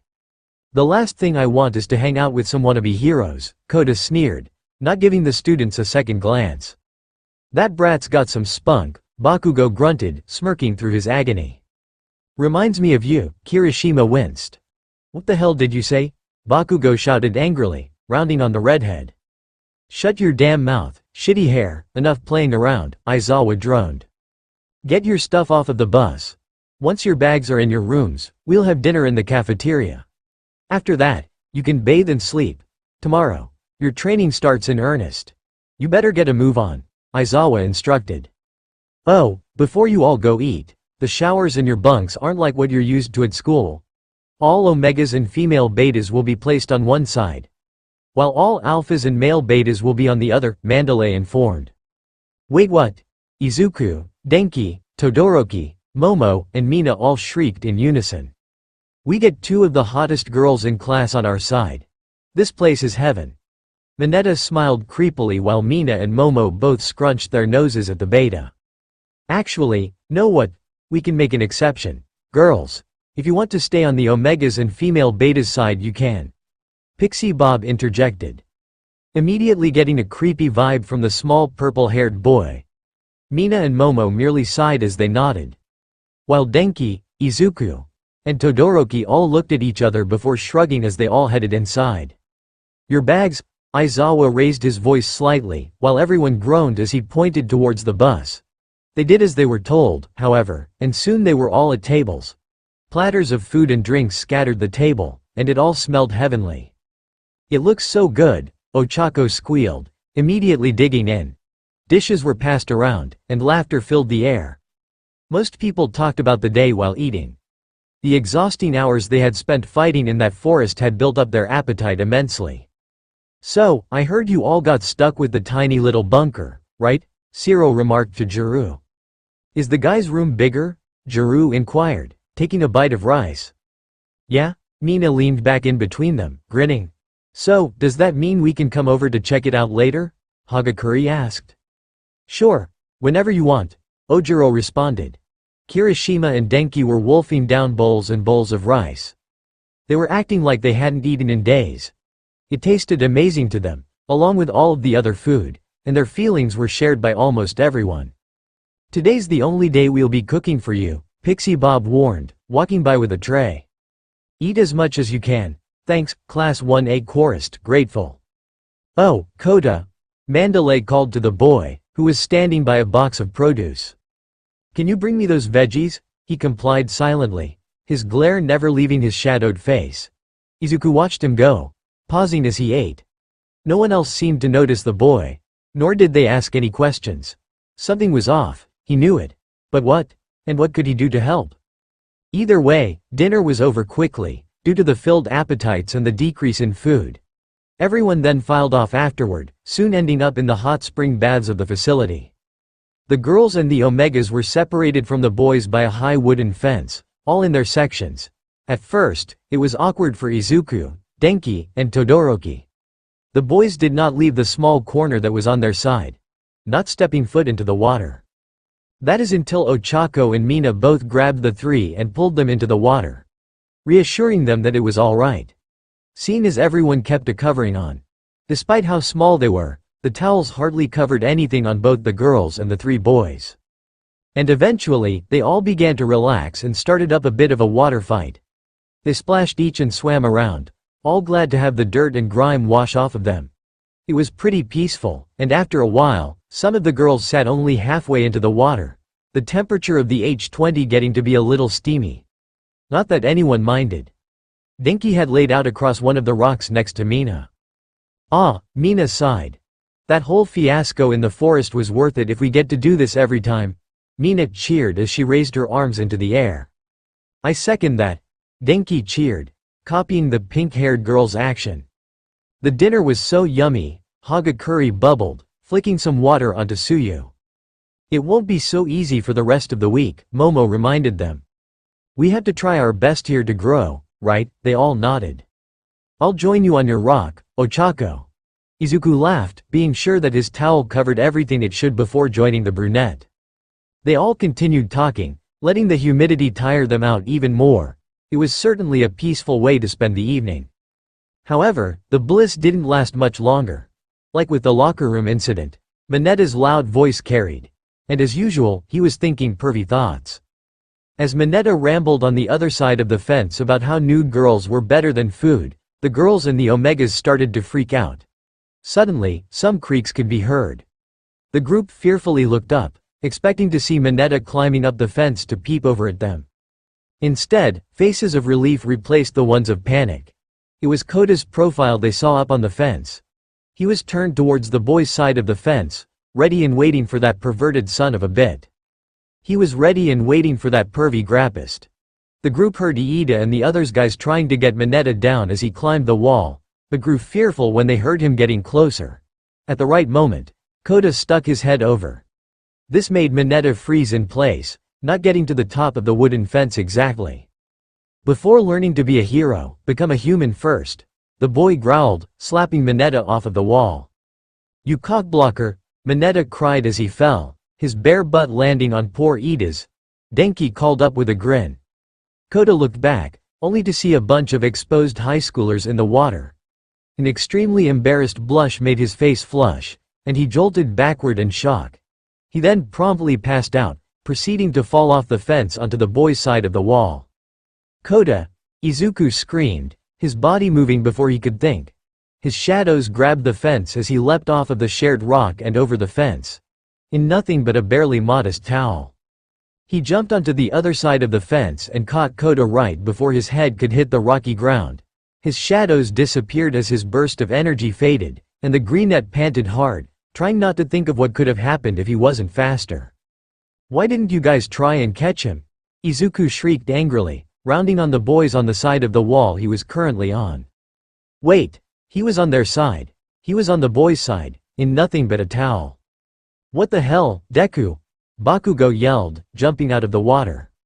"Why the fuck are you over here?" Kota. He was falling, and Izuku blushed intensely, averting his gaze immediately as he steadily lost his confidence. "Yamada, how unlike you to invade on our side," Iida reprimanded, covering his eyes. His body was almost completely exposed, the small towel just barely covering him. "I can't believe I'm saying this, but please do it more often," Mineta drooled, his nose bleeding. "Fuck you, grape-headed bastard," Bakugo shouted angrily, suddenly outraged at the pervy boy. "You and your daring balls wanna go?" Bakugo shoved the purple guy into the water and held him down, nearly drowning him. Most of the guys sank lower into the water. This covered their exposed torsos, and small towels were wrapped around their waists. They had more cover than Izuku did at the moment. Izuku held an unconscious Kota closer to his chest, trying to get some semblance of cover. He was falling and no one did anything, Izuku said heatedly, not liking the stares of the males. "You okay, Izuku?" Todoroki called from the other side of the fence in a worried voice, followed by concerned echoes of the other girls and Denki. "I need another tea towel," Izuku said softly, holding Kota close. "Izuku," a low voice said to his side. Izuku flinched as he looked up. "Hitoshi. Toshi." Izuku sighed, while his brother quickly stood in front of the boy, hiding the omega behind himself. While Izuku's forehead gently touched Hitoshi's shoulder. A silent show of thanks. While Hitoshi merely patted the boy's head. "Here," Hitoshi said, wrapping a larger towel around his exposed shoulders with his arms. "Tea, thank you," Izuku mumbled, clutching both the boy in his arms and the new towel, trying not to make eye contact with anyone else. "At least someone here has decency." Iida sighed with relief, uncovering his eyes, though glaring at the boys who hadn't turned around. "Oh, thank God," Ojiro breathed, turning around. The boy had been one of the only ones to do so. This was getting slightly awkward, it still is, but… "Pathetic grape bastard," Bakugo roared as he finally let Mineta breathe as he threw the boy halfway across the pool, the beta nearly colliding with a rock if it weren't for the small inch of space he was given. "I need to go," Izuku squeaked. "Yago," Hitoshi ordered as Izuku ran away, shutting his eyes tight as he ran. "Don't run, you could slip," Hitoshi called after him, only for the last thing Izuku heard from the boys' side be the sounds of a verbal fight. Between who or why Izuku did not know, he focused on the matter at hand instead. Getting Kota to someplace where he could rest and get checked upon. He ended up at building manager's office, where Mandalay was. Mandalay asked no questions at first, only standing from her chair and taking Kota from Izuku. The alpha laid him gently on the couch in the room, wiping off the blood from his nose with a tissue. Izuku then explained what happened upon request. "I'm glad he allowed those two girls to stay on your side. Eraser warned me that one of your boy peers was a little girl crazy, so I sent Kota over to make sure everything was okay," Mandalay said, removing the boy's hat and placing a cold cloth on his forehead. "I'm just glad he's alright," Izuku sighed. "You must have moved pretty fast to catch him, especially if gravity was pulling him down on the boy's end," Mandalay noted. "The last thing I want is to hand with some wannabe heroes," Kota's words from before yelled in Izuku's head. He frowned, curiosity getting the better of him. Working up his courage, he turned to Mandalay. "He doesn't seem to like heroes very much," he started quietly. Mandalay looked at him from the sides of her eyes. "It's funny, almost. Was obsessed with them when I was his age. I was always fascinated by heroes. I wanted to be one. I just thought it was a bit unusual. Izuku continued. You're pretty observant, Mandalay sighed, leaning back in a chair. He's not alone, per se. There are quite a few people in our society that don't approve of heroes. If he'd had a normal childhood, he may have even wanted to become a hero himself. What happened? Izuku asked. It was Mandalay's cousins, Pixie Bob said, entering the room with a tray of tea. Kota's parents, that is. They were heroes, too. But they were murdered. A small intake of breath could be heard, followed by the widening of emerald-colored eyes. It was a villain. 2 years back, Mandalay looked down. He was still so small. They were killed while protecting citizens. It may have been the most respectable way to go. But Mandalay sorrowfully recalled the boy's agonized face when he saw that of his dead parents, biting her lip. How do you even begin to explain to a child that his parents died honorable deaths? She asked quietly. They were his entire world, everything, but to him, his parents had left him behind. And all during the time he was trying to grieve, everyone around him kept saying his parents' sacrifice was noble. He doesn't seem to like us that much, either, since we're also heroes. I'm sure he feels like he's stuck here because he has nowhere else to go. Heroes just don't make any sense to Kota. If his parents hadn't been heroes, they would still be here. The eyes of a child can't yet fully understand something when it's thrown in their faces. Izuku looked down, biting his tongue. He was sent back to years with his father. On that fateful night, he watched as his father murdered his mother in front of him. And he was unable to stop it. He knew the pain that came with losing a parent, especially when you're too young to understand. And his heart aches for the boy. And yet, he had no response. It was 5:30 a.m. People filed out of their cabin rooms sleepily, yawning and stretching. They were all in their blue and white gym uniforms, but the clothes did feel like pajamas to the groggiest of students. All Class 1A wanted to do was crawl back into their beds. Good morning, class, Aizawa inclined his head as he stood before them. Today, we begin a training camp that will increase your strength. Our goal is to increase your skills exponentially so that each of you earns a provisional license. This license comes through a test that all pros take before they start working or actively fight villains. To beat that test, you must be prepared for it. This license will allow you to face and fight the dangers that continue to fester in the shadows of society's background. Proceed very carefully. Look alive, Bakugo. Bakugo caught the ball Aizawa tossed him, about as large as a softball. Try throwing that for me, Aizawa said. Yeah, sure, Bakugo raised his eyebrow. Like in the fitness test at school, Bakugo stated more so than asked. That's right, Aizawa nodded. When we first started school, your record was 705.2 meters. Let's see how much you've grown. Bakugo walked over to an empty spot a little ways from they were checking their progress as students, and most of the designated Baku squad subtly cheered Bakugo on. He smirked, knowing he had this in the bag. Drawing his arm back after winding it up, he yelled at the ball to go to hell. The ball soared in a flash through the air, boosted by a powerful explosion. A few of the girls held onto their hair to keep it from flying all over their faces due to the wind pressure, trying to keep their eyes on the ball. The ball disappeared from view, falling into the forest after a long run. Bakugo planted his feet from his throw, his eyes closed. That was 709.6 meters, Aizawa sighed, unimpressed. Making Bakugo's eyes shoot open. That's it, Denki faltered. Bakugo's look of rage kind of freaked out most of 1A. He stared dead on at Aizawa, who held the digital measuring device that examined the blonde's throw.